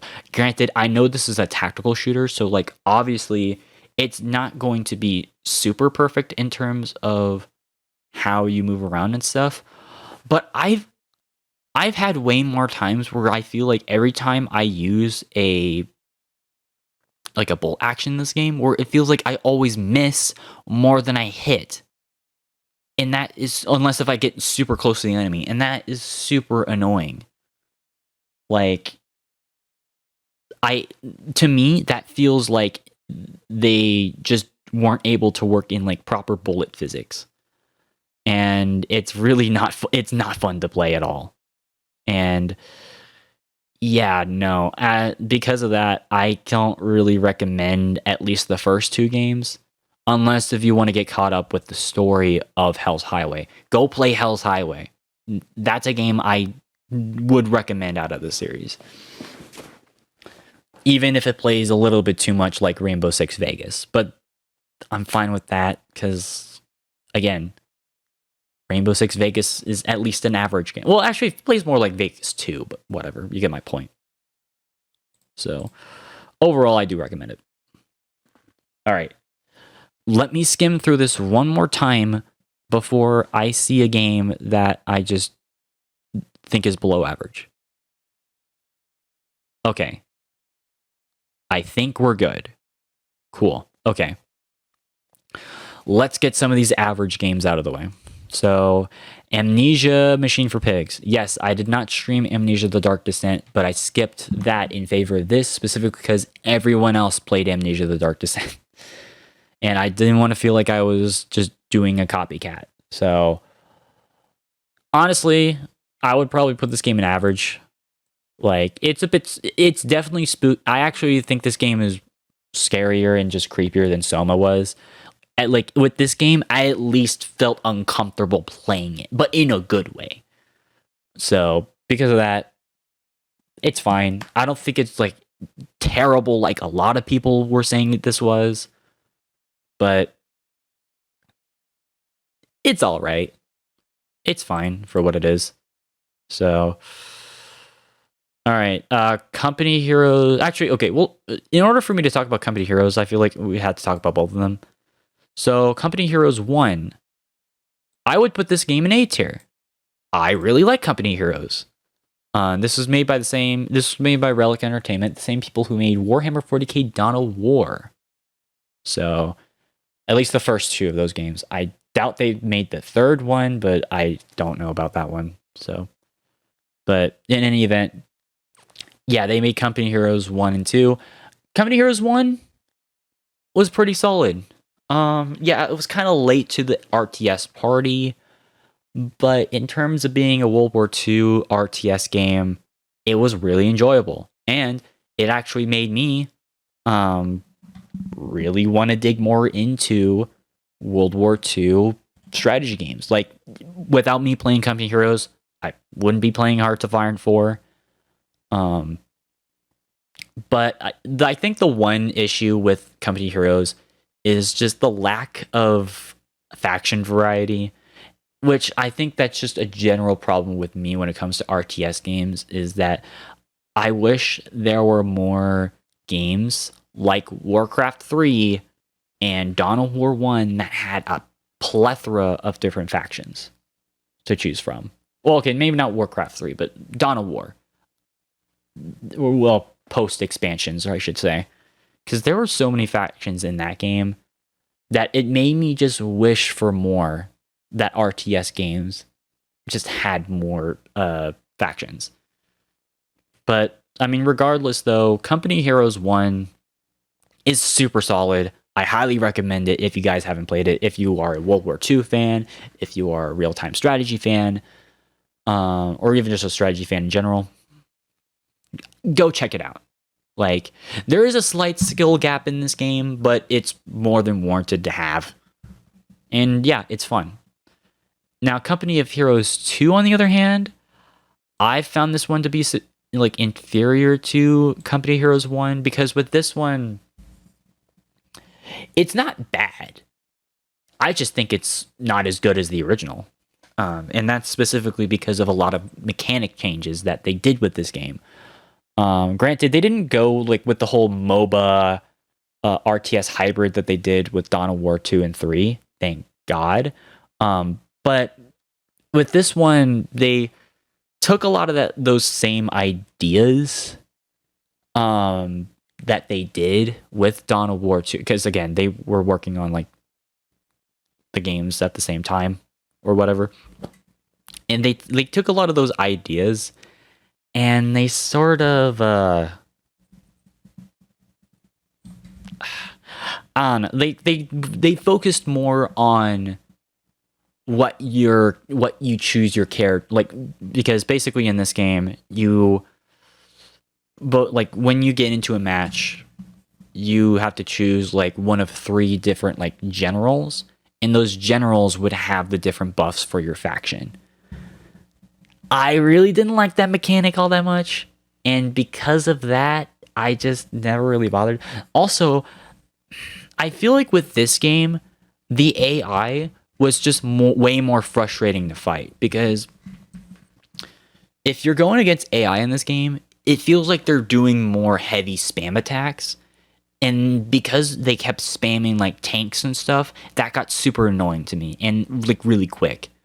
And it just felt less fair compared to Company of Heroes 1, where it's like, you know, yeah, I might be losing a ton of troops, but that's on me because I wasn't paying attention. Whereas with Company of Heroes 2, even if I send like, you know, several tanks, it may not matter anyways because they're gonna send in like multiple more tanks, and it was that forced tug of war that got super annoying with Company Heroes 2. So because of that, I have to put it in average. That does not mean it's a bad game though, because it's actually really good. It just sucks that it's held down by those really awkward mechanics with the AI and the general system. So otherwise I would put that shit in A tier. Same with Company Heroes 1. It's because of those two crippling flaws that makes me not like it as much. So unfortunately it is what it is. What's up? Oh, Cry of Fear. I'll put this one in average. I really didn't go into this game too much because I will fully admit I was kind of a WH OS or WHUS about this game because this game actually did kind of scare the shit out of me. So that's all I've got to say is that it's definitely a scary game. I just didn't go past the first like 5 minutes because I was too scared. So I can't really say much about it, though. Already at least the average part because of that.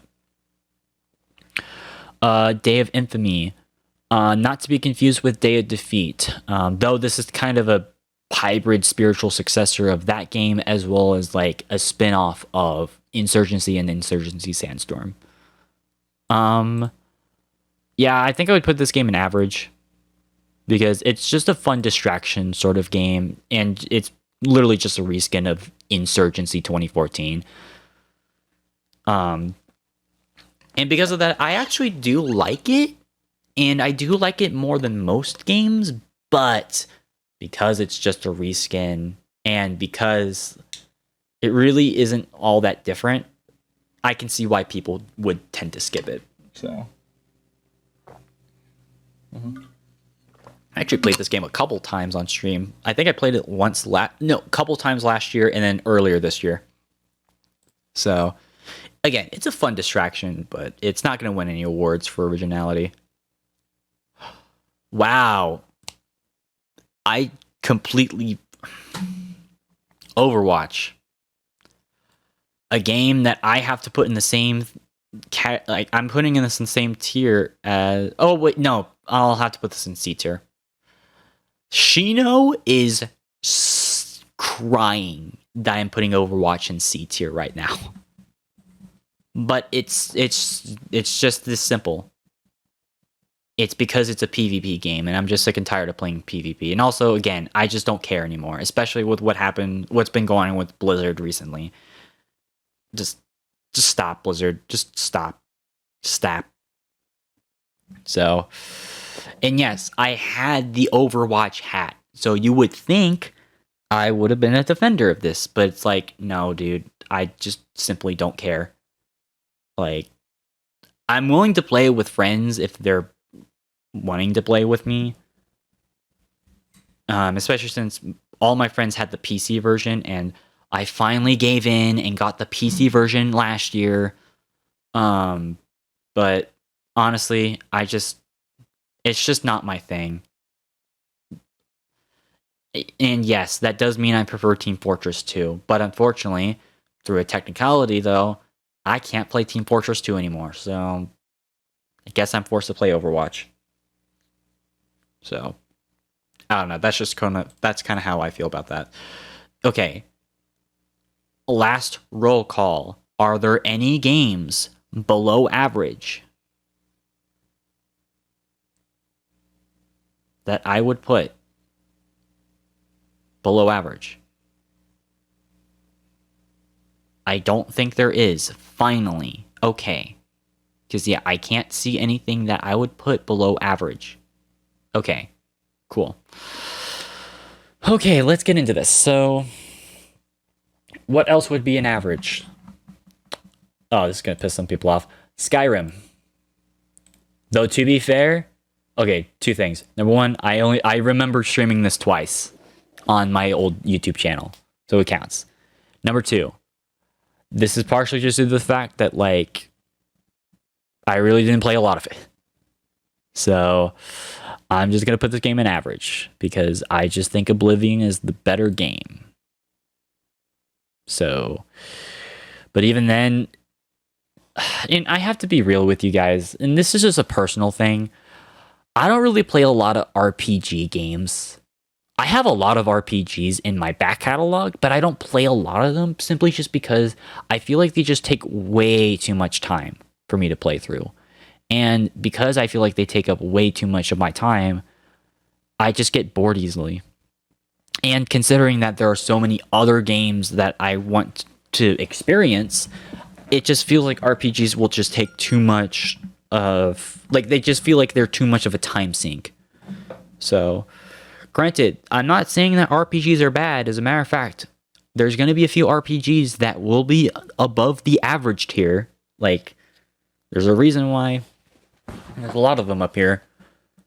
But it's just, especially as someone who actually likes going through the stories and, like, listening to dialogue, like, that basically just adds, like, hours and hours upon the already lengthy gameplay and game time. So, yeah, it's a bit annoying, at least for me. And that's kind of how I feel about Skyrim. So, though Oblivion, like I said, I actually do enjoy, but again, it's just that whole RPG hurdle I had to go over. So, next up, Tom Clancy's The Division. Tom Clancy's The Division. Pre-order now. Available March 8th. Rated M for mature. Okay, if I'm going to be honest, actually, yeah, no. This is going to be a hot take. I don't hate The Division. I beat the entire game twice. And I don't hate The Division. The shooting mechanics work fine. The level structure is better than Destiny's. I'll give it that. Even though the bosses are just bullet sponges, but like, well, both Destiny and, well, okay. Here's my thing on why I put Destiny lower than The Division. Because remember how I talked about the way that Destiny and Destiny 2 loot works? Well, The Division's loot, how that works is already leagues better than what Destiny did. So with The Division, the way that you get your loot is actually tied to your level. So if you go after, so basically, for example, if you're like a level, let's say 12 in The Division, like the enemies that you'll encounter will actually increase with the level that you're at. And this basically, like, obviously to a certain extent, because there are still areas that have, level caps or whatever. But basically, in The Division, you have, like, certain levels that, like, basically, like, there's, like, a range of different, like, levels of enemies that you'll encounter, and those enemies will drop the loot that is appropriate for that level, even a little bit higher. So, for example, if you're level 12 and you're going against, like, a level 11 enemy, they'll drop loot that's that is ranging between levels 10 and 14. And if you encounter a boss, that's where you get the good loot, because they actually have what's called a drop rate. Bungie, I don't know if you heard of that term, but I think that should be a thing in your game. So, okay, obviously I'm joking, but you get my point.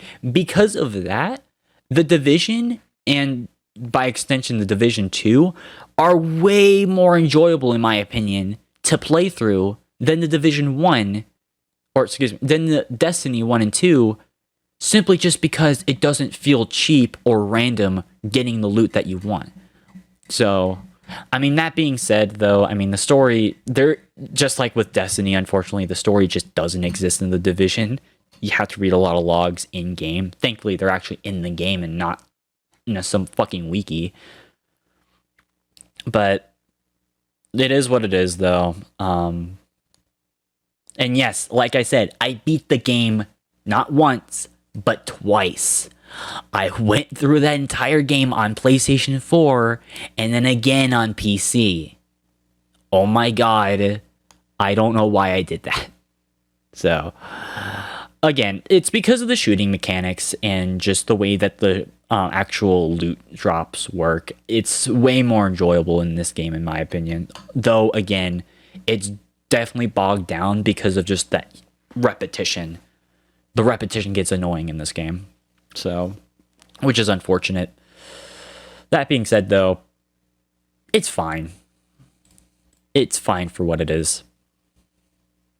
All right, what else is there? Speaking of what's fine for what it is, Ghost Recon Future Soldier. I'll put this game in average. Until Ghost Recon here's my thing about Ghost Recon as a franchise. It was one of those franchises that I used to claim didn't really have a bad game tied to it. Because Ghost Recon 1 is actually an amazing game. And in my opinion, it's the best. Ghost Recon 2, you can make an argument that was the worst game, especially the PlayStation 2 and GameCube versions. But I heard the Xbox version was phenomenal, as well as Advanced Warfighter 1 and 2. I thought that those games are pretty good. And even, in this case, Future Soldier. Though the reason why this one's an average is simply just because I didn't really care for multiplayer all that much. I was able to play it near the end of like whenever people were still playing this game on PlayStation 3, and it was fine, but it was frustrating. Especially since this game felt more in line with Gears of War than it did a tactical shooter, especially in the way that there's the cover system works. So because of that, it was kind of whatever. And also, like, the story itself, again, it's not bad. As a matter of fact, it's more carried by the gameplay. Again, it's a Tom Clancy game. Of course, it's going to be carried by gameplay. But the story is really forgettable, honestly. Thankfully, what does save this game is its equivalent of a firefight or a horde mode or terrorist hunt. It's called guerrilla mode. It's literally just survival for Modern Warfare 3, but in a third-person perspective, and has 20 waves. That mode's actually fun. I recommend getting this game for that specific mode. Just make sure that if you get the DLC for this game, put the damn code into Steam and not Ubisoft Connect. Don't make that mistake. I didn't make that mistake. I almost did. Don't make that mistake. So, but yeah, no. Outside of that, it's fine. What else is average?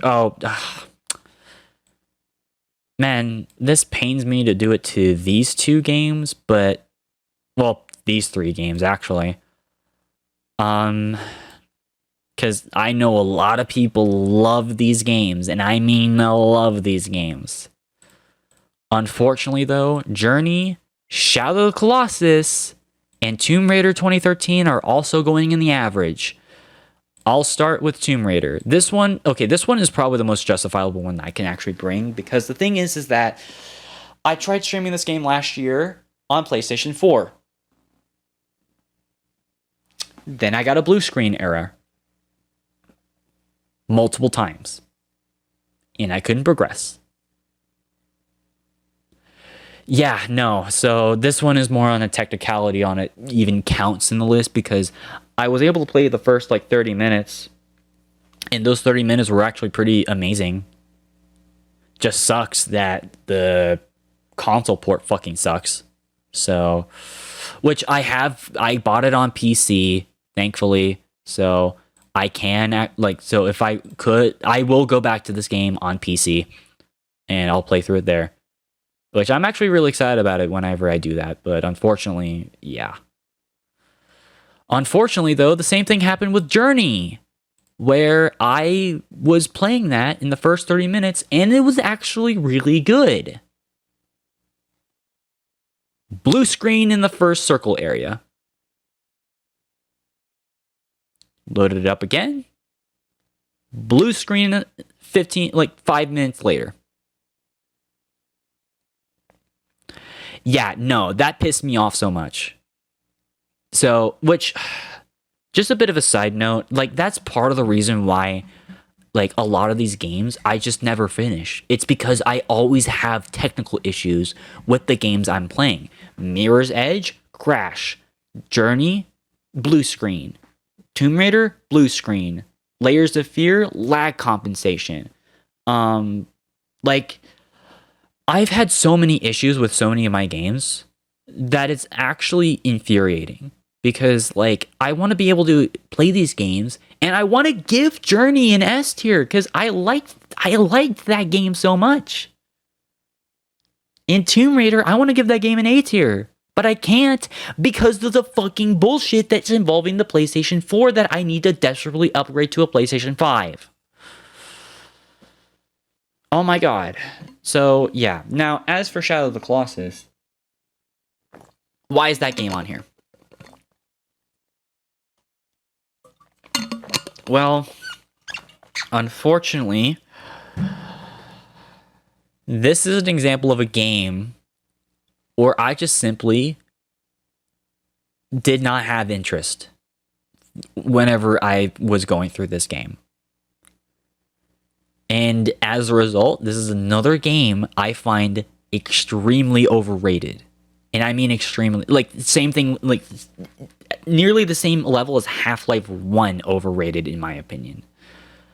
I found this game to be super fucking boring and extremely tedious.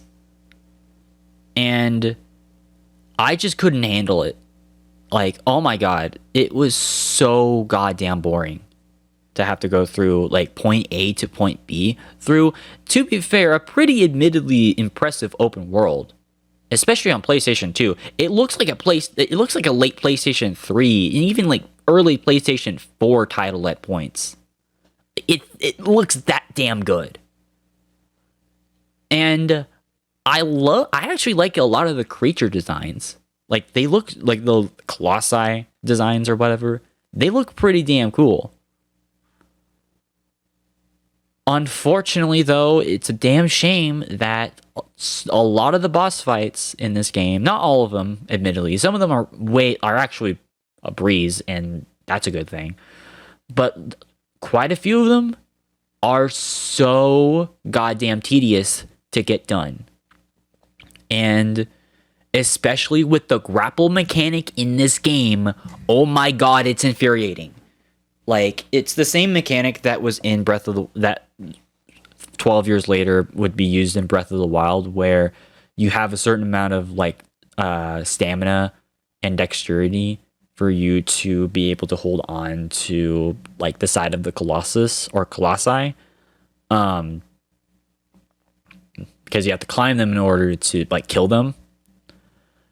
So, yeah, that shit got super annoying for me. But what was the real kicker about this is the fact that there, obviously, like I said, there's different spots where you have to kill these giants with. But, again, not with all of them, but with the big vast majority of them, that spot would change after a few hits that you would give, like, a giant stab. I still stand by that to me is lazy design, like, basically lazy, in another example of lazy artificial difficulty. And just all it does is just make you waste your time, especially if you have to climb up higher or lower to where you originally were on this giant beast. I find that extremely fucking tedious and not that enjoyable at all. So, as a result, this is probably the game. Like, if I were to put a top 5 most overrated games, Obviously, I would put Half-Life 1 in number 1. I would put this game in number 2. Because I just don't understand why people obsess over this game. Because I've seen so many people rate this game like a 9 or even a perfect 10. How drunk are you with this game? Because I want to know what type of like substance you're having when you play this game. Because like this is not a 10 out of 10. Not even a 7 out of 10, dude. Like, what were you doing whenever you were riding your goddamn horse all around that entire fucking like giant desert, trying to go from the center like hub castle to like the very back of the entire map? Where the fuck were you? Cause that was super fucking boring. And don't even get me started on the fact that like those are the only things you fight in the game, even though there's a mechanic that allows you to just slash your sword at whatever, which was kind of annoying. So yeah, no. And again, this is another example of a game that I genuinely tried to like. Like if you watched my playthroughs of this back in 2020, I tried to have an open mind about this game, but all I got was sadness and frustration. And it was super annoying. Now, that being said, I am aware that they did remake this game on, funny enough, PlayStation 4. And I am willing to try out that version of the game. Because, just like with Half-Life 1, I don't want to hate the game. And with Half-Life 1, there's obviously Black Mesa as an alternative. So with this game, I'll try out the remake. If it's amazing, I will give credit where credit is due. But don't play the original version. It is just a boring slog. I am sorry. But that's genuinely how I feel. Especially with just how fucking just awful the controls are. I'm sorry. These are bad controls. I don't care what fucking people say. Okay, one more thing before we move on to the next game, because we are starting to drag on a little bit more than I wish. There were, just like with Vanquish, there were like at least like 3 or 4 people in chat whenever I was streaming that were just gushing over the game and just flat out defending the game, going against every single goddamn point I was trying to make. And that got super annoying because it's like, dude, like, why are you fucking fanboying over this shit? Like, stop acting like this is a perfect 10 out of 10 game. It's not a perfect game. It's a fucking tedious slog of a game where there's a stupid mechanic where this blind spot you have to fucking stab moves like every like 2 stabs you give. That's all this game is. And it's super boring and annoying. Like, I'm sorry, like, seriously, like, stop defending shit. Like, stop super fanboying defending these types of games. Like, oh my god. So, anyways, yeah, I gotta move on. So let's go further. Okay.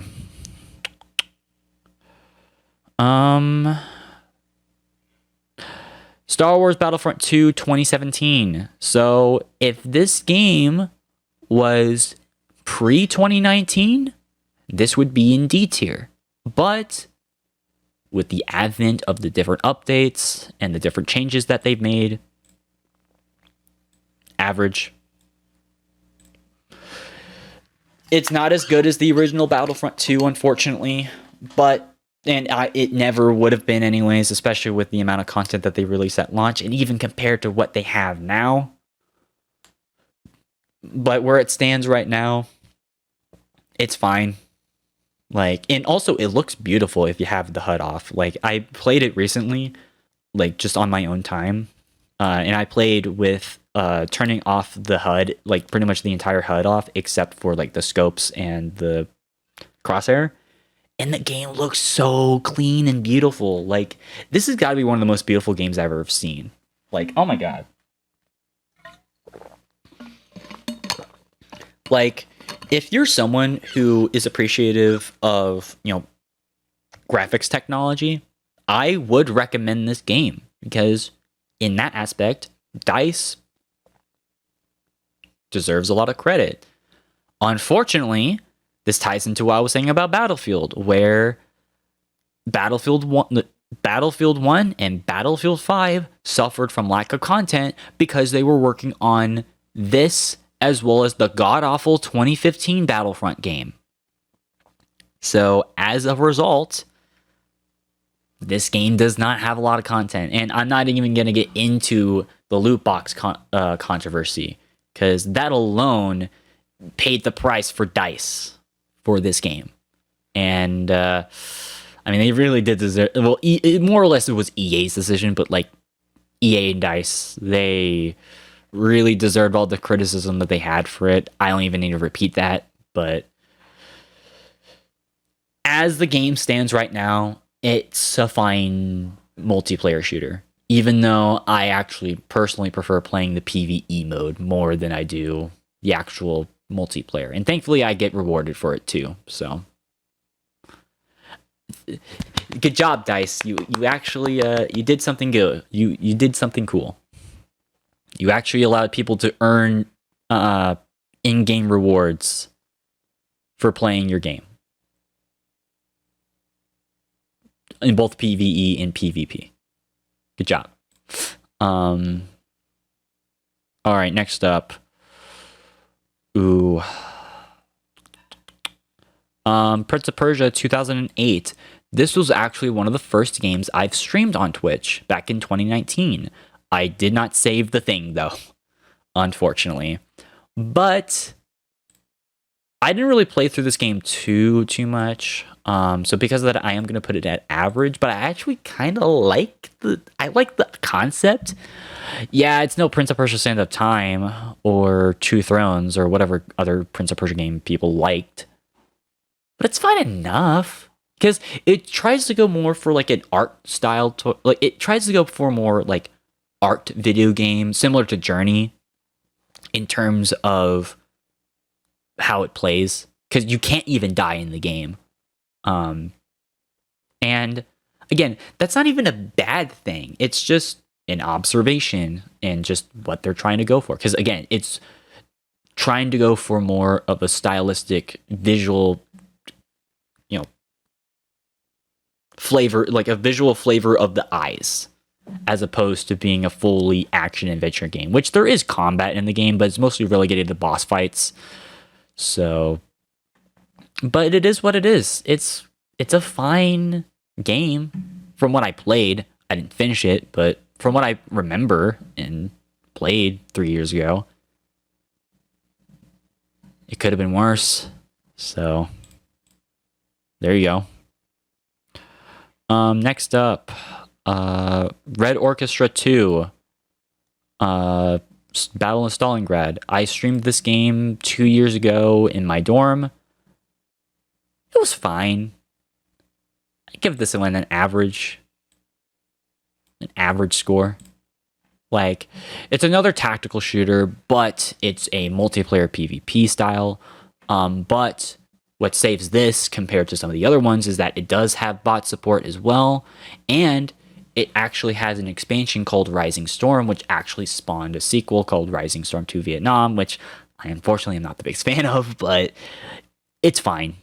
Red Orchestra 2, and even Red Orchestra 1, I actually find to be pretty underrated, because they spawned originally as mods for Unreal Tournament 2004, which is actually pretty decent game.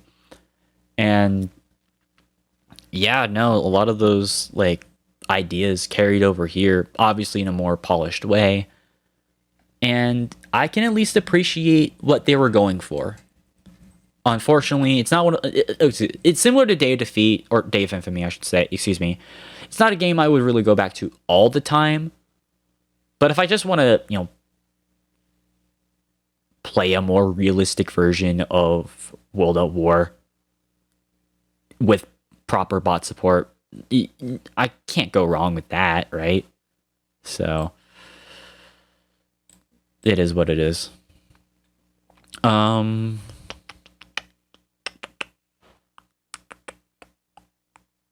Oh. Warframe. A game I streamed once because there was a toxic asshole who was in my chat. And because of that, I haven't played it since. So, yeah, this is basically if Destiny was actually tolerable. Although, to be fair, I only played that once, so I can't really comment on it. Although, the tutorial is way too fucking long. It should not be an hour and a half for a goddamn tutorial. I don't care what anyone says. That's way too long for any tutorial for any goddamn game. At most, 30 minutes. At most. Not 3 times that length. Because that was literally my entire stream, was that tutorial. And that was super dumb. So, and again, like I said, I was dealing with some toxic... I'm sorry, but he was just kind of being annoying in the chat. But he was being like, oh, like, you're doing the game wrong. You're playing the game wrong. You shouldn't be using that weapon. You shouldn't be, like, it's like, shut the fuck up. Like, I just want to play, like, this is my first time playing Warframe. I just want to play the game. I just want to play how I want to play. Shut up, kid. Seriously. So... But whatever, it is what it is. The game itself is fine. It's just, I just really haven't played it. And also just, I just didn't really have the strive to anyways. Because again, similar to Destiny, it's a game similar to Destiny or The Division, where it's kind of a looter, kind of RPG hybrid game. So I just didn't really bother. But... God, sorry, I'm like, my throat is hurting because like we've been streaming for 5 hours. Damn.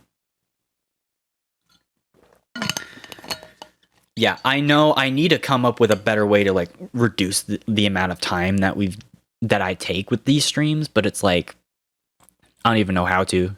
So, I mean, thankfully we're almost done, but, so... Before we move on, I do see someone in the chat.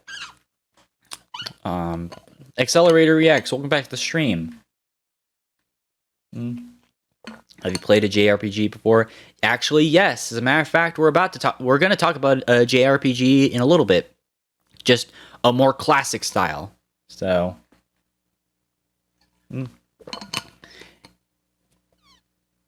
And yeah, no, the Warframe tutorial is way too long. It should not be 2 hours long. I don't care what anyone says. There's no reason for it to be as long as it is.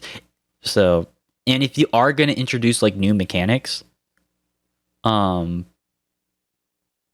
if you are going to introduce new mechanics, at the very least, like, do it subsequently as they're getting introduced. Don't just shove everything in the beginning. Otherwise, people are going to forget. So, that's my thing. But, alright,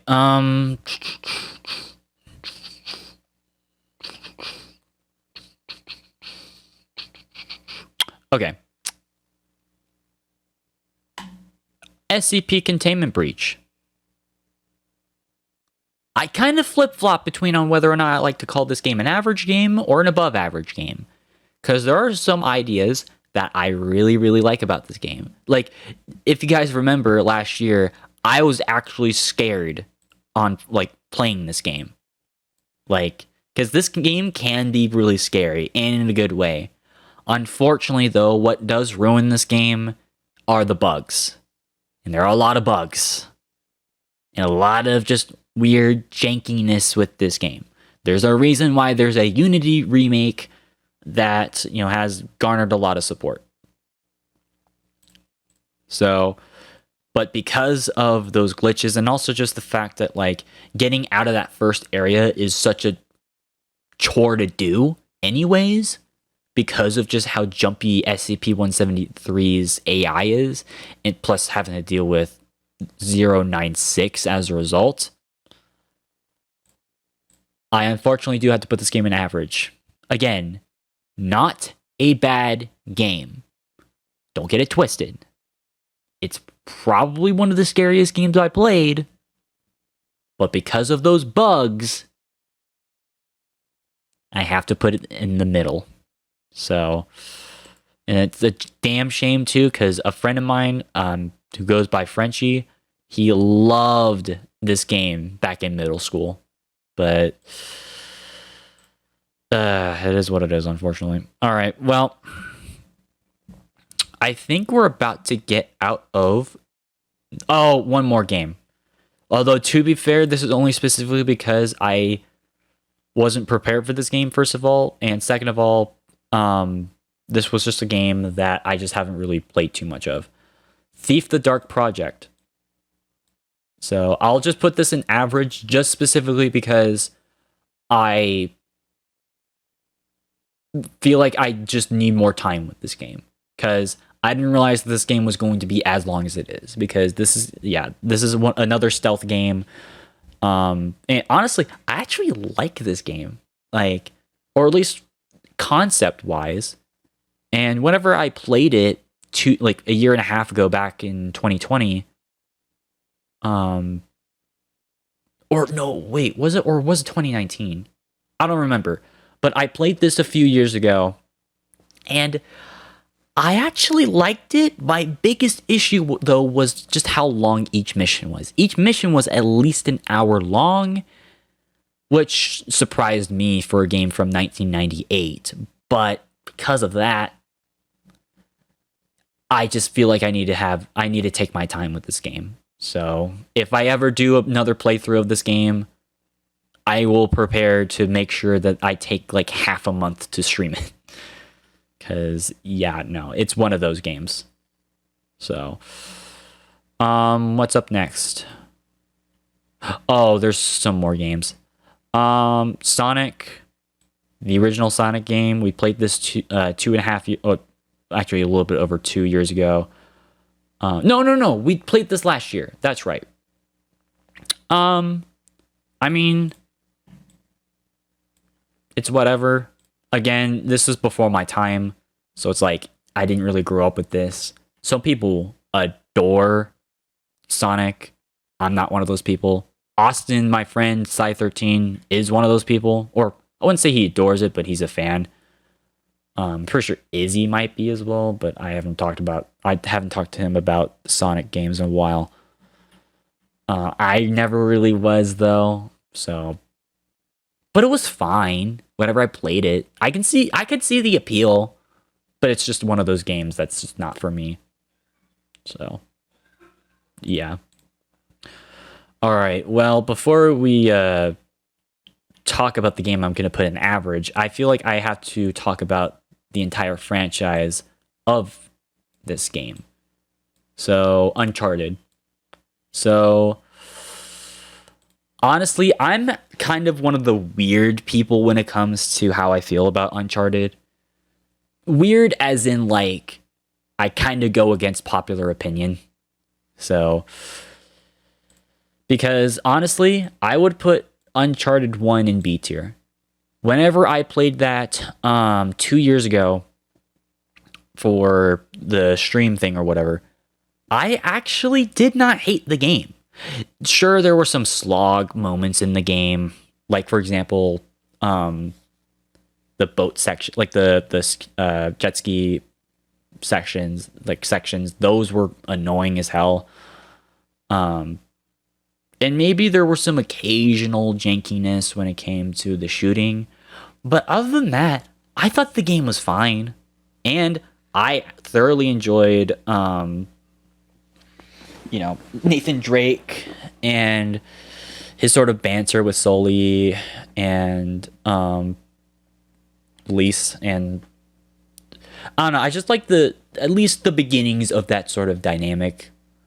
Obviously it would be way better in Uncharted 2, but at least that dynamic, you could see it could definitely work.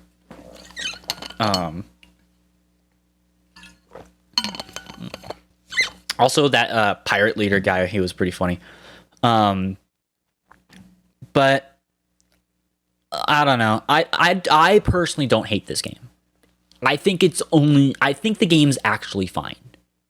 It's just ruined by small sections. So that's just me though. That being said though, Uncharted 2, oh, this is going in pretty high A tier. That I can see why people love this game. And honestly, it's a great game. Uncharted 2, it has really good shooting mechanics. The characters in this I thought were way better than they even were in the first game. And like I said, I actually didn't mind their interaction in the first game, but what they did here was phenomenal work. Especially the introduction of Chloe. That was cool. Lazarevich was definitely a better villain than Roman in the first game. And I don't know, it was just a blast to play. My only thing is that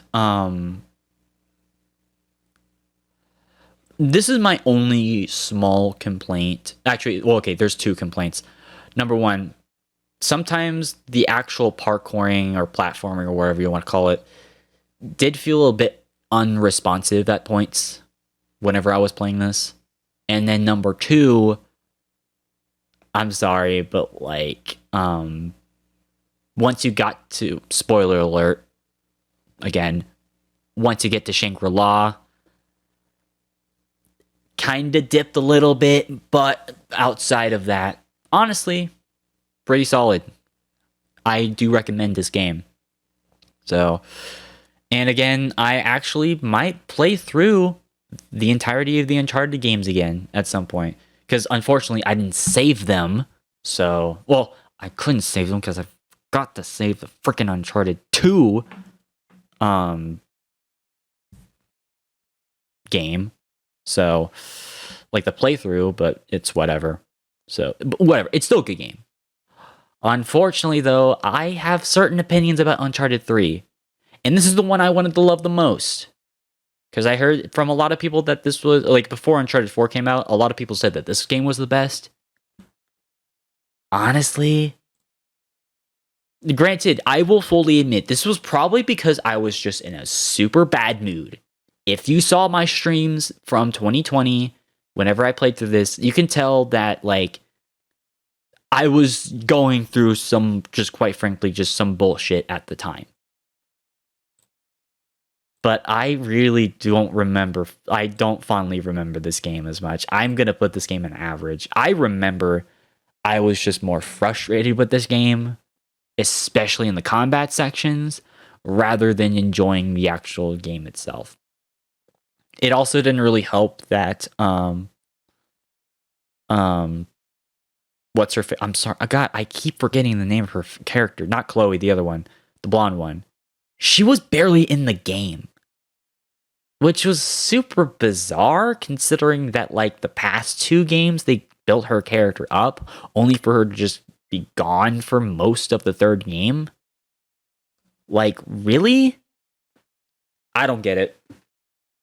Also, I didn't really like the villain all that much in this game. I'm sorry. She was my least favorite villain out of the Uncharted games. So, yeah, no. And again, I just felt like there were just so many cheap, death moments in this game from what I remember. Maybe it was just because I was in a bad mood or I wasn't paying attention or something. But man, I just remember being more frustrated and pissed off with this game more than enjoying it compared to Uncharted 2 and even Uncharted 1. And again, I know that's controversial because I know a lot of people say that Uncharted 1 is the worst, and a lot of people really love Uncharted 3, but I'm sorry. I didn't like it as much as the first two games. So, it is what it is, though. Uncharted 4, though? B tier. I thought this game was fine. Not my favorite. As a matter of fact, I do feel like the shooting, okay, the shooting obviously animation wise is a 10 out of 10. Like the reload animations in this game are phenomenal. And even like the story itself was actually pretty damn good. Even a plot twist that I did not see coming. Like, oh my god. Like that blew my mind. Like that's an example of a good plot twist, by the way. And honestly, just this was just like in terms of its story, it was phenomenal. Unfortunately, though, similar to Uncharted 3, I do remember there being a lot more parts about this game that were more frustrating than, enjoyable for me. And because of that, I am going to put this at a B tier. Though I think just to satisfy fans, I will put this above the first Uncharted. But whatever. Overall, though, I do respect the Uncharted games. As a matter of fact, I think that they are definitely Naughty Dog's best games. Because again, keep in mind, I didn't grow up with Jak and Daxter or Crash Bandicoot. Those just were not my games. I grew up with other games from the late 90s and throughout the 2000s, unfortunately. So because of that, I respect Uncharted the most out of all of the Naughty Dog games. So, but yeah, no, that's how I feel about Uncharted. So, as of very, very late May 2022. So, all right. Is there any other average games on here?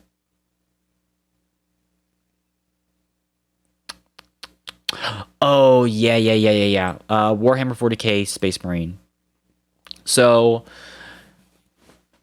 similar to Vanquish, is another early 2010s third-person shooter style of game. But I will admit, I actually did like this one more than Vanquish. I thought that, this one was at least a little bit different because it was a hack and slash for third-person shooter hybrid. And also, in terms of the enemy variety, there was at least a bit more varied in this game, considering that, I don't know, Vanquish, it just felt like you were either shooting regular dudes or a giant robotic swarm with the occasional robotic mech thing. Whereas with this game, it does try to vary things up a little bit because you fight orcs from 40K, you fight their goblin equivalents, and then obviously there's the different flying guys. You get to fight demons and chaos space marines and their variants. So it does try to vary things up a little bit. And even the different level, the level design, because it's more than just you going from point A to point B in this hack and slash sort of thing. Because there's some rail sections, there's a jump pack, there's multiple jump pack sessions, and there's just, to me, a lot more varied stuff in this game. And it does help that it is a licensed property, obviously being Warhammer 40K. That being said, though, the people who really, really love this game, I do feel overstate their hype just a little bit because it's just an average, at the end of the day, it's just a fine and average, hack and slash that just takes place in the 41st millennium in the 40K universe. Which is enjoyable, but not really something that is worth extreme praise for. Especially considering the fact that the multiplayer for this game is just flat out dead. There's no server, no one plays this game for multiplayer. And good luck trying to find a group of people playing the horde mode, which is actually pretty enjoyable, if really goddamn hard. At least solo. But it is what it is. So, all right, well, I think we're finally at the point where we're getting into some pretty positive stuff, which is pretty exciting. Hell yeah. All right. Yeah. Okay. Yeah, this is where things start to turn for the better. Oh, wait. Yeah. Okay. Well, before we do that, I feel like I should probably address. Actually, no. I'll save that later. Never mind. Yeah. Let's go for B tier games, or at least in my opinion. Age of Empires, the original, 1997. Although definitive edition for people who are wondering what version I played, because that was the one that had all the DLC in it and the various options. I will put this game in B tier. Again, I've been playing a lot more real-time strategy games in more recent years, and this is another one of those games that really has been filling that itch for me.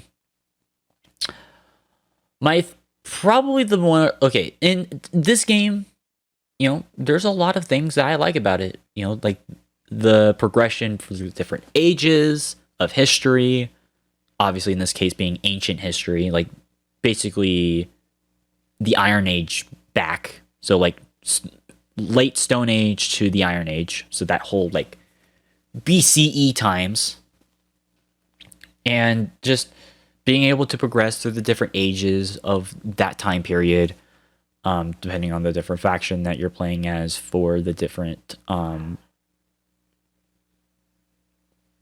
the different armies. And even more so than Company of Heroes, this is something that Age of Empires was able to do. They have at least like 8 different cultures with like 14 or 15, maybe even 16 different factions that you're able to choose. To me, that is really awesome because it allows for a lot of variety for you to, use different troops in the battlefield. And that's something that I respect. And again, like similar Hearts of Iron 4, early game and mid game, it's really fun. Being able to build up your army or like your sort of area and being able to muster up a big force, that's pretty fun. Unfortunately, though, just like Hearts of Iron 4, it's where late game comes in. And yeah, late game is not really that enjoyable, at least for this person. I just find it to be a bit of a chore. And here's the thing: if an enemy is able to take out your resources, quick enough, you're basically fucked. And that to me is kind of the annoying part about at least Age of Empires 1. Age of Empires 2 and 3 are a little bit different in that regard. Though I didn't stream those games yet, but I can still see why people adore at least the first 2 Age of Empire games. And obviously in this case, there's definitely an appeal, even if the definitive edition has some minor bugs associated with that version, but it is what it is. All right. What's another B tier game?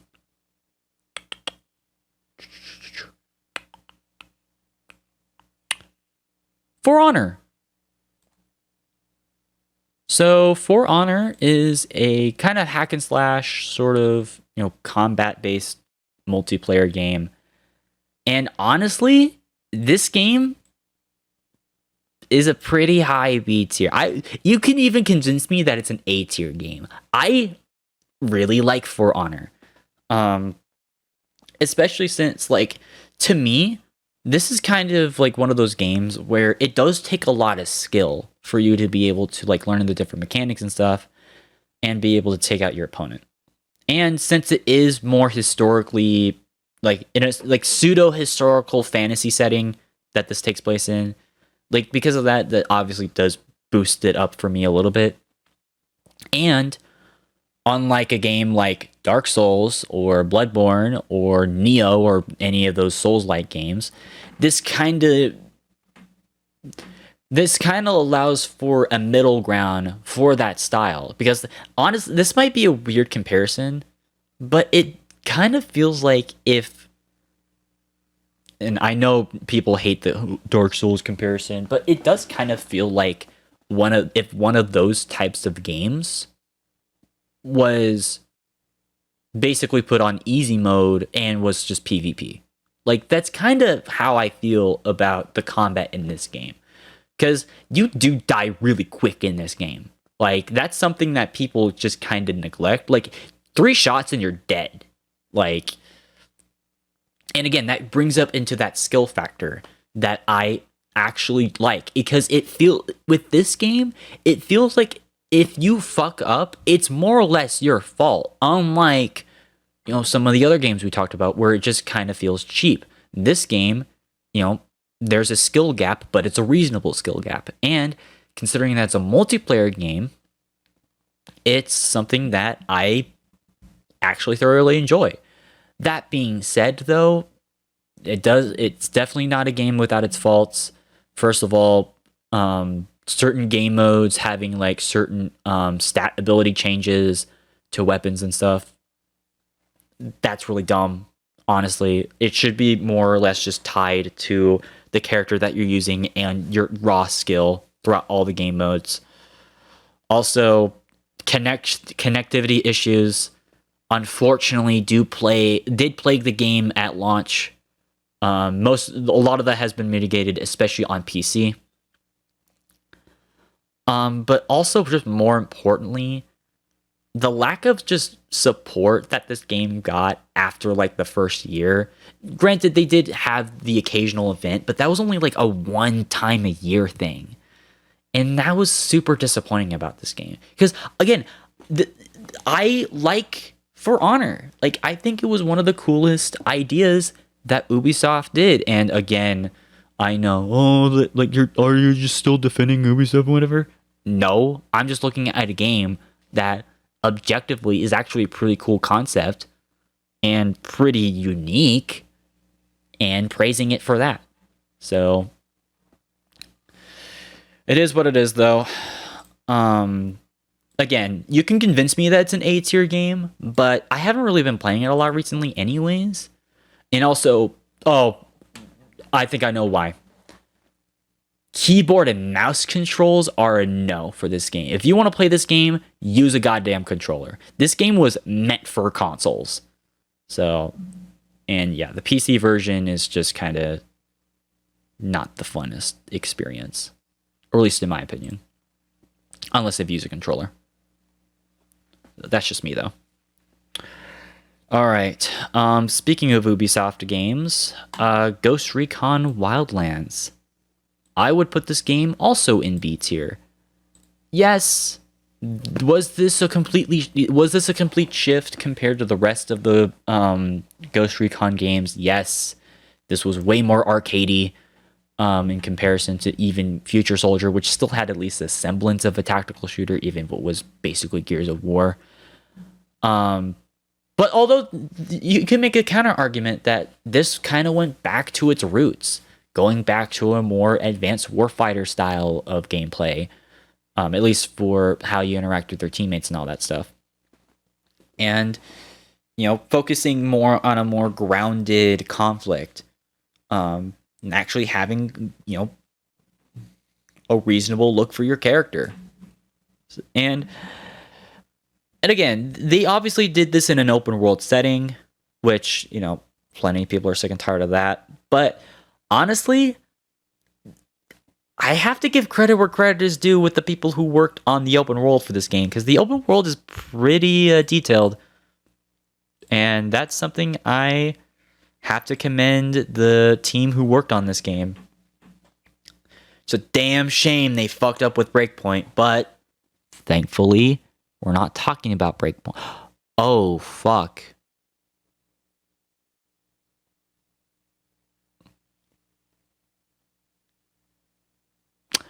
I completely forgot.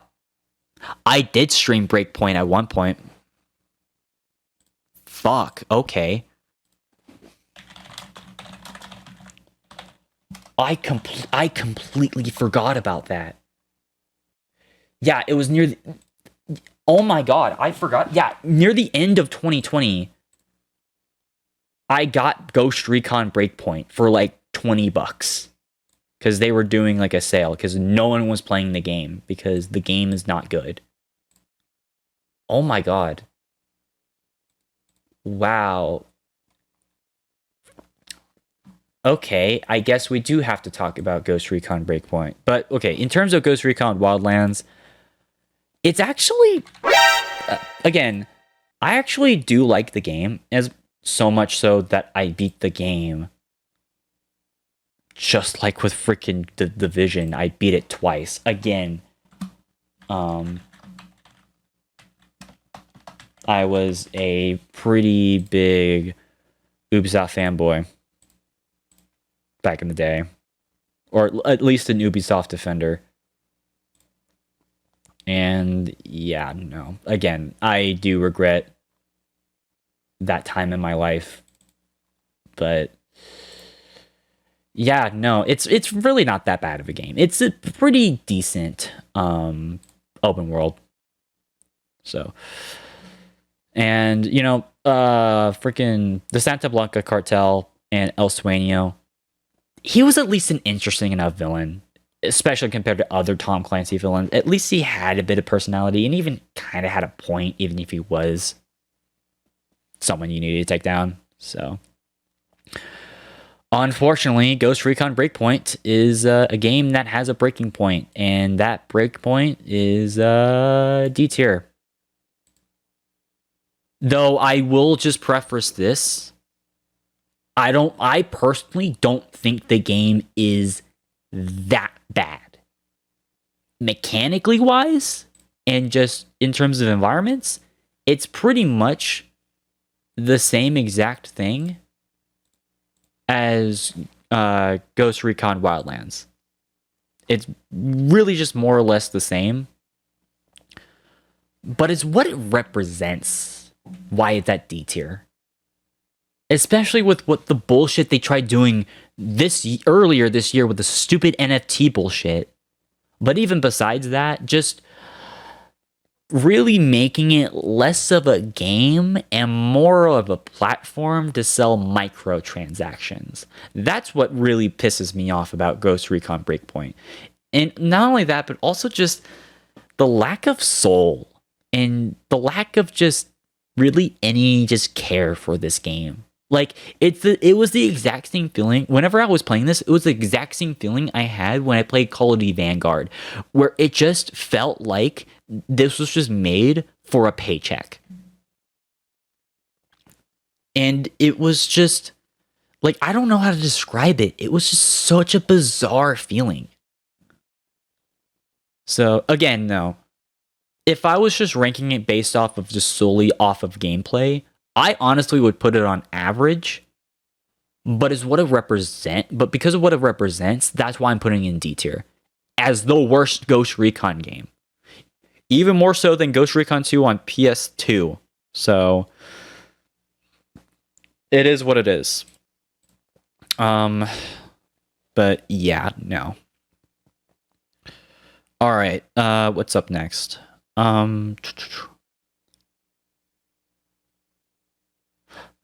Yeah, actually, you know what? Let's talk about more Ubisoft games. Watch Dogs and Watch Dogs 2. So I streamed both of these games quite a bit on my original YouTube channel. And again, I actually low-key kind of liked the first two Watch Dogs games. Like, specifically Watch Dogs 2, but Watch Dogs 1, I would probably put in B tier simply because the open world and also just the hacking in the game, like the I know it was a gimmick, but just sort of the hacking mechanics that were in the game, I actually really liked. I did not like Aiden Pierce, though. I thought he was one of the most annoying and frankly just shallow characters in any video game I've ever played. He really wasn't that. He really isn't a good character at all. Like, he's so just straightforward. Like with Aloy, he's too straightforward of a character, just trying to be like the vigilante with a smartphone and just hacking and shit. It's like, bruh, come on. Don't. And also, he was low key. He was too much he was trying too hard to be an edgelord, and that got super annoying.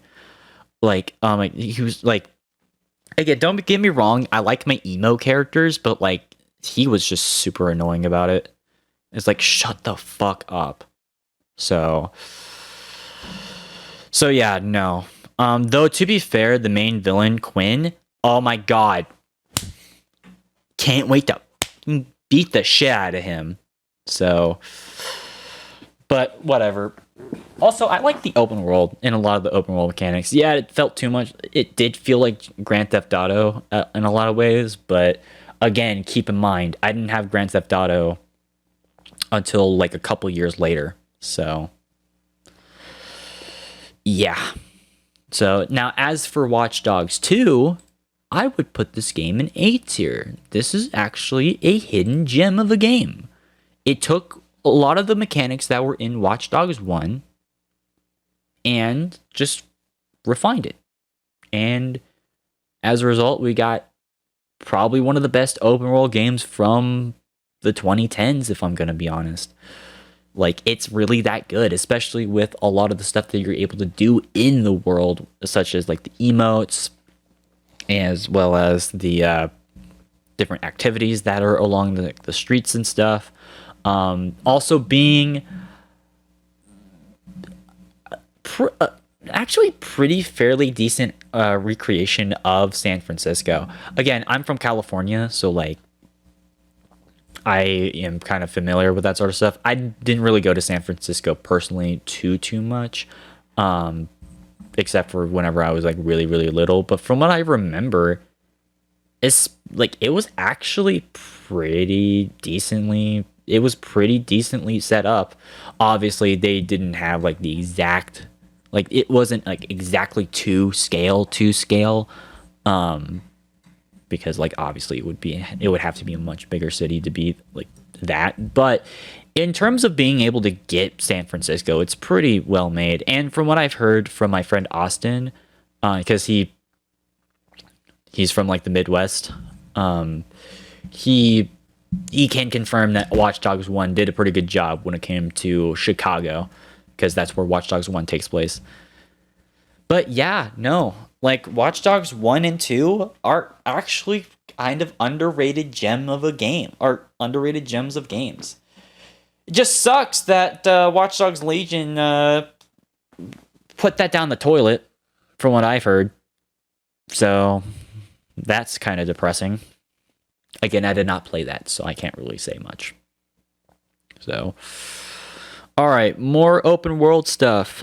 Just Cause 3, another game that I played a little bit on my YouTube channel, and yeah, this game's pretty good. Is it as good as Just Cause 2? No, but it's still fun enough. It's still fun as hell playing as Rico Rodriguez in his many ventures trying to take out authoritarian dictatorships throughout the world. And it's always fun being able to use the grappling hooks, or like the shooting grappling hooks, and paragliding, like parachutes and paragliding all over the place. That's always a fun thing to do in these types of games. Like, granted, I heard Just Cause 4 was really bad. So I don't know if I'd play that. But Just Cause 3 and Just Cause 2, really good games. Just Cause 1 even, it actually is not that bad of an open world game from 2006. So even if the shooting is a bit off, but obviously they would do way better in the sequels. So, but yeah, no. Like Just Cause 3, that's all I gotta say. It's a fun time to play. It's just a fun time. And it's always fun to just, cause all that chaos. So, and literally just have it say chaos. All right. Actually, I'm going to start putting the games that I am going to be putting up in the tiers. So, okay, well, we'll start doing this. Actually, okay, yeah, Assassin's Creed. We got to talk about Assassin's Creed. This is one of my more recent one of my most recent playthroughs. Excuse me.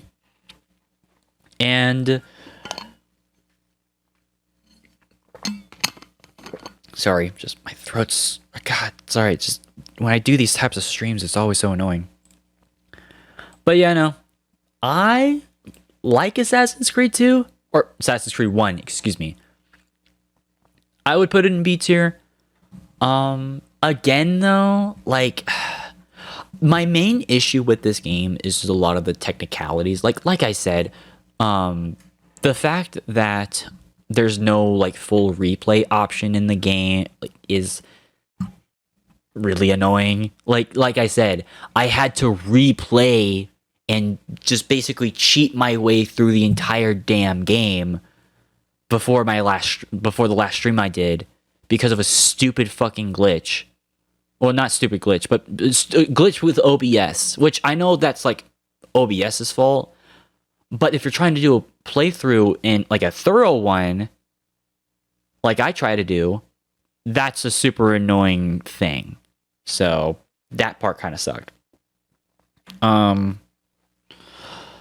Also, some of the collectibles are really annoying to find, like low key, like the flags. Those are the collectibles in this game. Yeah, those are super annoying to have to find. What else is there that's annoying about this game? I mean, also the certain like drunk civilians that just kind of block your way. Those guys are annoying. Other than that, though, this game's pretty decent. And if you can get like certain like shaders and stuff for this game, it looks amazing. Like I tried doing, so it's pretty good. And for the time, I can see why people were definitely blown away for this type of a game, even if it still ripped off Sly Cooper. I will not leave that point. Sly Cooper is the superior game. But anyways, actually,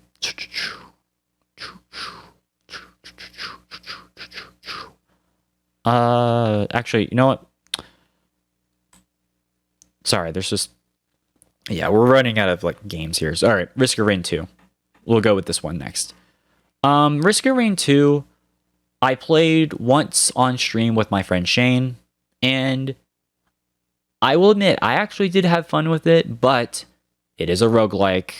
I already complained about that with Ziggurat. So, but in terms of like how roguelikes go, especially with something like this, actually pretty decent. It's a decent enough experience that I can definitely see the appeal, though this is not amongst one of the greatest games of all time. I'm sorry. I hate to blow the bubble of like half of my friends, because like half of my friends play this and even obsess about this game, but it's like, dude, if it's true, no, it is true, where it's like, it's literally like you go through, I think, 5 separate sections, including the boss, and that's literally the entire game. Like that's my main issue, is just the repetition of going through the game is super annoying, and that's just something that I don't like about, like, that I've learned that I don't like about roguelikes, is just a lot of them are based off of that repetition, and I hate it whenever something's based off of repetition. It gets super annoying to have to go through something like that. Now, that being said, from what I've actually have seen, there is an extensive modding scene for this game. So because of that, I'll definitely check out those mods. There's even an expansion, like an official expansion that came out that adds a completely new campaign. So I'll definitely see if I can try to check it out at some point. And again, this is not a bad game. It's on the upper half of the tier. Keep in mind, but don't get it twisted. It's not the best game in the world. And it's definitely not going to win me over if it's one of those games that's just going to be the same thing over and over again. Because guess what happened with Left 4 Dead? Like, guess how my feelings of Left 4 Dead 2 were after I played that game like 50 fucking times. I'm afraid it might be the same thing with Risk of Rain 2 because of that. So that's why I'm not putting it higher than a low B. So, all right, what's next? Ooh, yeah, Scribblenauts Unlimited. So this is another game I would put in B tier. The thing is about this game though is dude, if this game had a sandbox mode like the first two Scribblenauts games, oh, I'd put this shit in S tier.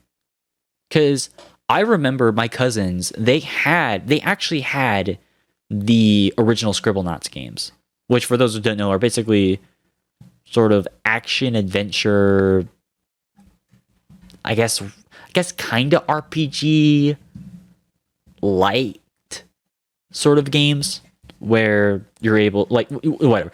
Go watch my playthrough that I saved. You'll understand what this type of game is. But it's actually a pretty cool game. And, it allows for you to have, like, creative, like, basically come up with creative solutions to solve certain problems for you to be able to proceed to the next, areas of a game, like, of the game.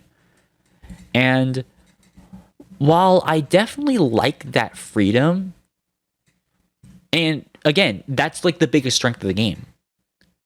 The reason why it's at B is because of wasted potential, because in the original Scribblenauts, as well as its 2010 sequel, there was a sandbox mode where you were able to create your own levels and your own scenarios and share it to, people around the world. They did not implement that feature in Scribblenauts Unlimited. And because of that, that just feels like it's wasted potential. Especially since you can literally get done with the game. You can literally get done with the game halfway through it without having to play the rest of the second half of the game. Because guess what? I went through like 60% of the game and already beat it. Like, I didn't even touch like those last 5 sections of the game. So, because of that, I have to put it at B tier because it's unfortunately too short of a game with barely any, way to be able to create your own custom levels. And that's a damn shame. Now, I know there is the Steam Workshop, and there's like tons of mods for this game because of that, but that's not going to be enough, in my opinion, to really suffice, especially in comparison to the plethora of creative stuff that you were able to do in the original game. And I keep saying the sequel, but I keep forgetting the name of it. Super Scribblenauts. That's what it was. Sorry. Yeah, in Scribblenauts 1 and Super Scribblenauts. So, it's a damn shame. It's a real damn shame. So, it's a good game, though, but it's just way too short and just not enough content. Which, speaking of, that brings us to Super Hot. A game, just like with Time Splitters, that I literally beat the day I started streaming this game. So, now that being said, I actually do think this game is better than Time Splitters, at least in the sense of replayability, as well as just concept, because this game is actually really cool.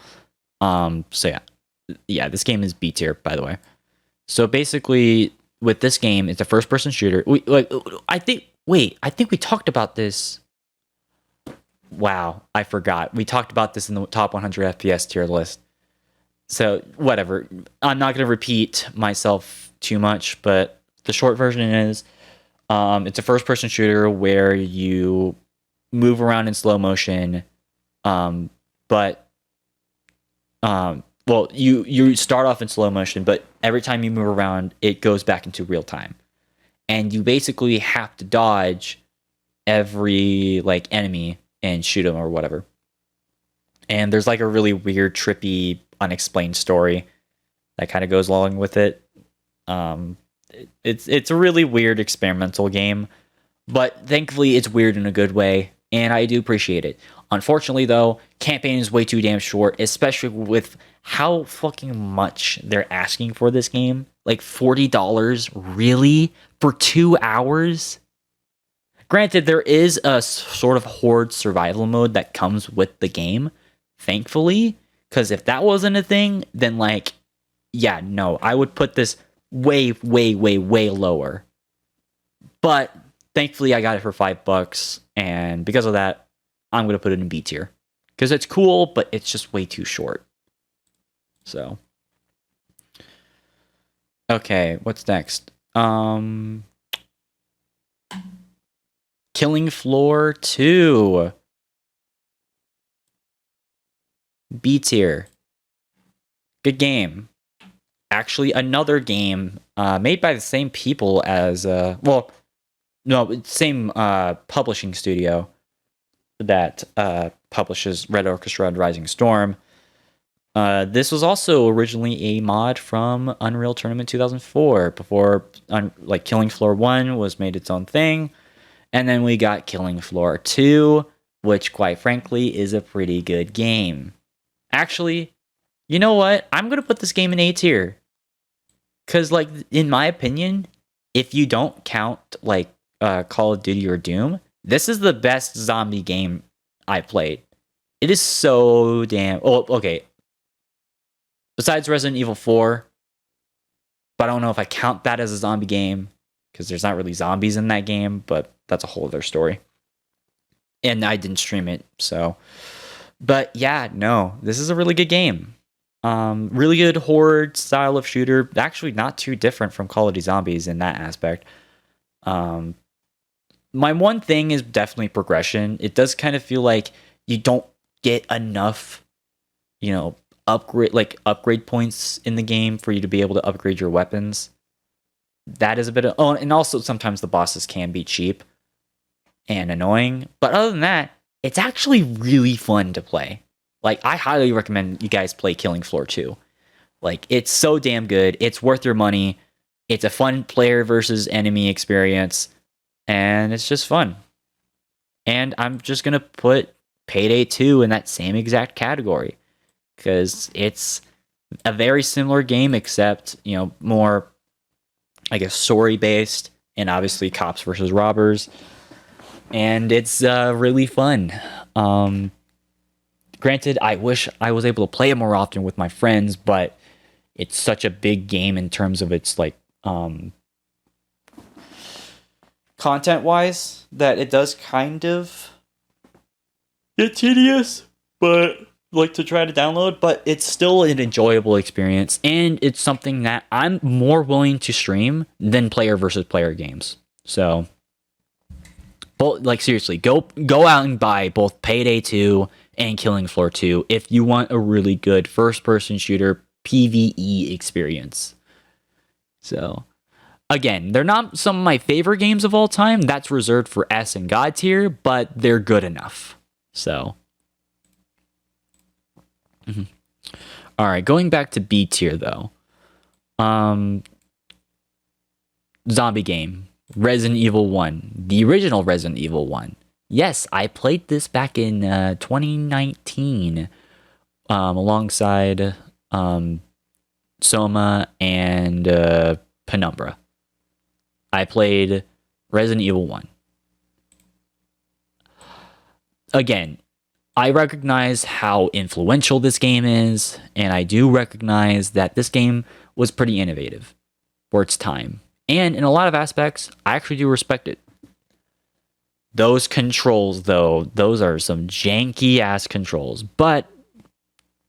And unfortunately, though, it did kind of spawn in... It really was the cultural phenomenon that really did spawn in the past 25 years worth of just utter nonsense when it comes to zombie content. Not just video games, but even movies. Because I feel like this was the thing that really just sparked that spike, especially in the 2000s and early 2010s. So, but whatever. I'm still going to put it in B tier, similar to Wolfenstein 3D. I do respect it. It's not the first survival horror game, or at least the first modern one. That goes to Alone in the Dark from 1992, 30 years ago. Oh my god.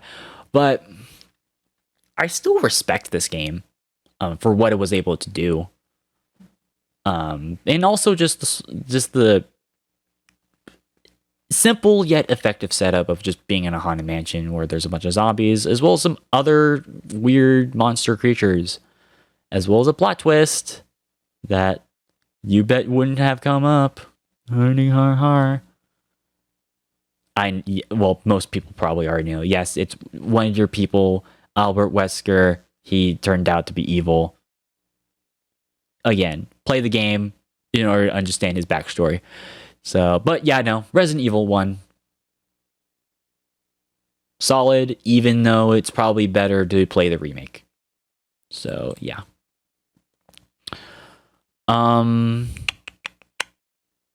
Let's talk about a slightly more obscure game that I actually remember streaming 3 years ago. Lord of the Rings Battle for Middle-earth 2. Yeah, I know, that's a paragraph. Want to know even bigger paragraph? It's its expansion.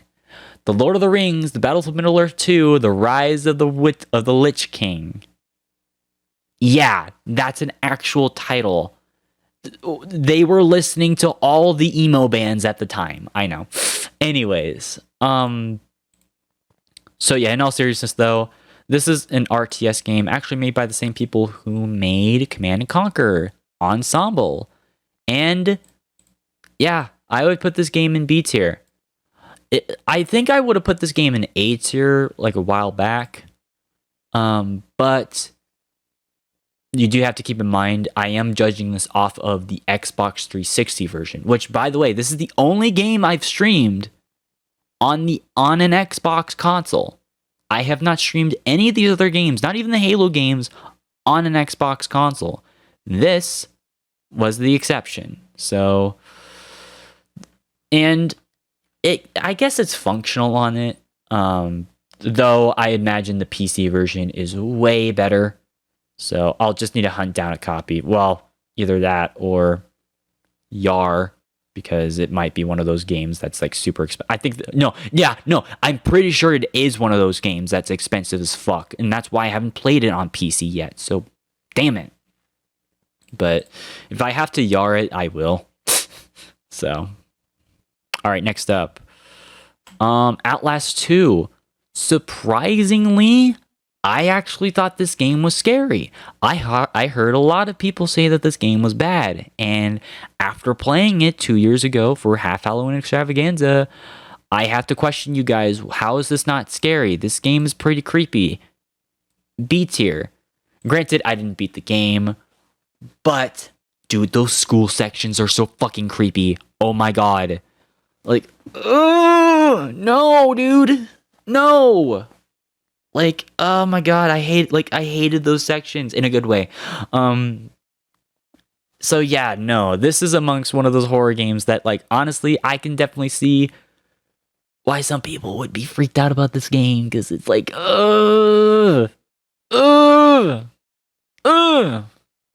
so creepy. So, and okay, granted, I know some people were kind of disappointed when it came to like the farmers or whatever the cult was called. But like I found those moments to be pretty tense. Like especially that one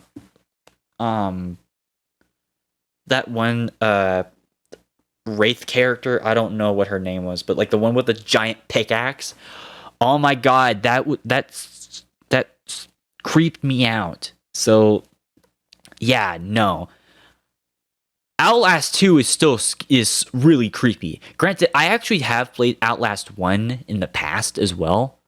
Again, similar to Amnesia, Machine Pigs, I just decided to play this game instead of Outlast 1 because everyone played Outlast. And don't get me wrong, that game is also really scary. Outlast 1, but don't let Outlast 2 don't let people disregard you when it comes to Outlast 2, because this game is still pretty scary. And I have to give credit where credit is due with the people who made it, because that freaking baby scene. So yeah, no, it's a pretty spooky game if you ask me. So another spooky game, Alien Isolation, a much better game than Alien Colonial Marines. Now, unfortunately, I didn't really play this game too much, unfortunately, but from what I played, it's actually kind of creepy. Even though I heard a Minecraft oof sound effect coming out of what's her face, which was really funny. But yeah, no, just the design of the ship and the station, that was pretty creepy. Like the setup for the xenomorph, like that was pretty creepy. And oh my god, this was definitely just a creepy setup. And unfortunately, though, I wasn't able to get through too much because of just how I do my Halloween extravaganzas. Just turned out I didn't have enough time to really sink my teeth into it. But lo and behold, I will make sure that I go back to this game because I definitely see where some people are coming from when it comes to how creepy this game is. So I'm excited for it.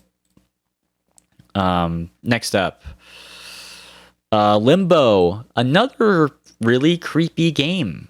B tier. Sort of another sort of art game, but also like horror kind of. I played this. I don't remember if it was last year or the year before. But I played this coinciding with like half Halloween extravaganza, and it was really creepy. I will give it that. Granted, I actually beat it the stream I started, and it was an experience. Like, I don't know. Either go watch my stream that I did about it, which I do have it saved, or go play it for yourself, because I don't think I would really do justice if I explain it, because this is like really creepy. Like it's eerie. It's a really eerie game for sure. So, but yeah, no, it's definitely a game that is definitely for a niche audience, but it's pretty creepy in a lot of ways. So, fun. Okay. I'm starting to run out. Okay, never mind. We've got a few more games I can put up in B tier.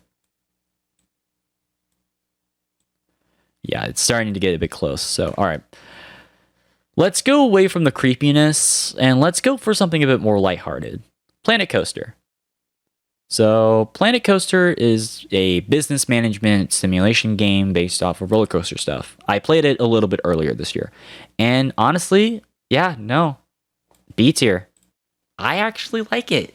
Like it's not like the most innovative business management simulator out there. It's not even like the most ambitious roller coaster or theme park simulator. Obviously, we have the older roller coaster tycoon games for that. But in terms of a more modern style of game like that, it's fine. It is what it is. It does its thing. Even though it's one of those games where it's like it has a really weird art design, and it's one of those games that definitely does take a lot of time to get the theme park you actually want. But even just besides that, I actually feel relaxed playing this.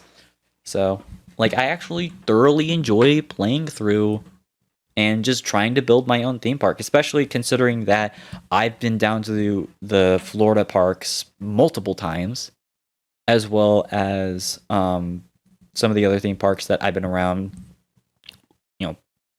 growing up, like Disneyland and okay, well, we didn't really go to Universal, like Hollywood, all that much, but what you get my point. It's just being able to like check out this sort of stuff and just try to make my own is just really cool experience. So, or at least that's how I feel about that game. And okay, here's something that's gonna piss off some hardcore fans of this franchise. But honestly, I kind of have a love-hate relationship between The Sims 4. And honestly, I really like Sims 4. I know. Is it the best Sims game? No. Sims 2 and Sims 3. Even I have to look at it and say, yeah, no, those two games are better than this game. But what this game has over The Sims 2 and 3 is how you're able to customize. Like, it has less of an emphasis on like your work and everything. Like, basically just simulation of like the house, and rather the simulation of the characters that you make in The Sims. Like, you have, like, it's more based off like the personality traits in this game, which is a different mechanic, but it's something that I at least like the idea. And in terms of, and here's my thing about The Sims 4. If you want to get someone into The Sims, honestly, that's what I see The Sims 4 as. It's a perfect introduction game for someone who might be new to The Sims, but doesn't want to have to deal with the jarring and just the ambitiousness of something that looks like what is The Sims 1 or 2. So, and even The Sims 3 has started to look a bit dated in recent years. So, in that aspect, that's what I see The Sims 4 as. And also, the game is 8 years old, yet surprisingly, it still looks pretty damn good. So, and that's exactly what I see The Sims 4 as. Now, obviously, the biggest complaint about this game is the extensive DLC that EA loves to shove down, our fucking throats, and that is condemnable. The fact that there's almost like over $1,000 worth of DLC for this game is actually criminal. So, and that is absolutely condemnable. Like, look at this.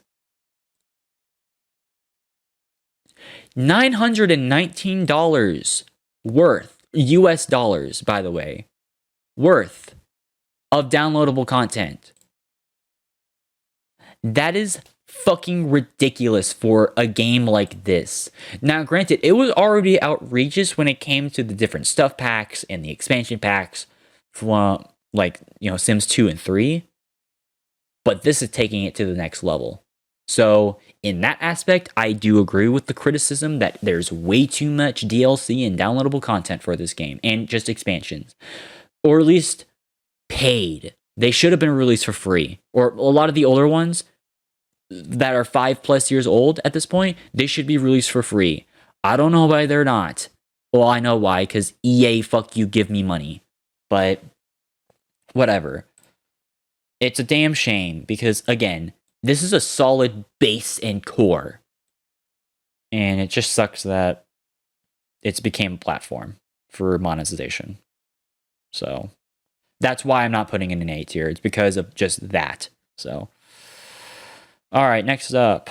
I do kind of want to speed things up a little bit because we're already past the 6-hour mark. Fuck. Okay. PlanetSide 2. And Vermintide 2. B tier. So PlanetSide 2 is an MMO FPS similar to Battlefield. Well, it has a lot of mechanics similar to Battlefield, except it's a giant map. And it's awesome.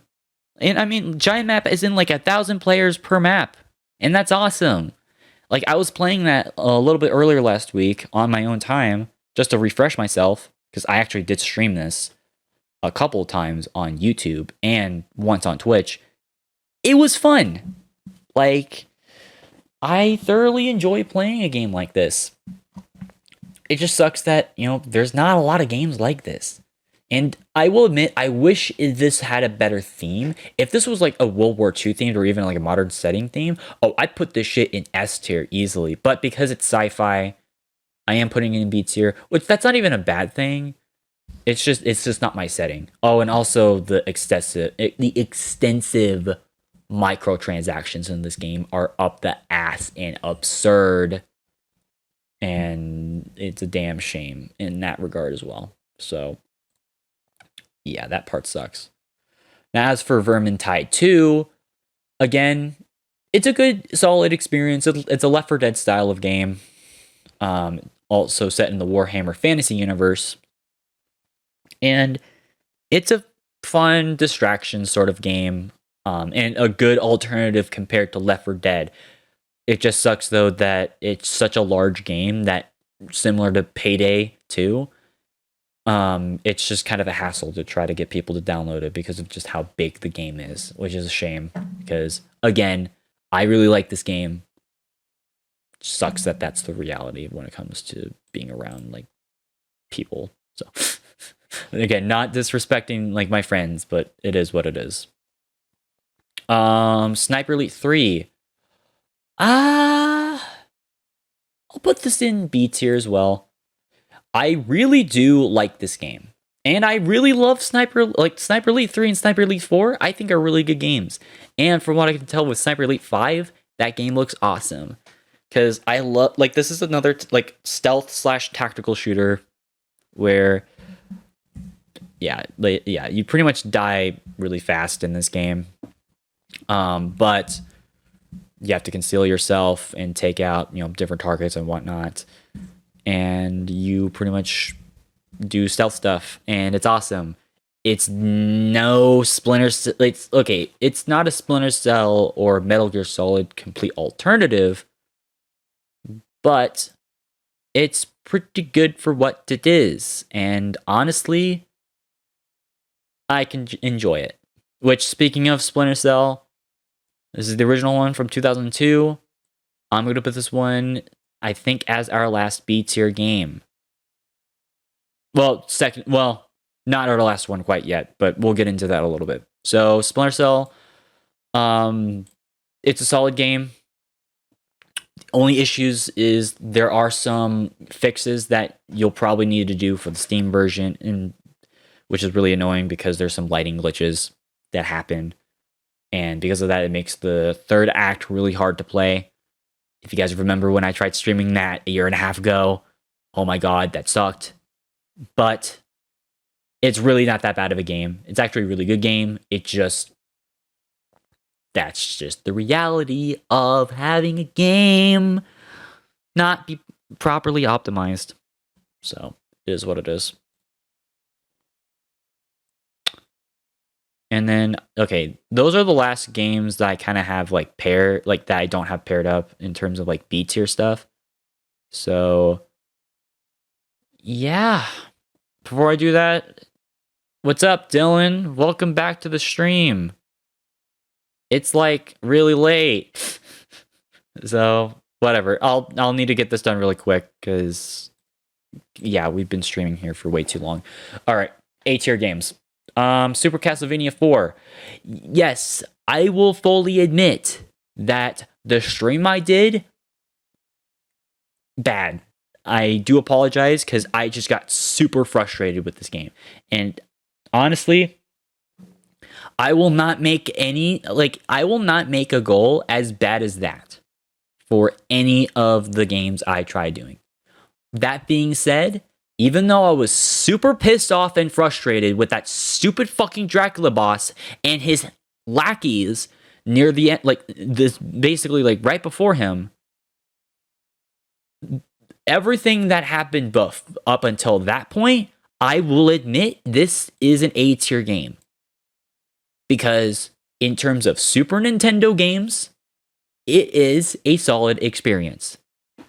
And I am someone who recognizes that obviously for 1991, this was a pretty damn good game and really did set the bar for what Super Nintendo games and really just the beginnings of like some of the modern gaming tropes were to set up. Obviously, Super Nintendo being sort of like a 2D sort of based game where there were a lot of 2D games on there. There were very, very, very, very, very few 3D games in there.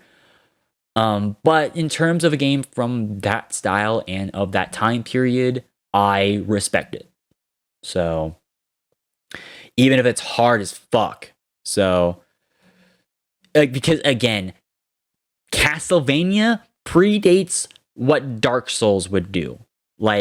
And I wish I was exaggerating and I wish I wasn't comparing it like I did earlier with For Honor, but in this particular case, it is true. Dark Souls and Demon Souls is directly based off of Castlevania. No Castlevania, no Demon Souls or Dark Souls. That's just a fact. But in terms of what this game was able to do, it was able to do strides, and that's something I respect. All right, next up, Oddworld Abe's Odyssey, another game that, even though it may not be extremely for me, I actually get the appeal. So I actually did a video on this 3 years ago, therefore it counts. And it's definitely a unique game because it's described as a cinematic platformer, similar to like a lot of the older Prince of Persia games before Prince of Persia 3D, as well as there's a couple of other games, but it's basically where it's more focused on like the movement of the character rather than full-on gameplay. Obviously gameplay is important, but whatever, you get my point. Oddworld Abe's Odyssey is actually a pretty unique experience that I recommend people playing, though not on PC. Play it on console, or play Oddworld New and Tasty, because that's literally just a remake of this game. So, and that's what I'm personally recommending, because I played the PC version and it was compromised because of the control setup. If you want to play this game, play it with a controller. Don't play it on keyboard and mouse. It's super janky. It's super just awkward to try to remember the button layouts. If you use a controller, it's a much easier and much smoother experience, and one that is actually kind of fun, even if it also is pretty damn hard. Again, this is a case of a game where, there's some cheap bullshit, I will fully admit. But that's why it's at the bottom A. So, it is what it is. Alright, next up, Hades. The only other roguelike, and so far has been the best roguelike I played. I currently do not own it because I use the Xbox Game Pass in order to play this, but at some point I will get this game again because this was honestly a pretty good experience, and probably the best introduction for me to get into roguelikes, because this one, as long as I play the God mode, where it's basically just an easy mode, that was a good introduction for me, in order for me to get into the game, because it showed me the basic overall mechanics of how a roguelike plays without treating me like I'm stupid or something. And honestly, that's something I appreciate. Because here's the thing: if a game if a game extremely handholds you, that's kind of a turnoff for me. But if they do it just enough to where you're able to understand the mechanics, that's something I appreciate. And honestly, I love the art style for this game. The art style looks so cool, especially with a lot of the cel shaded 3D models that they use, because there are a lot of hand-drawn stuff in the game, but it's also cel-shaded and has a really cool design. And it honestly kind of reminded me of Sly Cooper in a few ways. So, but yeah, no. In terms of a visual eye candy, as well as pretty good roguelike gameplay, I recommend Hades. So, it was pretty cool.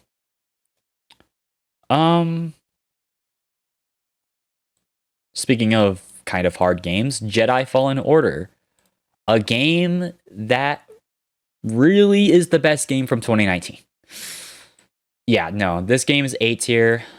I know I didn't play it in hard mode whenever I did stream it 2 years ago.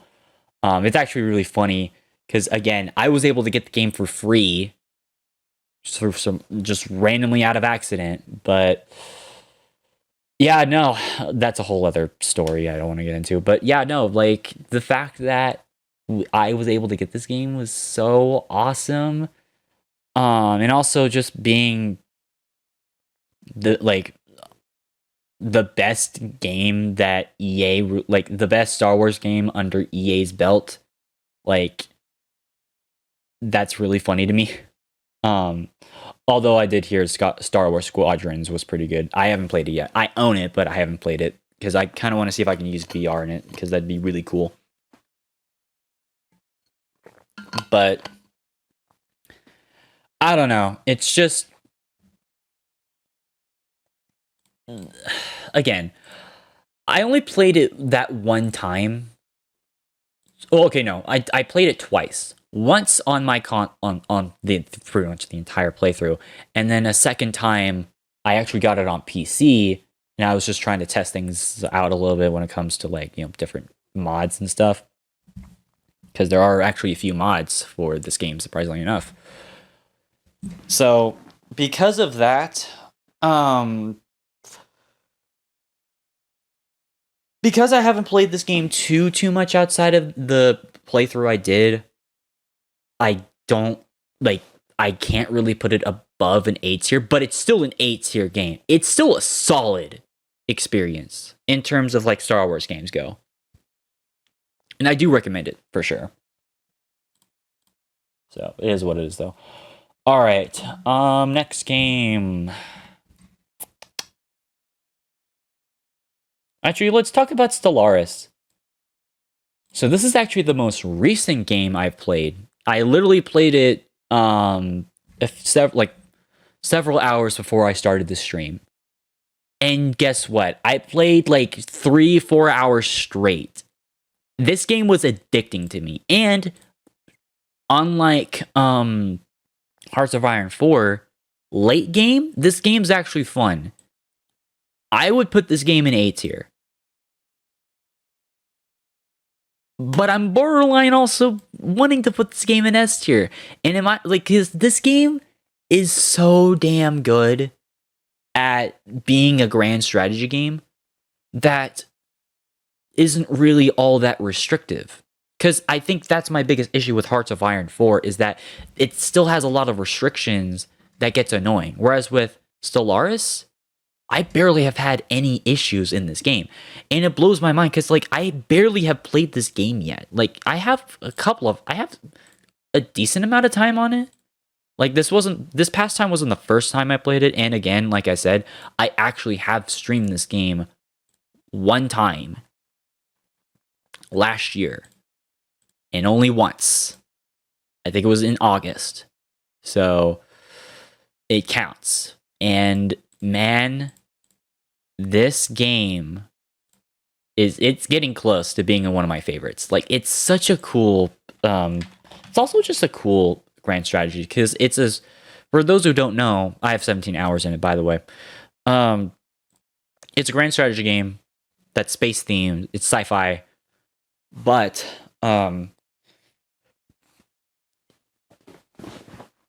unlike most grand strategy games, you're able to create your own empire, your own solar system, basically like have an entire list of things you're able to do and customize, which is such a cool thing that I wish more strategy games would allow you to do.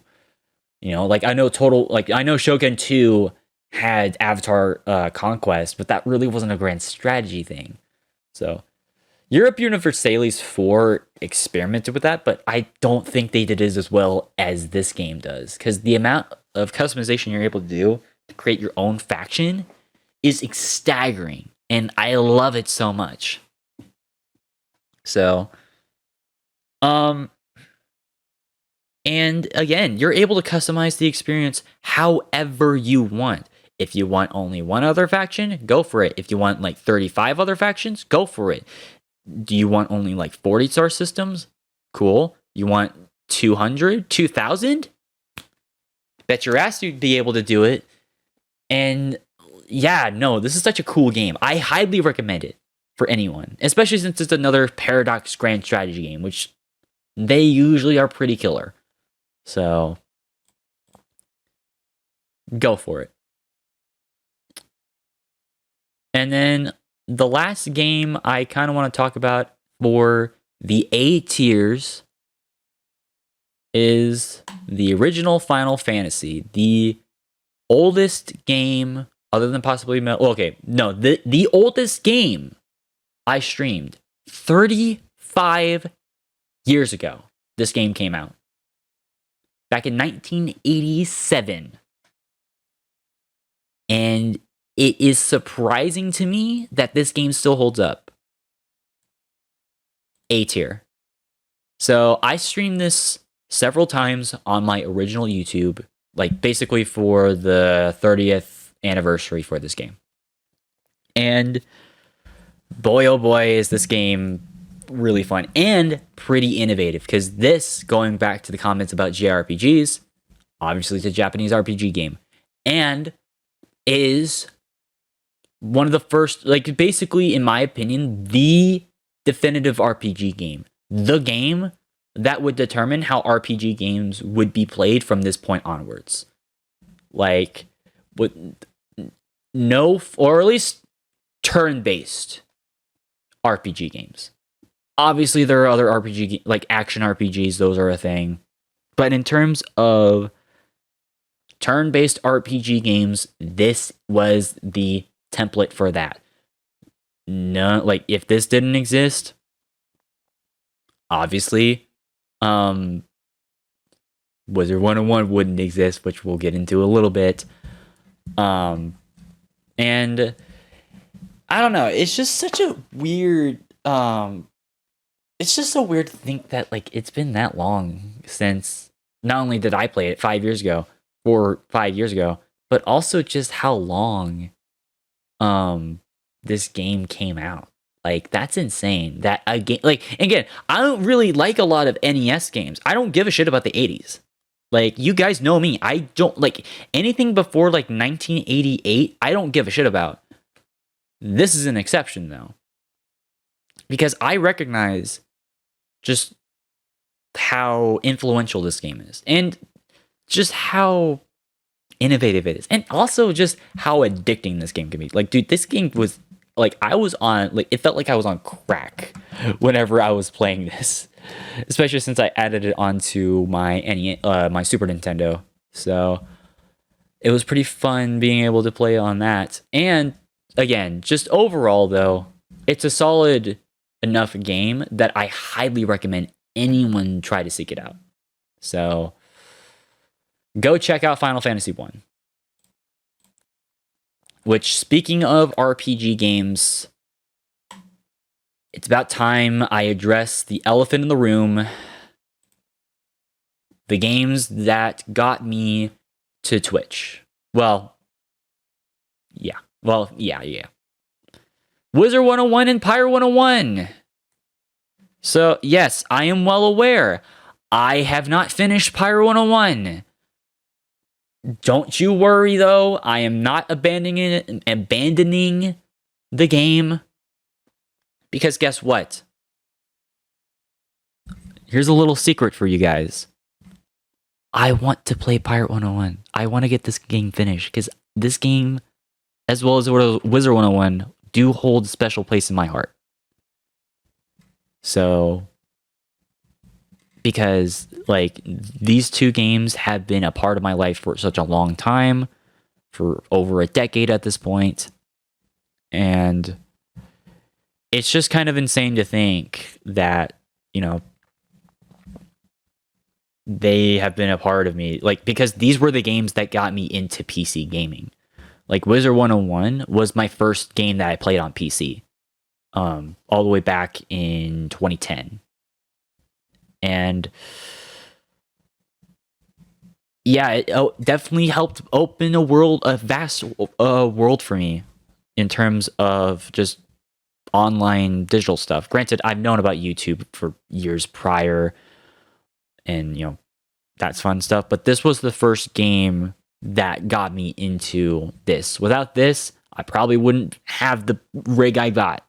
So, or at least in the way that I'm presented. So, that being said though, unfortunately, there is kind of a reason why I really haven't been playing Wizard or Pirate 101, which, by the way, I know I deleted that entire walkthrough, which a part of me does regret it.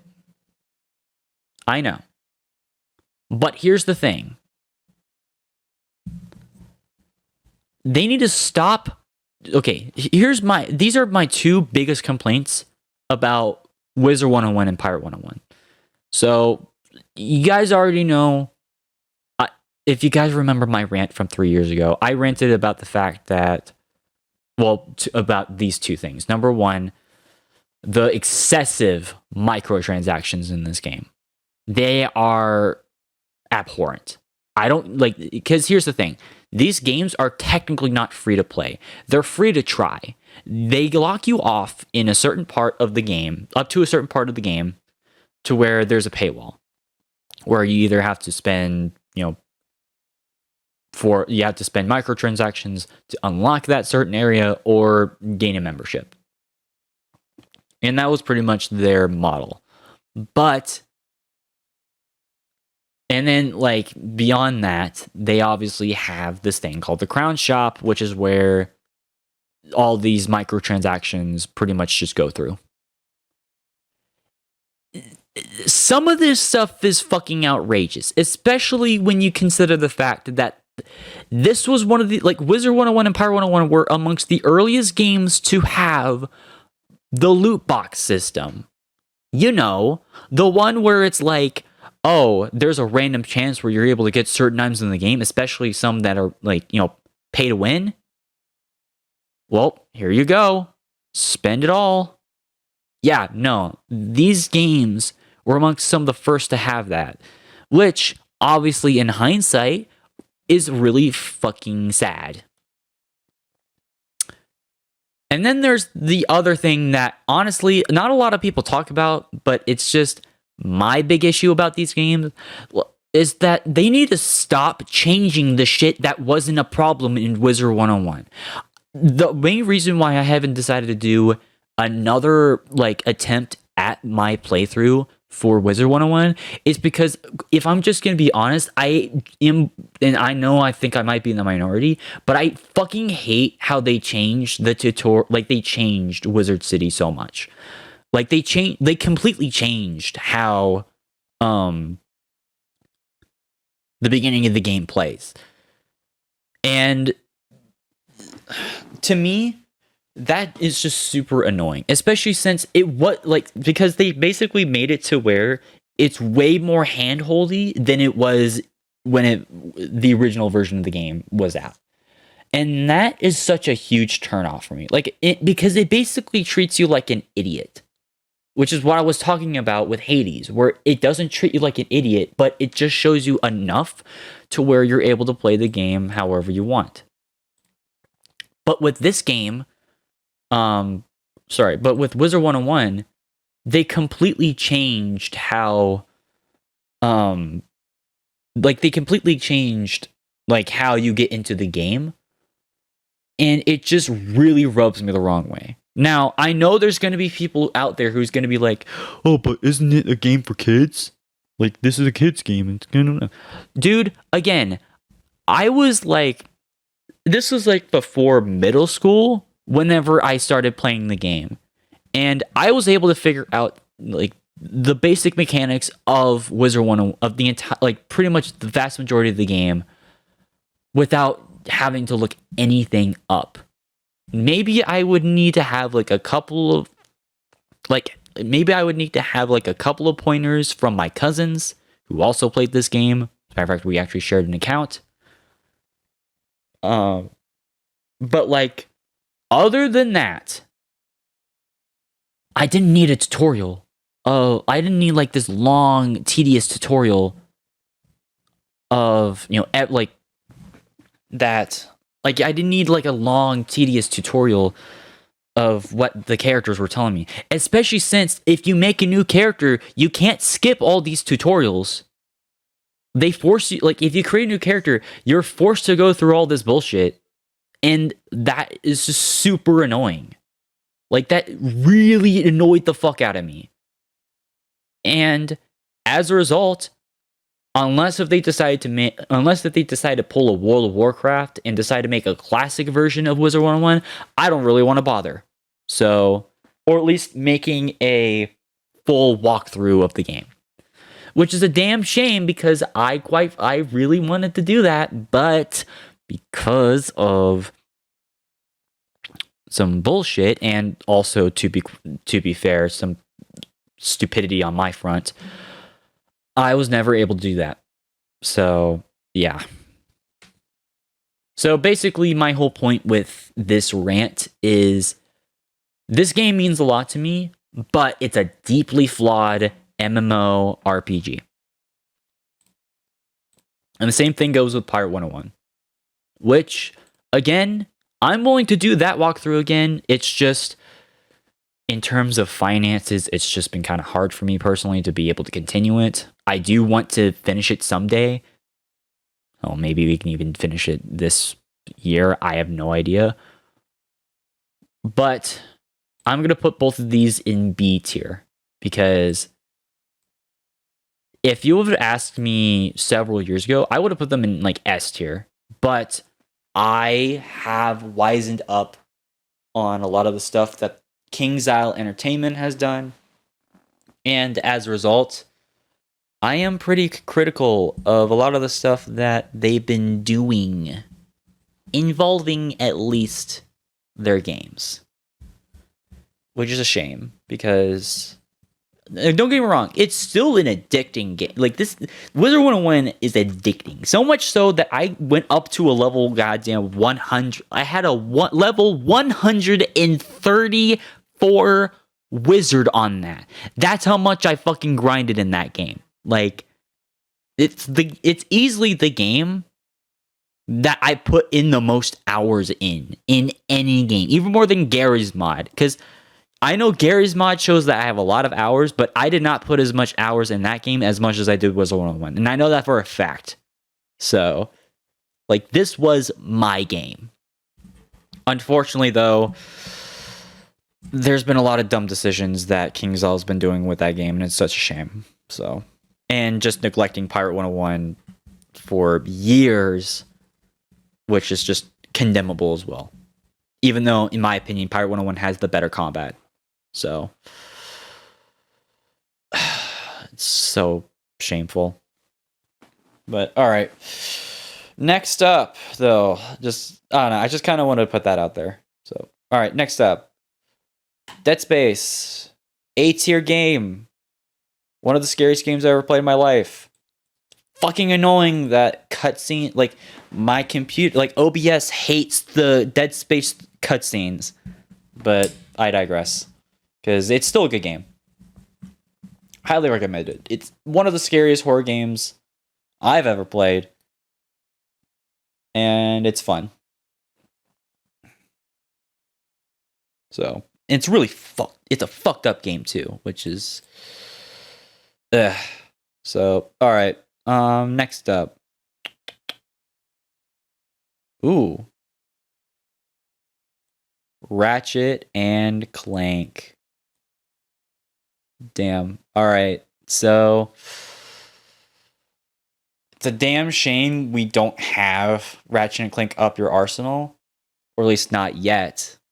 Wink, wink, hinge, hinge, nudge, nudge. But in terms of these, which, by the way, I would put that game in GOAT. Or not GOAT. God tier. Because I love that game so much. But in terms of these two games, I would put Ratchet and Clank 1 in A tier, and I would put Ratchet and Clank on Commando in B tier. Ratchet and Clank Original is definitely one of the best games on the PlayStation 2. Easy. It's easy. Like, even though Ratchet himself is kind of and the shooting can be a bit sluggish because there is no strafe mode, it's still a solid third-person shooter that I would recommend to anyone. Especially with the character interactions and whatnot. Just go watch my playthrough. You'll see that. Oh yeah, and also Chairman Drek. In my opinion, the best Ratchet and Clank villain. Nefarious might be the most iconic, but Drek, he's the most repulsive, and that's why he's a good villain. He's a good villain.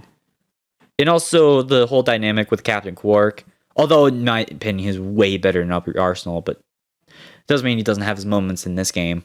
Or going Commando. So, but yeah, no, overall, recommend this game. easy A tier. Ratchet and Clank 2, unfortunately, I wouldn't recommend as much because I didn't grow up with it. And I didn't even play it until years later, like 13, 14 years after it came out. Again, blame how I was able to get the freaking games as a kid. But in terms of this game, I do think it's a weaker game simply just because boss fights are piss poor easy. I feel like weapon upgrades, like weapons don't feel as powerful as they were in the first game. They would mitigate that in Up Your Arsenal, thankfully. And while the dialogue is solid, dialogue is 10 out of 10 in this game. This is easily one of the funniest games I ever played. Unfortunately, it does come at the cost of the story, where the story is just way weaker in comparison to the first game, in my opinion. So, but don't make the mistake of me saying this is a bad game. This is not a bad game. It's a solid game. But I do think in terms of the PlayStation 2 games, I definitely do think it's the weakest. So that's just kind of how I feel. Although, to be fair, I haven't played Deadlocked yet. I still need to play it. I want to play it, but haven't been able to find it without going on eBay. But it is what it is. So yeah,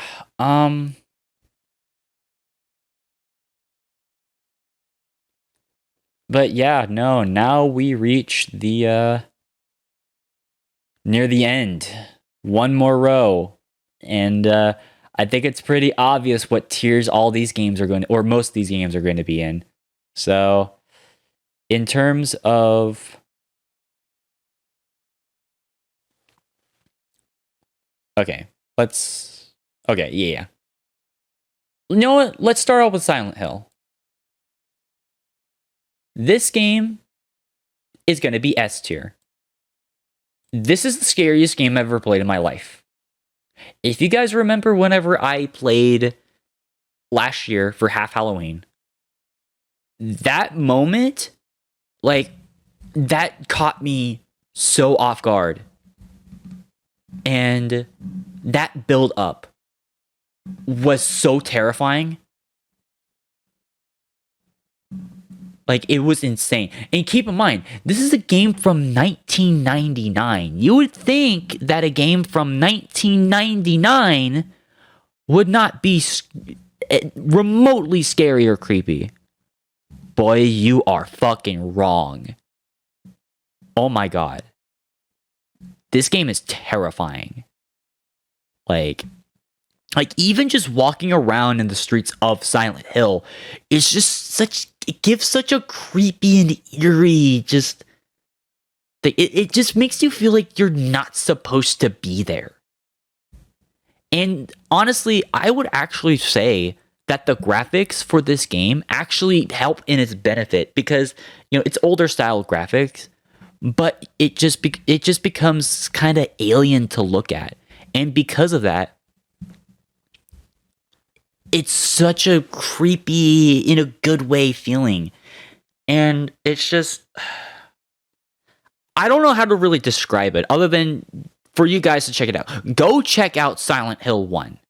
Like, granted, copies for this, like for the actual physical copy of this is so fucking outrageous. But if you're able to somehow get a digital copy off the PlayStation 3, download it there and play it for yourself. If not, you might have to pull up your hook and all that because Konami refuses to fucking resell this game. So, but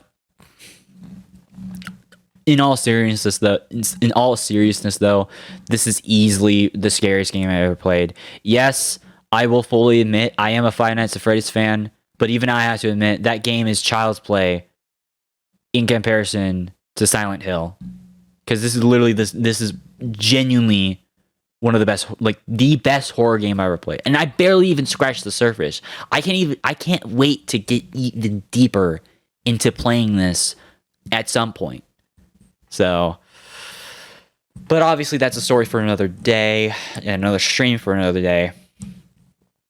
But God, I'm so excited whenever I do because it's really good.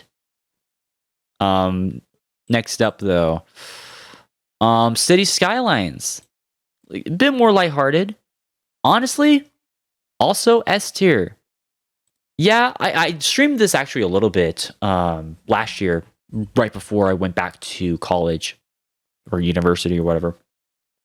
And I had a fun time being able to play this. And in my opinion, this is Paradox Interactive's best game, or at least the best game that they published, easily. Like, especially now that I actually have the knowledge of my urban studies class that I just took this last semester, I actually have an even bigger appreciation for this game because I kind of want to see if I can apply a lot of the same stuff that I was taught in the class that I was in. Because, and by the way, this had nothing to do with this game. I chose that class because I thought it was going to be like a really easy class, which to be fair, it was. Thank you for making it pretty easy. If my professor ever sees this, thank you. But no, like seriously though, like just being able to sort of just potentially tie a lot of that stuff in and try to apply it to this game, I think would be pretty cool. And again, just being able to build my own city is just something that I find way more relaxing than stressful PvP combat. That's like, I just wish there were more people like me who appreciated games like this. So that, I don't know. It's just something that I personally like. That's just the type of game I personally like. So I do recommend it. Oh boy, Far Cry 2 and 4. So honestly, I would put Far Cry 2 in S tier and Far Cry 4 in A tier.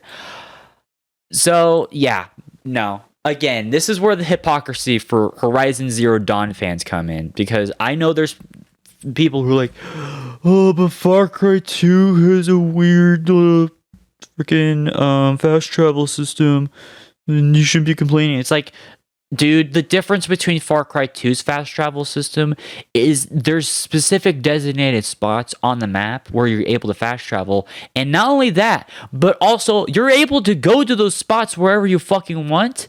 And more importantly, they're on the edges of the map. Like, they're not in like they're not something that is out of the way to go to. Nor are they, nor do you need like a resource in order to get them. Like, Far Cry 2 is amongst one of the best open world games I've ever played.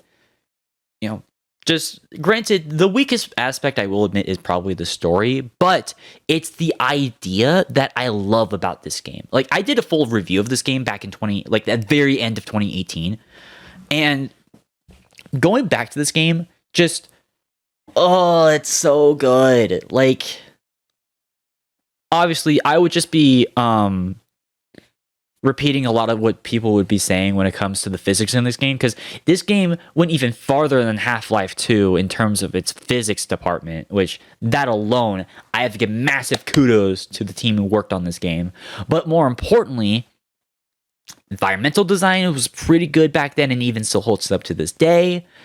The shooting mechanics, while some people might be frustrated with the whole the jam mechanic, I was never minded. Like, that never really annoyed me. All you just got to do is pay attention to the wear of your gun. If it looks dirty, you probably should replace it. And then not only that, but also just the fact that you're able to carry 4 weapons. So that, there's alternatives to that. And then also, like I said, environmental detail. The AI in this game is extremely impressive. Like, there's people who, like, if you're able to take out like different guys, they're able to have like call out a medic and they're able to take them to a designated spot and like heal them and shit. Also, like, while not as extensive as like some of the later games, the wildlife in this game is pretty immersive. There's also a lot of safe houses in this game. If you're gonna complain about fast travel, don't fucking complain about the amount of safe houses that there are in this game. Because there are so many places that you are able to go to that you can just, save your game.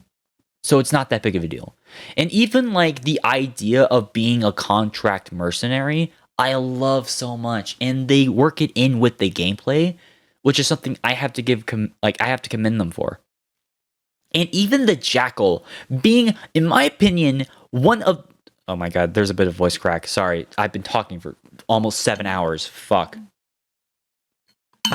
But the jackal being, in my opinion, one of the most badass and underrated villains. Well, he's technically not even a villain, like, if you really think about it. But just being one of the most interesting and mysterious characters in a good way.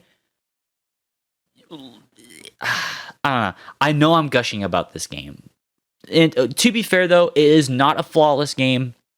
Again, a lot of people don't like the jam mechanic.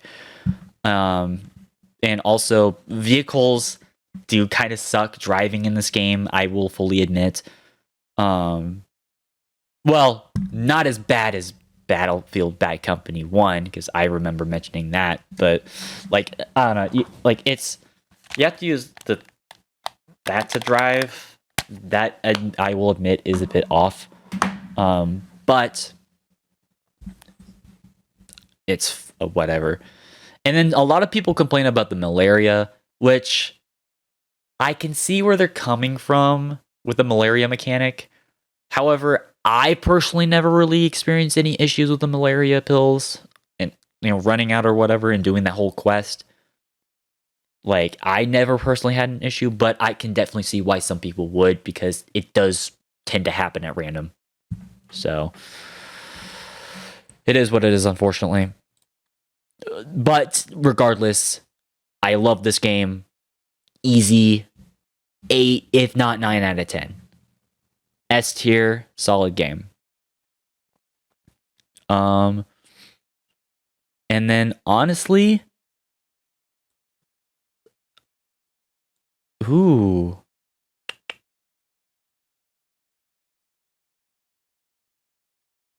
I think we're finally at the point where we might be getting close to GOAT or God. Okay, well, there's a few other games. Okay. XCOM 2. S tier. This is one of the best turn-based strategy games I've played. I played it once on my YouTube channel on Twitch back in 2019 with my friend Emmanuel. It was such a fun experience being able to play this with him. And also just being able to play just parts of the campaign on my own time. Like, seriously, if you've not played XCOM 2, I recommend it. It is high. It's become easily one of my favorite games of all time. Like, I love it so much. Especially if you play it on PC with mod support. Mwah, chef's kiss. Like, it's so good. Especially if you play, like, either like another sci-fi faction, like if it's from like Star Wars or Halo or 40K or something like that. Oh, it's so cool. But yeah, no, S tier for sure. Easily one of the best turn-based strategy game. Clearly the best. I mean, it's clearly okay, unless if you count Medieval 2, but that's besides the point. And then finally, we get to Gary's mod. So the game that I have the most recorded gameplay time on. Though to be fair, a lot of that is just like most of that, not most of it, but at least a good like third of that, if not half of that, is just me having the game idle. But that still means that at least 800 hours of my life has been into Gary's mod. God damn it, dude. I like Gary's mod. It's like I just love sandbox games. Cause I don't know, just the whole idea of being able to just do whatever you want. I just think it's just so fun. I don't really have anything else to say about that. Especially considering that this is like a community driven game. Like this game thrives. Like unlike most games, this game thrives on community based mods and content. And that's something that I really like. It kind of allows people to sort of have their sort of crossovers, if whatever they want be done. And I don't know, it's just such a fun game. Like, granted, it is more of a it kind of like a game like Arma 3 or Minecraft, as we'll get into a second. I will admit, it does kind of feel more like a platform rather than a game. But that's why I like it, is because you're given the tools, you just got to mess around with it. And that's what I like about Gary's mod for sure. And that's one of the reasons why sometimes I just do nothing but just go in Gary's mod and just fuck around. Because I just like having that freedom, which most games just don't even offer. So, but it is what it is. It's definitely a game I would recommend. Now, we're getting into the God tiers. So, or at least really getting close. So, Hitman and Hitman 2, 2016 and 2018 respectively, God tier. So now, to be fair, these are by a technicality, kind of, because I played Hitman 2016 several years ago on my YouTube channel, and then I tried playing Hitman 2, but through the Hitman 1 story on Twitch. So, they're really just basically the same game. So by a technicality, I'm counting both of them. But regardless, though, oh my god, I love these games so much. Holy shit, dude. I am so pissed that I haven't been able to share these games properly with you guys, because these have become some of my favorite games of all time. Like, oh my god.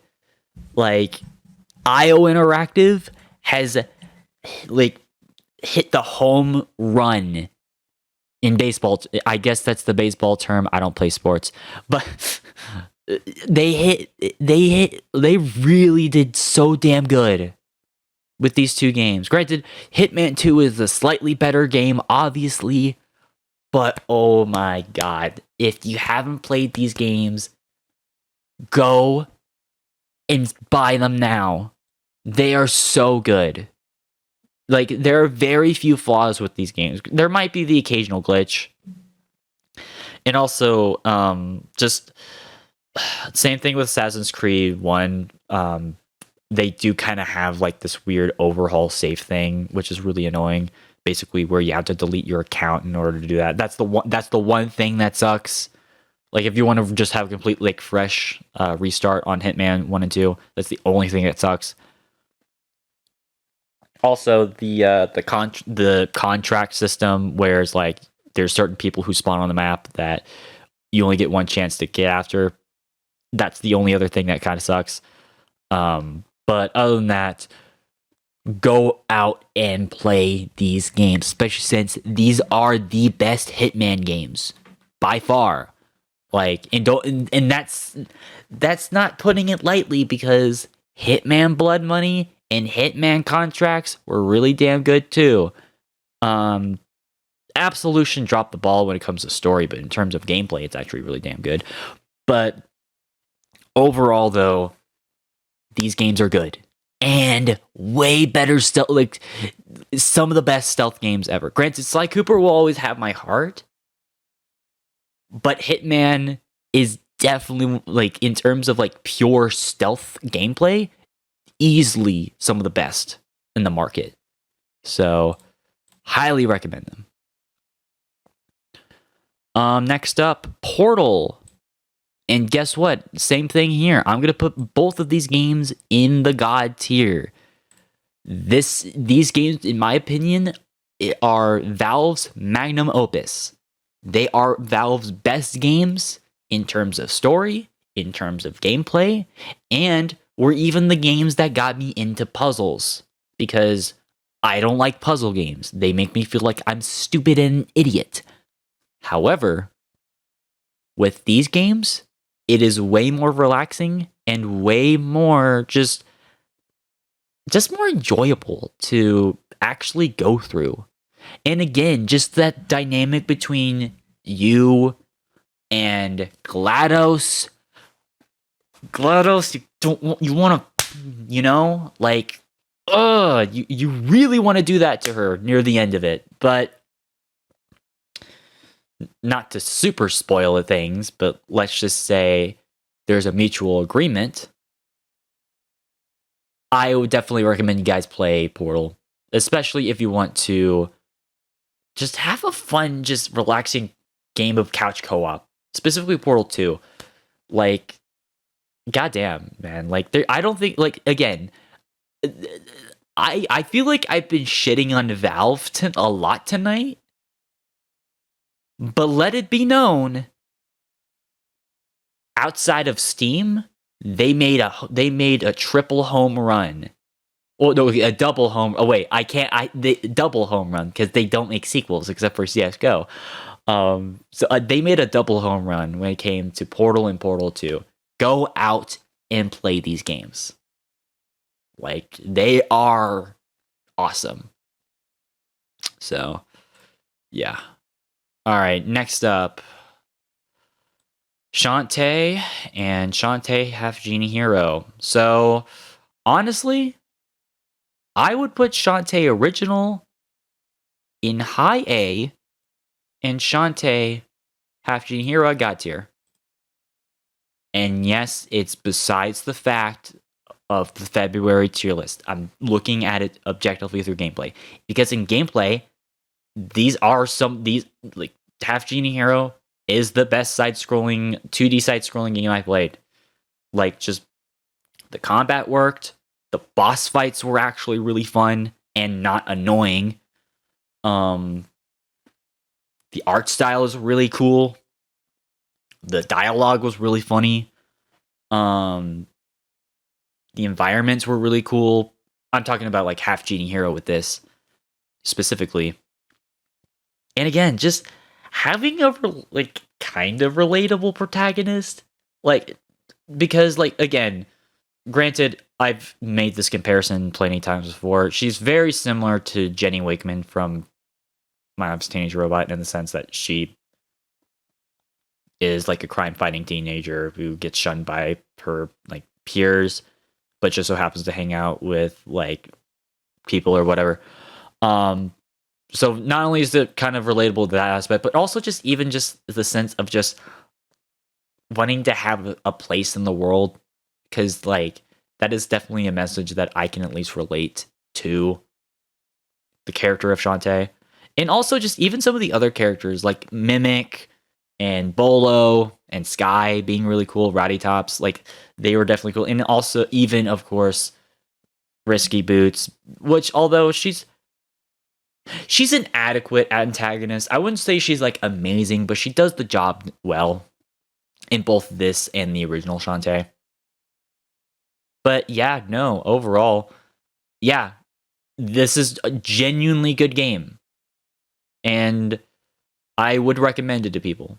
Even if, this is one complaint that I do have, even if the RPG light aspects that were in the other games are a bit less in Half Genie Hero, again, you are talking to someone who has not played Pirate's Curse. That's the only game I've not played out of the Shantae series. So, yeah.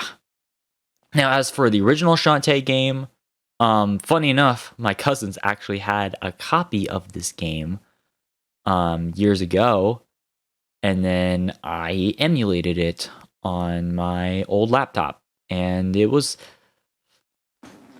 And yeah, obviously I streamed it. That's why it's on the list. And it was a fun experience, even if it should not be rated E for everyone. Like, because if you know, you know, there's a literal store, or there's a literal sweatshop where she's able to show off. And this is I mean, I guess you can say it's rated E for everyone.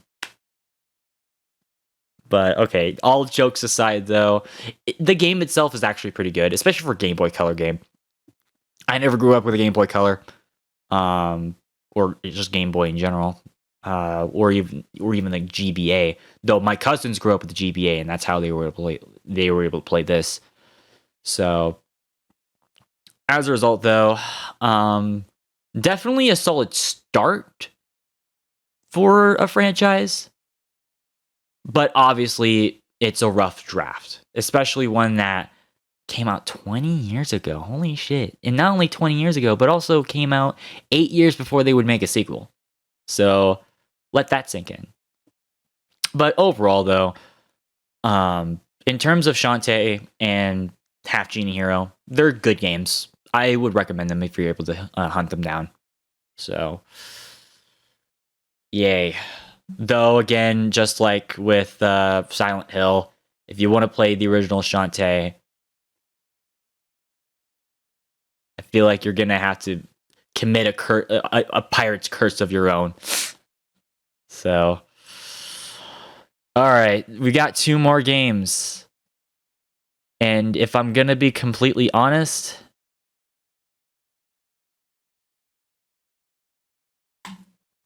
not only are they God,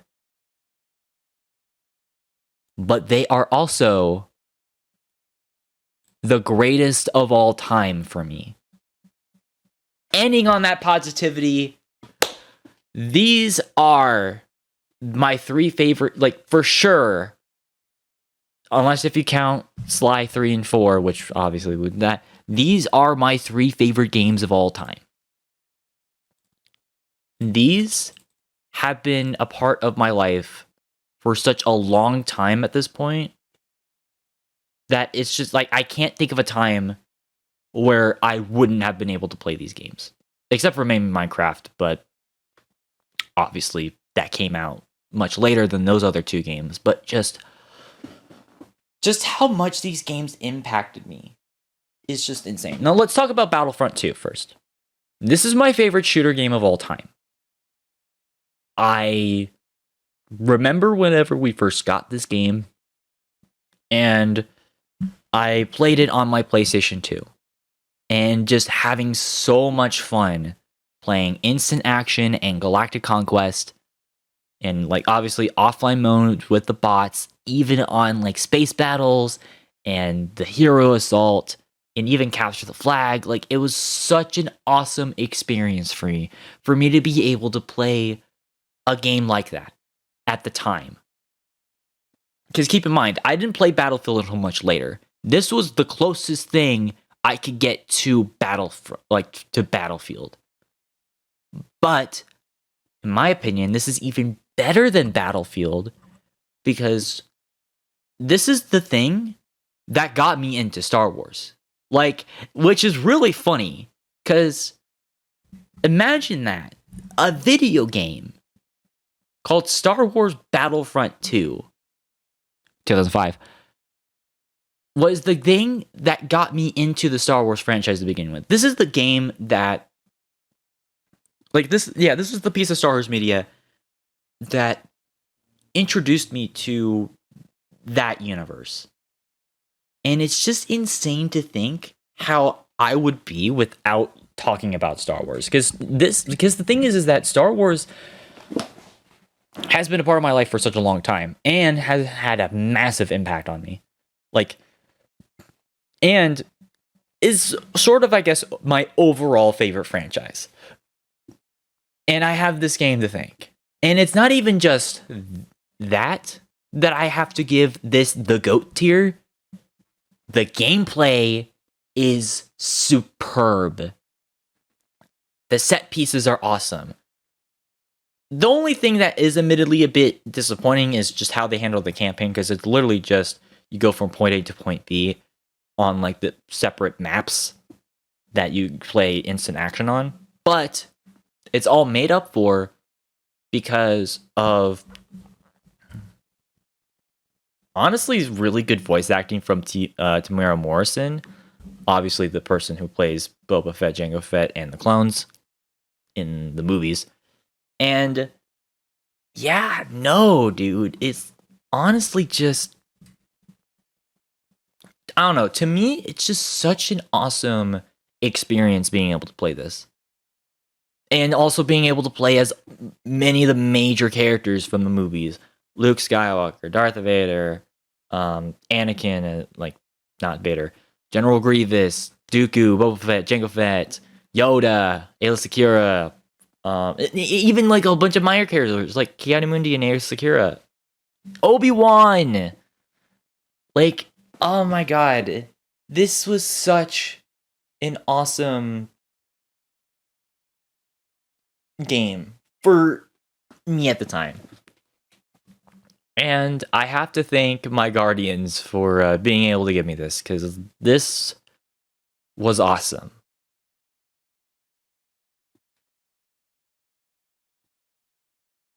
Did I mention, though, that I'm just talking about the PlayStation 2 version? I didn't even get on the PC version. You know what's on PC? Mods. So you already have an amazing base for a game, but to make it even better is the modding scene for this game, which is super extensive and makes this game even better than it already was. And to me, that's awesome. So again, I know I'm gushing on this game again. I know, again, this is not a perfect game. Unlike most people, I will admit it's not a perfect game. Like I said, the campaign is like meh. And unfortunately, there are certain loading glitches on the PlayStation 2 version where it prevents you from being able to play the game, like on Naboo and Mos Eisley and Kashyyyk. I remember those being the ones that would always freeze up. And yes, the PS2 version is a compromised version.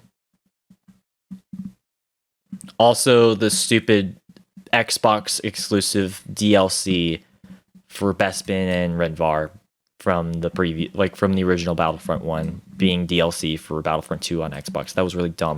I don't know why they didn't have that on PC, but whatever. But even despite those flaws, it's still my third favorite game. Then we get to Minecraft. It blows my mind that there's still people out there who still think this game is bad. Like, what universe are you on? Like, even some of the YouTubers that I watch, they said they absolutely hate this game. And that just makes me sad. Because this is another game, just like Star Wars Battlefront 2 and Sly Cooper, that has heavily impacted me who I am. So much so that this was the first game that I covered on my YouTube channel. Back in 2014, this was the game that got me into like YouTube and Twitch. Like, and there were so many other, like, granted, this is like kind of not about the game itself, but there are so many YouTubers I used to watch back in the day that were Minecraft YouTubers. And like, they did a lot of awesome stuff. Now, granted, there are some that I do actually regret watching. I will not name the names. It is unfortunate that, stuff like that happens. Never meet your heroes. But I guess my point is that, like, Minecraft as a whole is a cultural phenomenon for a reason. And this is an example of a game that I will fully admit is not overrated. It's not overhyped. It is. Like, there's a reason why it's a cultural phenomenon. Now, is it a perfect game? No. Sometimes survival can kind of suck. Like, you're not able to get the resources that you need in time. And I will fully concede to that. Like, I don't typically play this game for vanilla Minecraft survival. However, like I said with Gary's mod, what really brings this game up to GOAT is creative mode, as well as custom lobbies. Those two things alone make this in GOAT tier. Like, I can't think of how many worlds I have worked on in the past, 9-10 years in this game. Like, it's insane with how much stuff I've been able to, like, work with in this game. And again, just like with Battlefront 2, I'm not even talking about the modding scene, which some motherfuckers, by the way, like to bring up, oh, you're just bringing them mods because you're like, you know, the game sucks. It's like, no, the gameplay itself is already damn good. Because it's a sandbox game, there's already so much you're able to do in the game. Like, so many different types of blocks and so many different types of enemies. And like I said, survival mode, well, it's not the best survival mode ever. It's still a pretty solid experience, especially if you're able to get a group of friends to do it. And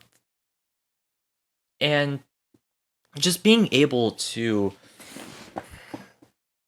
have like a lot, like being able to go out into like a world like the world that's in Minecraft. It's just, sorry, I'm sorry, it's really fucking late. I haven't eaten anything in the past 7 hours. Fuck. Okay, sorry. Just, there's a lot that's going on in my head right now. But just being able to gather as many resources as you can in, you know, the environment that you are in, especially with the way that, like, the art direction of the game, because the art direction is such a really cool hybrid of that 2D style with 3D. Like, that is truly something that you have to commend Mojang for doing, because that's a pretty timeless style.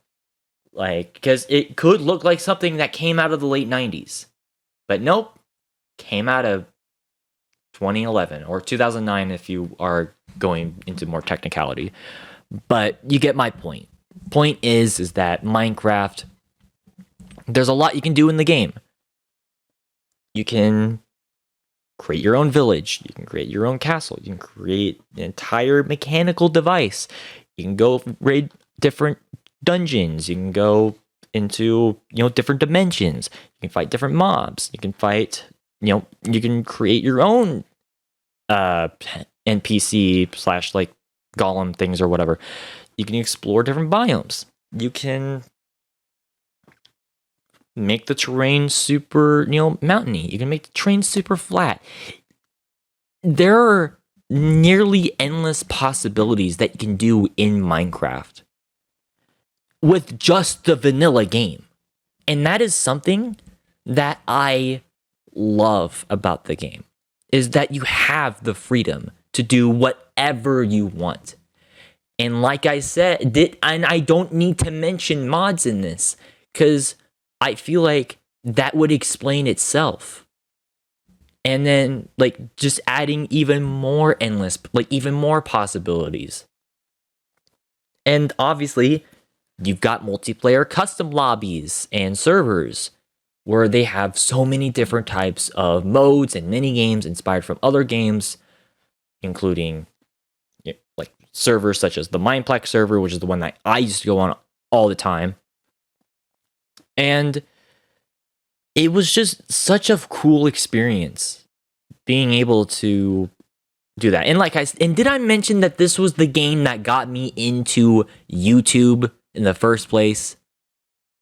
My very first video, which I still have archived, is just unpublished right now. I wouldn't delete something like that. But having that type of game, like basically, this game has changed who I am and is, up there in terms of influence alongside the other two games on the GOAT tier, Battlefront 2 and Sly 2. Like, these were the games that I will always cherish. And that doesn't mean that the God tier, S tier, A tier, or even B tier games weren't impactful for me. Because again, Wizard 101 and Pyro 101, they were heavily influential to me. Heavily. Because those were the games that got me into fantasy stuff. And even like RPGs and stuff. And PC gaming. So without those games, I probably wouldn't have played Minecraft for such a long time. But the fact that these three games have changed me so much to the point where I'm at the point where I'm at now really does mean a lot. And I have nothing but to commend the people who worked on these games. And also all of these other games. For creating some awesome virtual experiences. And that is something that I will never take away. And that is something that should not be taken away from anyone. So, that being said, it is extremely fucking late. Oh my god, this has been the longest time. This has been the longest tier list in terms of time span. Oh my god, I am so sorry if anyone had to go through this entire slog. If you guys were able to enjoy this somehow, you guys are legends. You guys are the true GOATs alongside the top three. If you were able to watch this entire thing. Because this is something I like talking about. And just explaining my current positions on all the games that I've played. Because at the end of the day,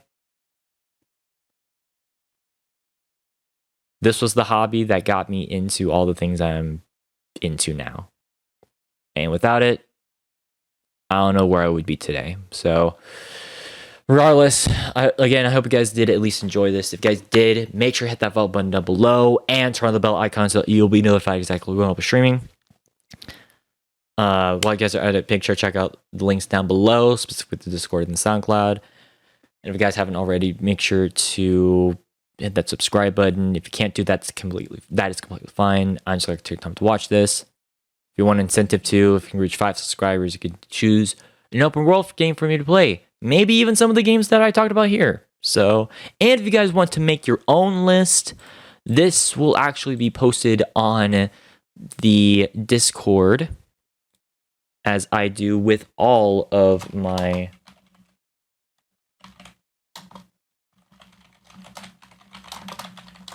tier lists, just for easier access. Yeah, I just posted it right there. But yeah, no. We got another tier list done. Hopefully, the next tier list will actually be a way more planned one. I do apologize. I know I was stumbling myself. It's just because I haven't done this in like almost 2 months. So, because of just poor planning. I do apologize for that aspect. But I hope you guys at least enjoyed this. And thoroughly enjoyed hearing me talk and ramble about games, even though some of these aren't even in the order that I would put them in. But whatever, I hope to see you guys later. Probably not tomorrow, but at in some of the other streams. And yeah, until then, I hope to see you guys later. Good night, everybody.